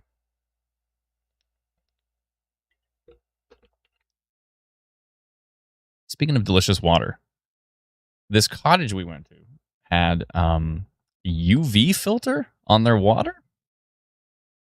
What? It was delicious. And instead of having to like go to the fridge, I know like this is like first world problems here, but instead of having to go to the fridge and like click the thing and have like the little stream of water come out, I don't know if you have that in your fridge, but we do, is like, and you got to replace those giant filters, you know what I mean? And instead of having that, it's like any tap in the whole cottage was just perfectly filtered water. So it's like you have to fill up your water bottle. You just it's like go in the bathroom and put it to cold, and it comes out as fast as tap water comes out, of course. So it's just like, and it's done. And it's like, yeah, I bet you UV filters for water are super expensive. Does anybody have UV filter on their water? Was it an Airbnb? I don't. I didn't. It wasn't me who did the rental, so it was another family member. So I don't know what they used, but I don't think it was Airbnb. I think it was something different. But sorry, go on. Well, usually those cottages have a lot of upgrades done to them. Oh, okay. I think it was like an Airbnb. I think we rented a cottage. Having well water isn't really an attractive thing for people staying at. Well, I mean, I've had some well water before that was fine. I think it was well water that went through a filter, and then it was fine. Sure. Right. But the UV. So what did they just? Let's see here. Oh, YouTube user says we have a UV filter. It's not too expensive. Okay. Yeah, it was amazing. Like now, it's not like reverse osmosis where you have to put like the minerals back into the water, right? I think it's different. It's just like harnessing the power of UV rays, which are in some ways harmful. In some ways they're good, but in some ways harmful. But then against the water, it just destroys bacteria, right? So I guess you're just killing all the bacteria in the water, which is pretty cool. That's pretty sweet. Yeah. What Suds? I'll just put Suds comments on the screen. I didn't even pre-read them. I should probably pre-read comments, but I usually just see like the first 3 words and then I click the button. But I have an app idea that'll make your dev team cry. Link a polygon to a storm risk blob, follows it along and warns people as it moves, deletes, blob, disappears. Oh no, so Suds, it's interesting you've said this because we've brainstormed it already, which is the idea of, and we talked about it on a previous live stream, but it was the idea of taking the storm risk polygon, using the directional arrow, and extrapolating the polygon out, right, from its original position out in the direction it's heading. I mean, that's, in theory, that's what we kind of already do with, like, of course we don't warn, and only Environment Canada can issue a warning, but we send out proactive notifications like rotation detected and damaging wind gusts, reported or whatever it happens to be. By the way, thank you so much, Josie, for the super chat. Appreciate it. And I don't know if I said Catherine already, but thank you so much, Catherine, for becoming a member. Appreciate that as well. But the idea was to take the storm risk polygon, But the thing is that the directional arrows are not always perfect. So that's why it would be nice to have the ability to move them. The ability to adjust them based on the way that it actually is heading. Because sometimes the arrow is going to the right and it's moving a little bit more to the southeast. So it'd be nice to have those micro adjustments. But yeah, it'd be interesting to do that. To notify every storm. But would you want to notify every storm? I mean, like, you want to know when a storm's about to hit your area, right? You want to know. Is there a storm about to hit my area? I don't care if it's a garden variety thunderstorm or if it's the worst possible storm. You know what I mean? So I typically want to know in general. So to notify every storm could be interesting. Mm-hmm. DJ Williams says, Adam, I have a water bottle with a UV filter. Oh, there's a UV filter built into the water bottle? What?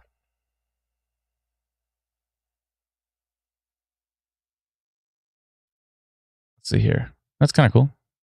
I know there was like Brita water bottles where it had just like a carbon filter in there. And then, you just fill it up with like tap water and then you have to like squeeze it through the filter. It's not as nice as having just like filtered water already, but yes, there is. Oh, that's cool. Interesting. But yeah, the UV thing was pretty cool. We're getting some weird pop-ups that say undefined. This is only on our internal version. You probably didn't join us at the start of the live stream, but we've added Environment Canada's forecast now to Instant Weather Pro.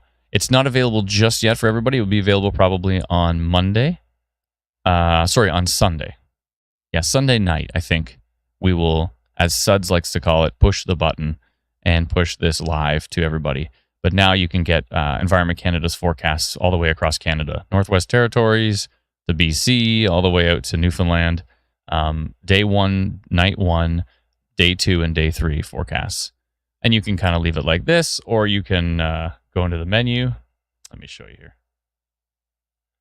You can go into the menu of Instant Weather Pro and then turn the opacity up. So you can turn it up so it's full blast kind of thing. This is nice too because people are trying to figure out, are they actually inside? Here, let me turn this off. Like, is Hamilton inside? It's really hard to figure out for the Environment Canada's forecast if Hamilton's inside their severe risk area.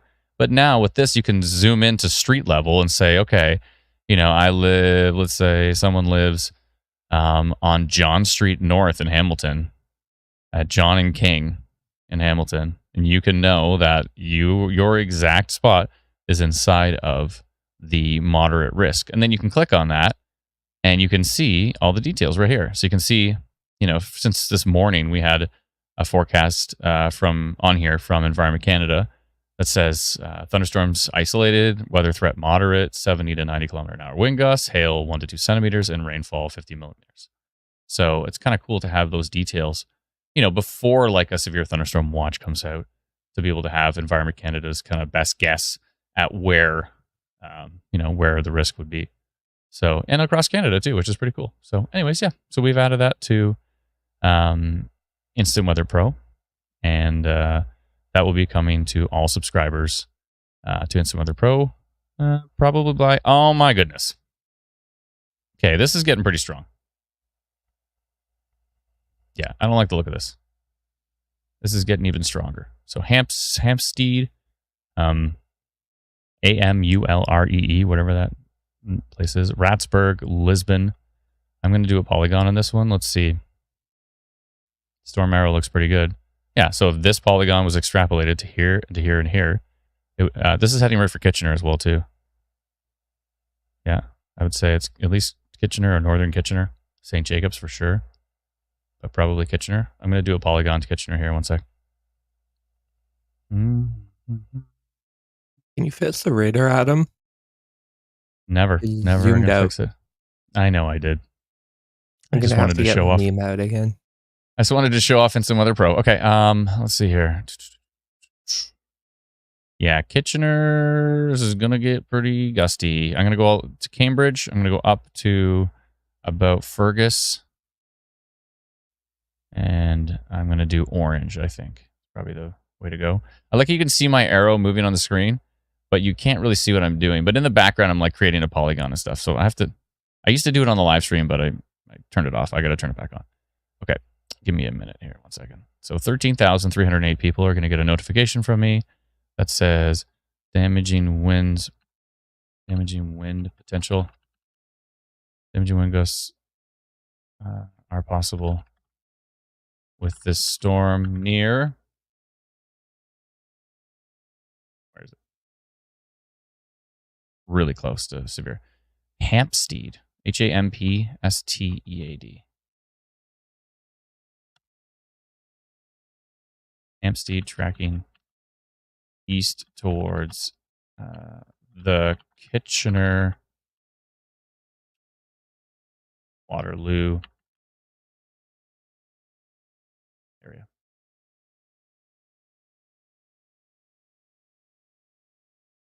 The timing here is 9:53. Okay. Sending it now.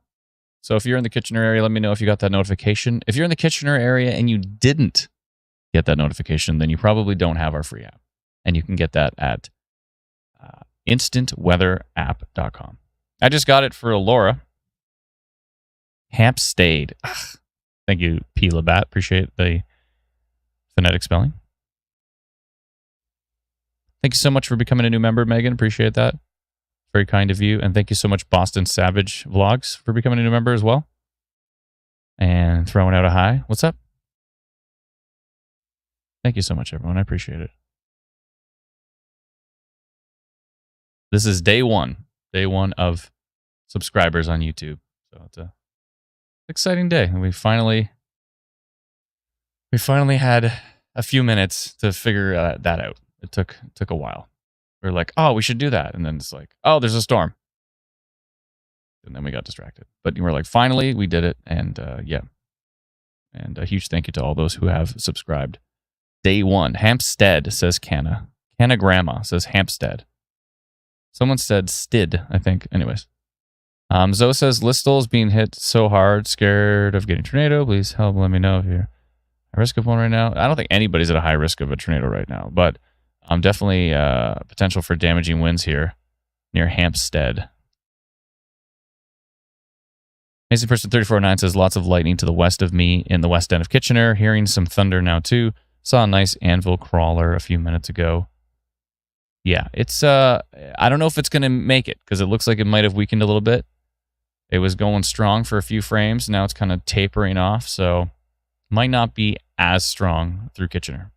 It might die off, so we'll see. That's definitely a pretty grumpy looking storm with lots of lightning. So, and what's going on up here? Hello. There's still a little bit of 2% tornado risk on that one, eh? Oh, hello. There's still some little tiny bit of, look at this, tiny little rotation mesocyclone on tilt 2, tilt 3, tilt 4, and back to tilt 1. I want to do like the tiniest little minor rotation polygon on this one because it probably has no chance. But there's something's going on there on that initial cell. Let's see what's going on with Exeter here. Yeah, Exeter's got it too, right here, near Rob Roy. There's a little bit of rotation near Rob Roy at the moment. And let's just take a look at Brit, because it's kind of a third eye. And Brit's got it too. Okay, that's enough. 3 radars showing me minor rotation. All right, I got a new polygon. New polygon. There's a minor rotation on this Rob Roy cell.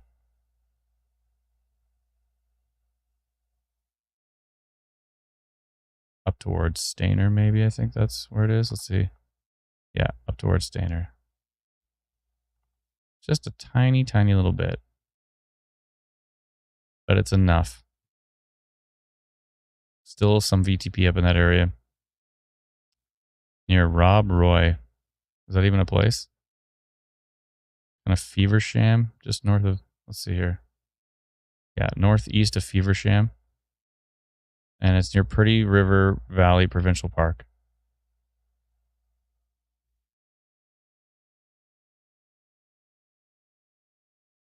I'm going to make this polygon really small. Not even going to go to Collingwood with it. I'm going to keep it really isolated around that storm. And we'll see what it does over the next frame.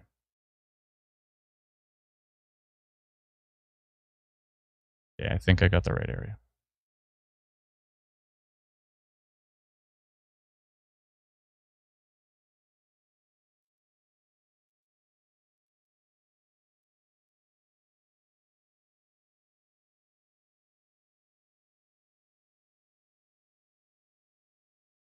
Okay, minor rotational storm near Rob Roy, just northeast of Feversham.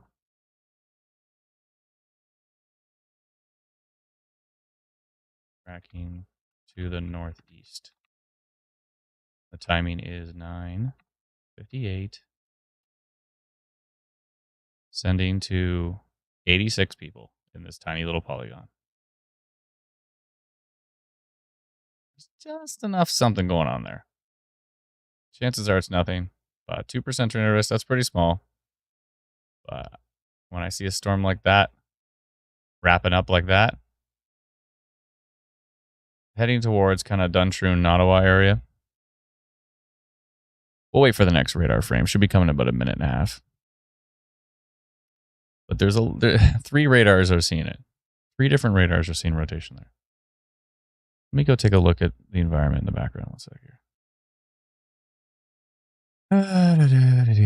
Still supercell up there. Still 4. There's still VTP in that area. Right around that storm. I mean, the environment's there. Like, it's not a super strong environment, but it's there. So, there's that. It's on K-Buff too, says Marissa. Marissa's been very helpful, by the way. Checking radar. We appreciate that. Especially, I noticed you said there was a 4% tornado risk up in Bracebridge. I looked at that cell. It didn't look that strong at all. But yeah, see, there's a little something on K-Buff. It's pretty weak on K-Buff. But K-Buff's so far away. Look at the size of this polygon. I couldn't have made it smaller. It was the smallest polygon I've ever made. It actually looked better on this frame. Let's see what it looks like on King.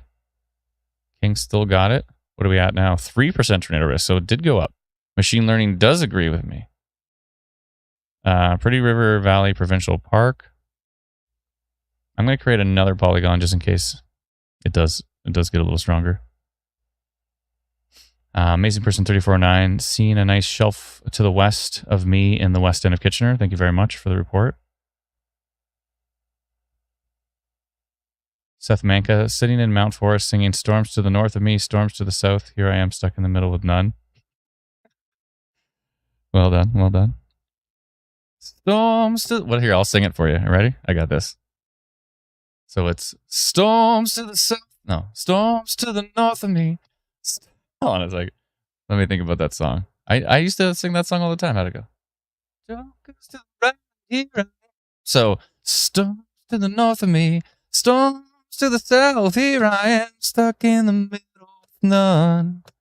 Yes, I'm stuck in the middle with none. And I'm wondering when I am going to get some. I was going to say one, but it wouldn't have been a good rhyme. Rhyming the same word with the same word is the cringiest rhyme of all time. Drives me nuts. Let's see here.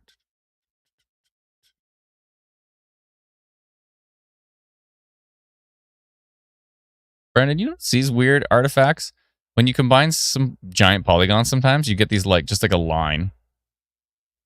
Like this still says this says we're live streaming, this says we're live streaming. But then you just get this big line in the giant combined polygon. That's funny.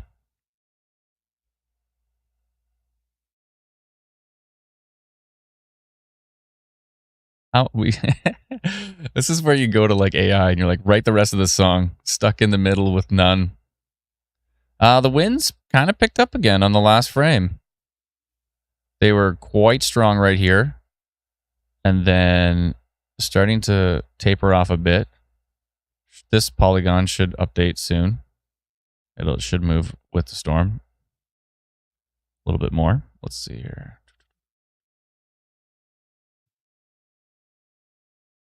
Yeah, look at this little, what's this little supercell think it's doing? Just a baby. There's been a little bit the latest frame on that one is not as convincing on both King. See, this is why I wanted to do the tiniest polygon of all time. Because the next frame, not as strong. Still 3% tornado risk on that one, but we'll get an update soon. There's still some broad rotation on tilt 2. It's quite broad on tilt 3. It's there on tilt 4. And it's probably still showing from Brit. Yeah, there's still something going on from Brit. And something to the left of it as well. These little storms. What sneaky little storms think they're doing? I don't remember this line looking this good. This line was looking like washed out. And now it's like there's a hook. What's happening? How is this storm? It's just like, let's go back a few frames and we're like, meh, stuff around here is pretty weak. Don't even worry about it. And all of a sudden now, those storms are kicking it up a notch. Severe thunderstorm warning ended for London, Ontario. Says my watch and the instant weather app. Does anybody use the instant weather app? Let us know. Have you used it before? Barry seems to be trying to attract the risky sells today. Yeah, perhaps. Perhaps. I didn't hear any thunder from down here. I know I'm in the basement. Like, it's the best place to be when you're live streaming. Because it's like, you know, when you see like, when you watch all these news stations and stuff in the US and they're like, oh no, there's a bad storm. And then they all have to like leave the news studio just empty and like go into a shelter. But it's like, what if the shelter was where the studio was? Like, what if being underground is the place to be? Then it's like, oh, the storms are right on top of us, but we don't have to go anywhere because we're already in the right spot.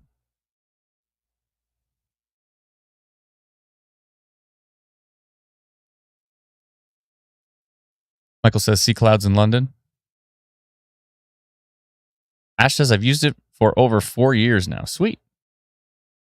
Nice. Sandy says, I use the instant weather app due to your feed. Thanks so much. Appreciate it. Everyone calls it the Insta weather. We thought about calling it when we changed, because we used to just be, you know, like basically tornado watch pages on Facebook. So Ontario Tornado Watch, Alberta Tornado Watch. And then we're like, we decided on doing the app. And we're like, and we thought, and we came up with instant weather, and we're like, you know what? That should be like the whole umbrella of, you know, what we do basically. So, but then we're like, should we do Insta weather or instant weather? And we're like, yeah. And then we looked it up, and there was already some app on Android, I think, that was Insta weather for like $4. And we're like, ugh, no, let's just do instant weather. We decided on instant weather. Anyways, Mark says, do you think a tornado might touch down? I'm less. I thought maybe this little cell had a chance near Rob Roy, heading towards Duntroon. We'll have to wait for the next radar frame here, but it's a really small chance. Oh, machine learning's gone up to 5% now on this little cell. You don't say, Pretty River Valley Provincial Park. It was definitely more interesting here. That's when it was more interesting. On the next frame, it was like, I don't know. I'm not that excited about it. Kira says, I use the app every morning to see what to wear / prep for the day. It's great with kids, LOL. You guys are the only accurate or close to one I have ever used. Oh, thank you so much. Appreciate it. Yeah, we thought about putting like recommendations for clothing.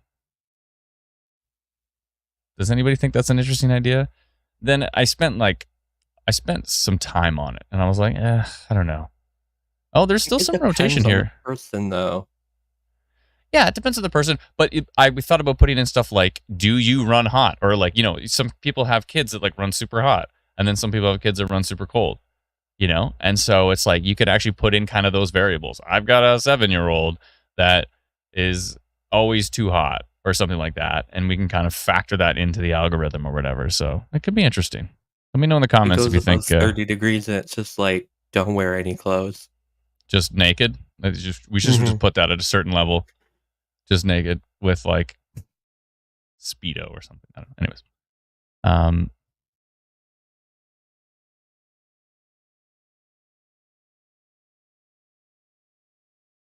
Sandy Sassy says, I do find it more accurate, although I'd like to see the radar show a little longer. Yeah, so that's right now. That's where Instant Weather Pro is useful because it you can actually change the number of frames to 50. So Instant Weather Pro goes all the way up to 50 frames with multiple data products animating. But we are going to we're going to leverage the awesomeness of Instant Weather Pro and bring some of that, at least a little bit of it, to make the past radar on the Instant Weather app much, much better. So we're gonna leverage that a bit. Because right now the past radar on Instant Weather is like, it's like not that much, especially on the free version. Unfortunately, we can't do more with that data, but we should be able to do more with this because we are processing this in-house. So I think we can. So we'll see. Anyways, I'd like to make the free app better for everybody and then continue to make the subscriber app, even better. So that's the plan. That's our focus right now. Whoa. We're hitting 90 now. I'm glad I did that polygon. After I saw it start to weaken, I was like, wow, that polygon was useless. And now I'm like, okay, now we're at 90.72 heading into St. Clements, Heidelberg area. I've been to Heidelberg before. I think I stayed at the Heidelberg Inn one time. When I was playing drums on Dr. Sills' album. I had to play drums on his album. And I think we were in St. Jacobs. I'm trying to remember exactly where we were. I think it might have been St. Jacobs. And then we stayed in the Heidelberg Inn. And then we had sushi in Waterloo, actually. And that's actually where Dave first told me that he was going to leave Environment Canada and go to the Northern Tornadoes Project. And I almost spit out my sushi all over the table when he told me. Because he's like, I think I'm going to leave Environment Canada. I'm like, and I almost spit out my drink. And then I'm like, what? And then he's like, well, there's this really awesome opportunity to start the Northern Tornadoes Project at Western University. And I'm like, okay, that sounds amazing. So, yeah, that was quite a day. Let's see here. Adam, sprinkle magic on that storm. Make it go away. I have no magic storm dust. There is no magic storm dust. Let's clarify this here. There is no magic storm dust. I know. Look. Oh, Brandon, don't even start. This is still something near Duntroon. It's going outside of my polygon, actually. Let me go to tilt 2. What percentages are we at here? 7% tornado risk on this cell? Okay. I need to extend my little crappy polygon, though. Say something. No, you do not have to say into that storm risk. No, I am not zooming into that storm. I know exactly what you're going to say, and it's not being said. So let's move on. We're not doing After Dark. Oh, it is After Dark. But we're not doing After Dark. No, we can't. Duntroon to Stainer. That's what I'm going to extend my polygon to now. But where is it? It's right in Duntroon. Let's see. This is the most tiniest. Brennan. Okay, it's right in Duntroon. Oh, is it still in my polygon? Oh, I'm on the wrong tilt. It's still basically in my polygon. And it's going due east towards Duntroon and Clearview. So I'm going to bring this way down to Duntroon. This is the tiniest polygon of all time. And Clearview. So is it going to go towards Stainer? It could turn. Okay, I'm going to include Stainer in this, but maybe not Collingwood. Yeah, just Stainer here. All right. This is a tiny polygon time. Minor rotation continues. We continue to detect a bit of minor rotation on this storm that is in Duntroon, tracking east towards Clearview. The timing is 10, 12. Okay. And I sent it to 702 people. My tiny polygon.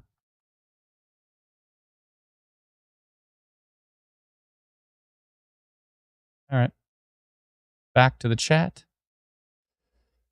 Oh boy. There's still just a tiny bit there in machine learning. I just don't like the fact that it's saying 6% tornado risk on the cell. So I've seen stranger things happen. Remember that time this year, Standard knows what I'm talking about. Remember that time there was like, oh no, sorry, was it Standard? Was Standard this year or last year? I think Standard was at the very start of this year, where so Standard had a out of nowhere landspout, I believe, and then, but then I'm actually thinking about Base Borden. Remember this year in Base Borden where there was a storm that looked about equal to this one. It had a little bit of rotation. It had a perfectly placed kind of hook where that little bit of rotation was. Yeah, it got weaker. That's good. It had like, I think 4% or 3% on the tornado index. And we said minor rotation. And then there was a photo of a huge cone touching down at Base Borden, and there was damage. So that got confirmed. That was pretty wild. Does anybody remember that? Anybody from Base Borden?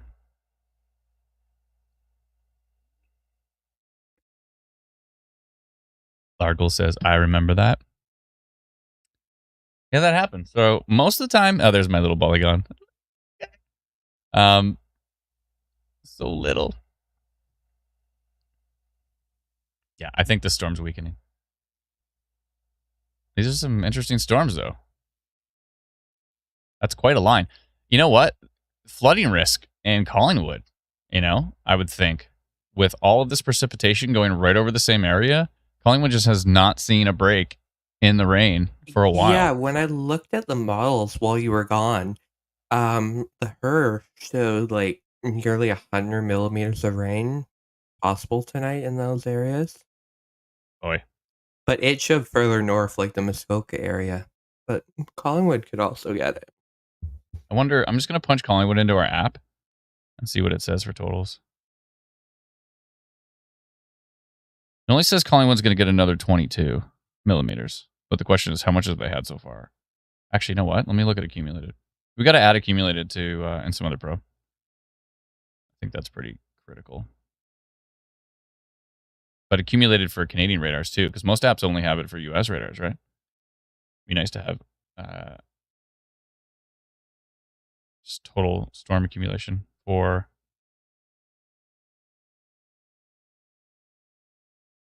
Yeah, there's some heavy duty values. Like Holland Center area has seen like 2.81 inches. That's a lot. Down in here, basically. Yeah, so could be a little bit of a flooding risk for some of those areas, I would think.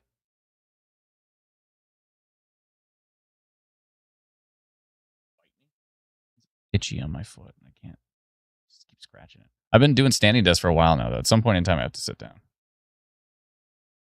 Suds is passing out. Good night, all. Glad I could join so many of you being OG members from day one. You didn't just join them, Suds. Let's go back to your original.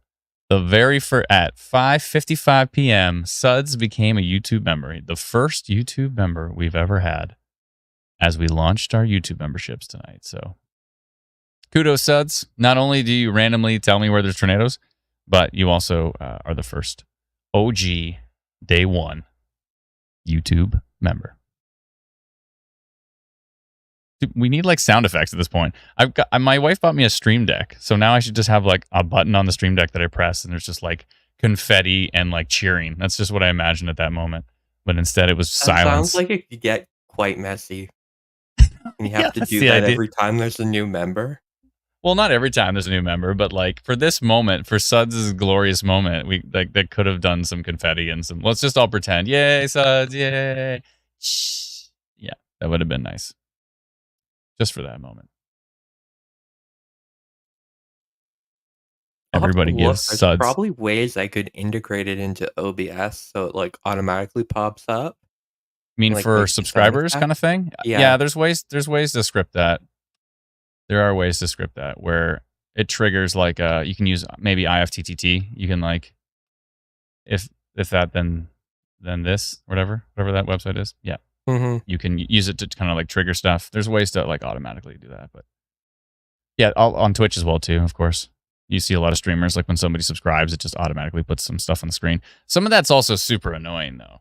You know what I mean? I think some of it gets old fast where you're like, especially when people are doing it all the time, and like you're trying to listen to the person stream, but all you hear is like this celebration gif and like oh, Brennan, what about like a squirrel with a bagpipe?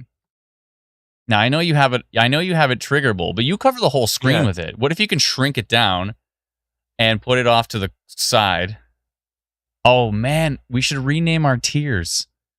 All I did was like tier 1, but we could have done like Squirrel Depot. What else is there? Honorary Squirrel Depot resident. Yeah, the level of Squirrel Depot. Level squirrels. Squirrel levels. Right. Like a Maybe we Grandmaster can Squirrel. do different types of nuts. Okay, so yeah, that's it. So one of the tiers should be Storm Nuts. Are you a Storm Nut? Anyway, and then one of the squirrels should be one of the squirrels. Squirrels. One of the squirrels should be. Yeah, no, we could. It could work. I don't know. We'll see. Pugsy the Bug says, "OMG, the bagpipes were so funny." Yeah, especially because it's funny. It's like doing it now is not as funny as doing it like. There's certain moments that Brennan has done it where I wasn't expecting it, and it was hilarious. So yeah, that's pretty funny.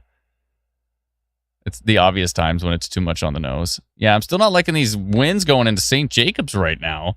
And then the storm arrow just puts it right through St. Jacobs. The storm's in Heidelberg right now. Hopefully, oh yeah, there's your update right there, 83.8. Hopefully that's sub-severe, and I hope it's further up off the surface. And based on the machine learning percentages here, only 3% severe wind risk. This is probably an elevated storm now. So if these storms are elevating now, we're not really seeing those strong wind gusts for them. And the one that went into London fell apart real good. Let's see here. Yeah, what happened to that? Weren't we watching this like a few frames ago and it was looking... Yeah, it looked way nicer over here, like just more structure for sure. And then as it moved to the east, it just really went wah, wah, wah. How was it in London for folks? Let me know. Dolly52, thank you so much for becoming a first-time day one member. Appreciate it. Thank you so much, Starblazer. Appreciate it. Connor Knott says, if you feel it, chase it. Oh my goodness, that movie is funny. I found it quite satirical. For some of the reasons that it wasn't realistic, but there's other parts that are so realistic. I don't know if has anybody seen the movie Twisters? The new one?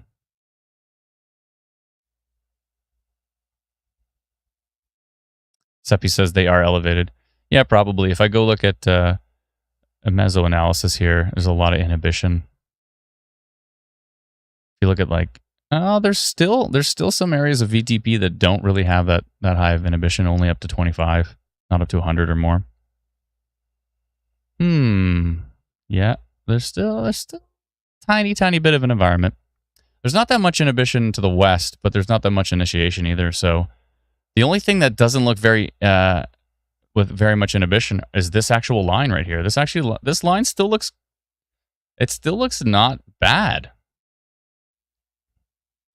9% severe risk. Like it's not significant by any means.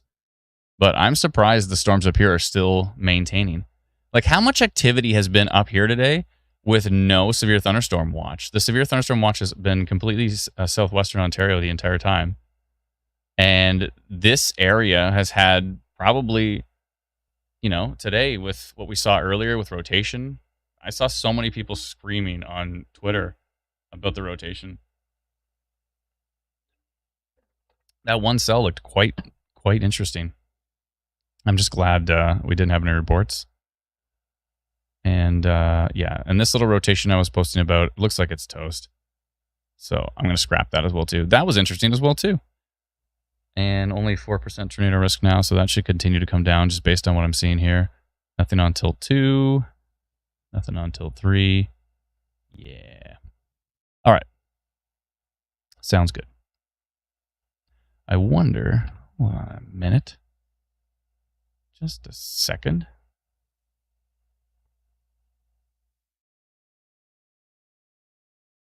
That signature is interesting from Collingwood. Some 60 kilometer gusts possible. And that whole area is quite elevated as well, too, especially with the escarpment.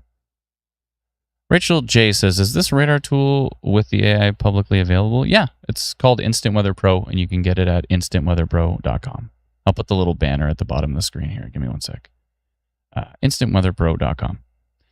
It actually looks like this. I'll zoom it out. I have it zoomed in right now just so the city names are really big for the stream. But if I zoom it out, it looks like this. You can't even see it all. Hold on. Brennan, can you make me full screen just for a sec?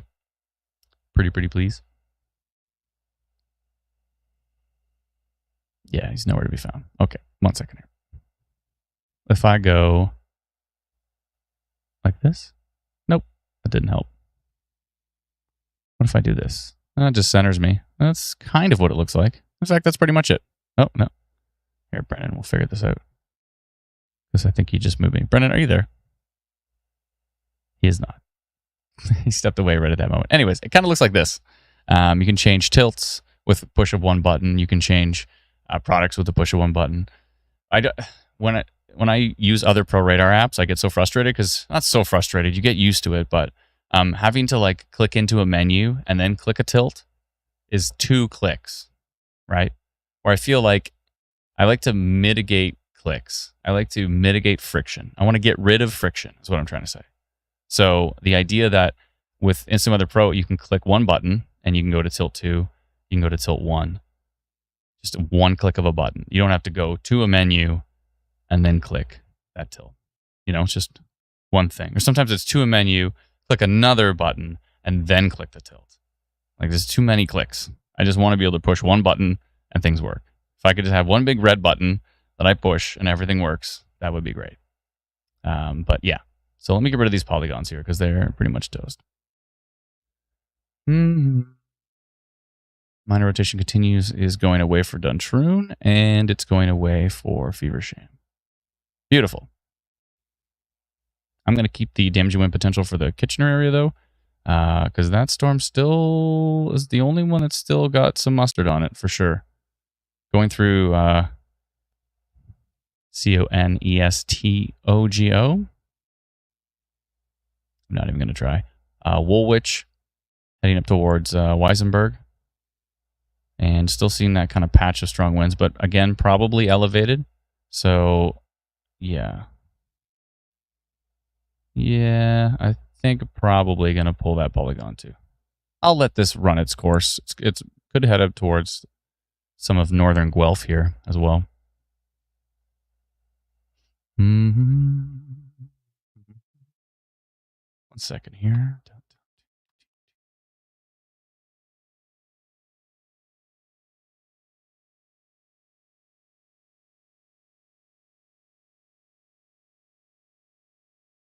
Oh, I better switch my screen before Brennan gets back. I'll get mad. There we go. Now we're zoomed in. Okay. So I was watching. Were you watching that whole time? Sammy Hagar. Wow. If you're the real Sammy Hagar, that'd be amazing. Obviously, if your name is Sammy Hagar, then you are the real Sammy Hagar, even if you are the real Sammy Hagar. You know what I'm saying? But if you are, that'd be sweet. What a incredible singer you are. Let's see here. Kira says there's a trainer warning for a saga? No. There is not. And there was not. Yeah, I'm going to let that go one more frame. Then probably, I think, just based on the fact that everything seems to be dying, then probably going to call it. What do you think, Bren? I would say so. No severe thunderstorm warnings in place anymore. Just a severe thunderstorm watch. A couple decent storms west of Barrie, but mostly that's about it. Flooding risk.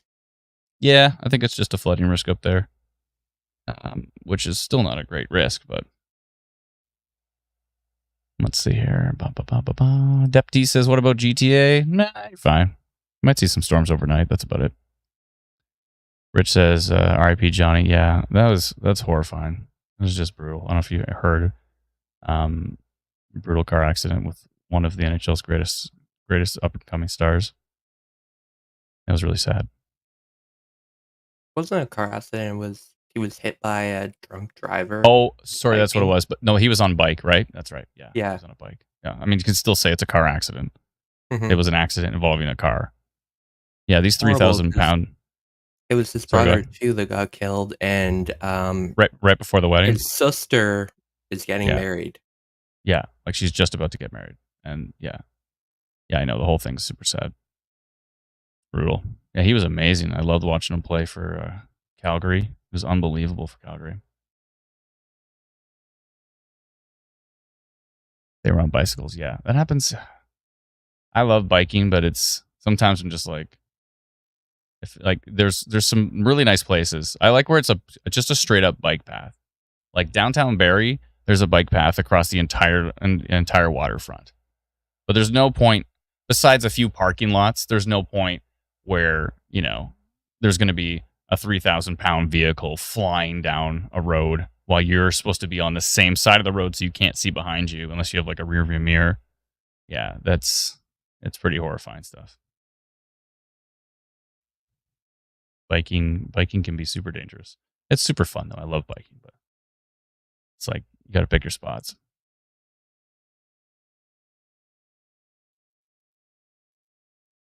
Angel says, Adam, is it just going to miss Guelph? I think you're going to see something. I mean, I don't think Guelph's getting missed here. Like, look at these storms to your west. Here's Guelph right here. And, it's moving right at you. So, no, you're going to get a storm. But it's not going to be that strong, I don't think. Only 65 kilometer an hour winds now on King. Let's see what it looks like on Exeter. Exeter has up to 80. But if they're elevated at all, 81. But if they're elevated at all, like it's 90 and above is when trees start to fall, right? That's what like 90 and above is severe.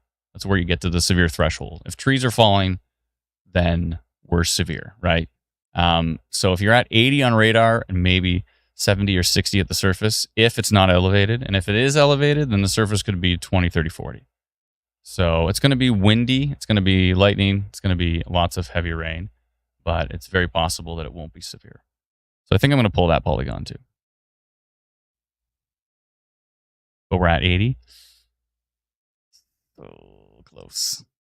All right. I want this to move wherever it's going to move over the next couple frames. We'll see.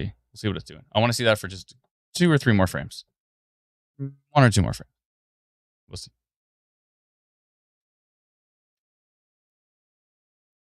Oh, I'm pooped from all the moving I did today from where we were spending time with the family to back home.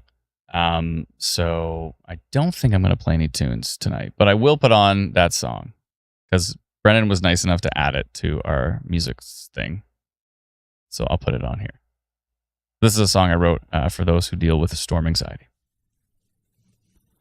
Storm has passed, time is now to go to bed.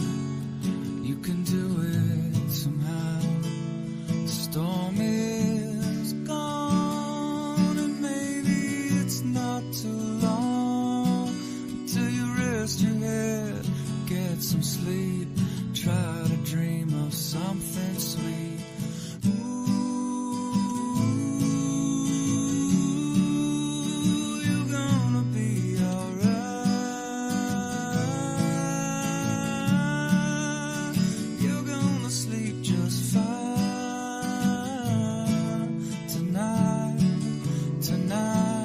The watches ended? Yeah. Armageddon just pulled all the watches. Yeah, I'm pulling that polygon. Look up to the sky, you see things are clearing now. Everything is gonna be okay, even when it's not. All storms pass eventually. Know you have a lot. You got me, you got mom, got all the things that you've become. Me, you got mom, got a loving home where you're from. You got me, you got mom. So love your family, you only get one. Only get one. Well, folks, Storm has passed. Thank you so much for joining us on the live stream. We sincerely appreciate it. And thank you, Brendan, for all your help. You're welcome. You sound like you're gonna go to sleep. Like, you're welcome. I'm already at that point. No, you know what it is? It's the sugar crash from all the McDonald's you ate earlier. I don't know. How can they put that much sugar in a bun? I don't know. I'm not quite sure. Ask Sally said, "You're singing this?" Yeah, this is me singing. Huh? But yeah, I'm pretty pooped. Thank you so much, everyone. We appreciate it. Thanks to all those who became day one subscribers, or day one memberships on YouTube. They call it memberships. Yes, we appreciate it. Thank you so much, everyone. We're gonna let this play you out. Members. I was quite shocked, actually. Yeah, all because of Suds. Suds started it all, and then it just kept going. Thank you, Suds. Appreciate your time. Thank you, everyone. I'm gonna let the music play you out. Have yourself a good night. Bye bye. Good night.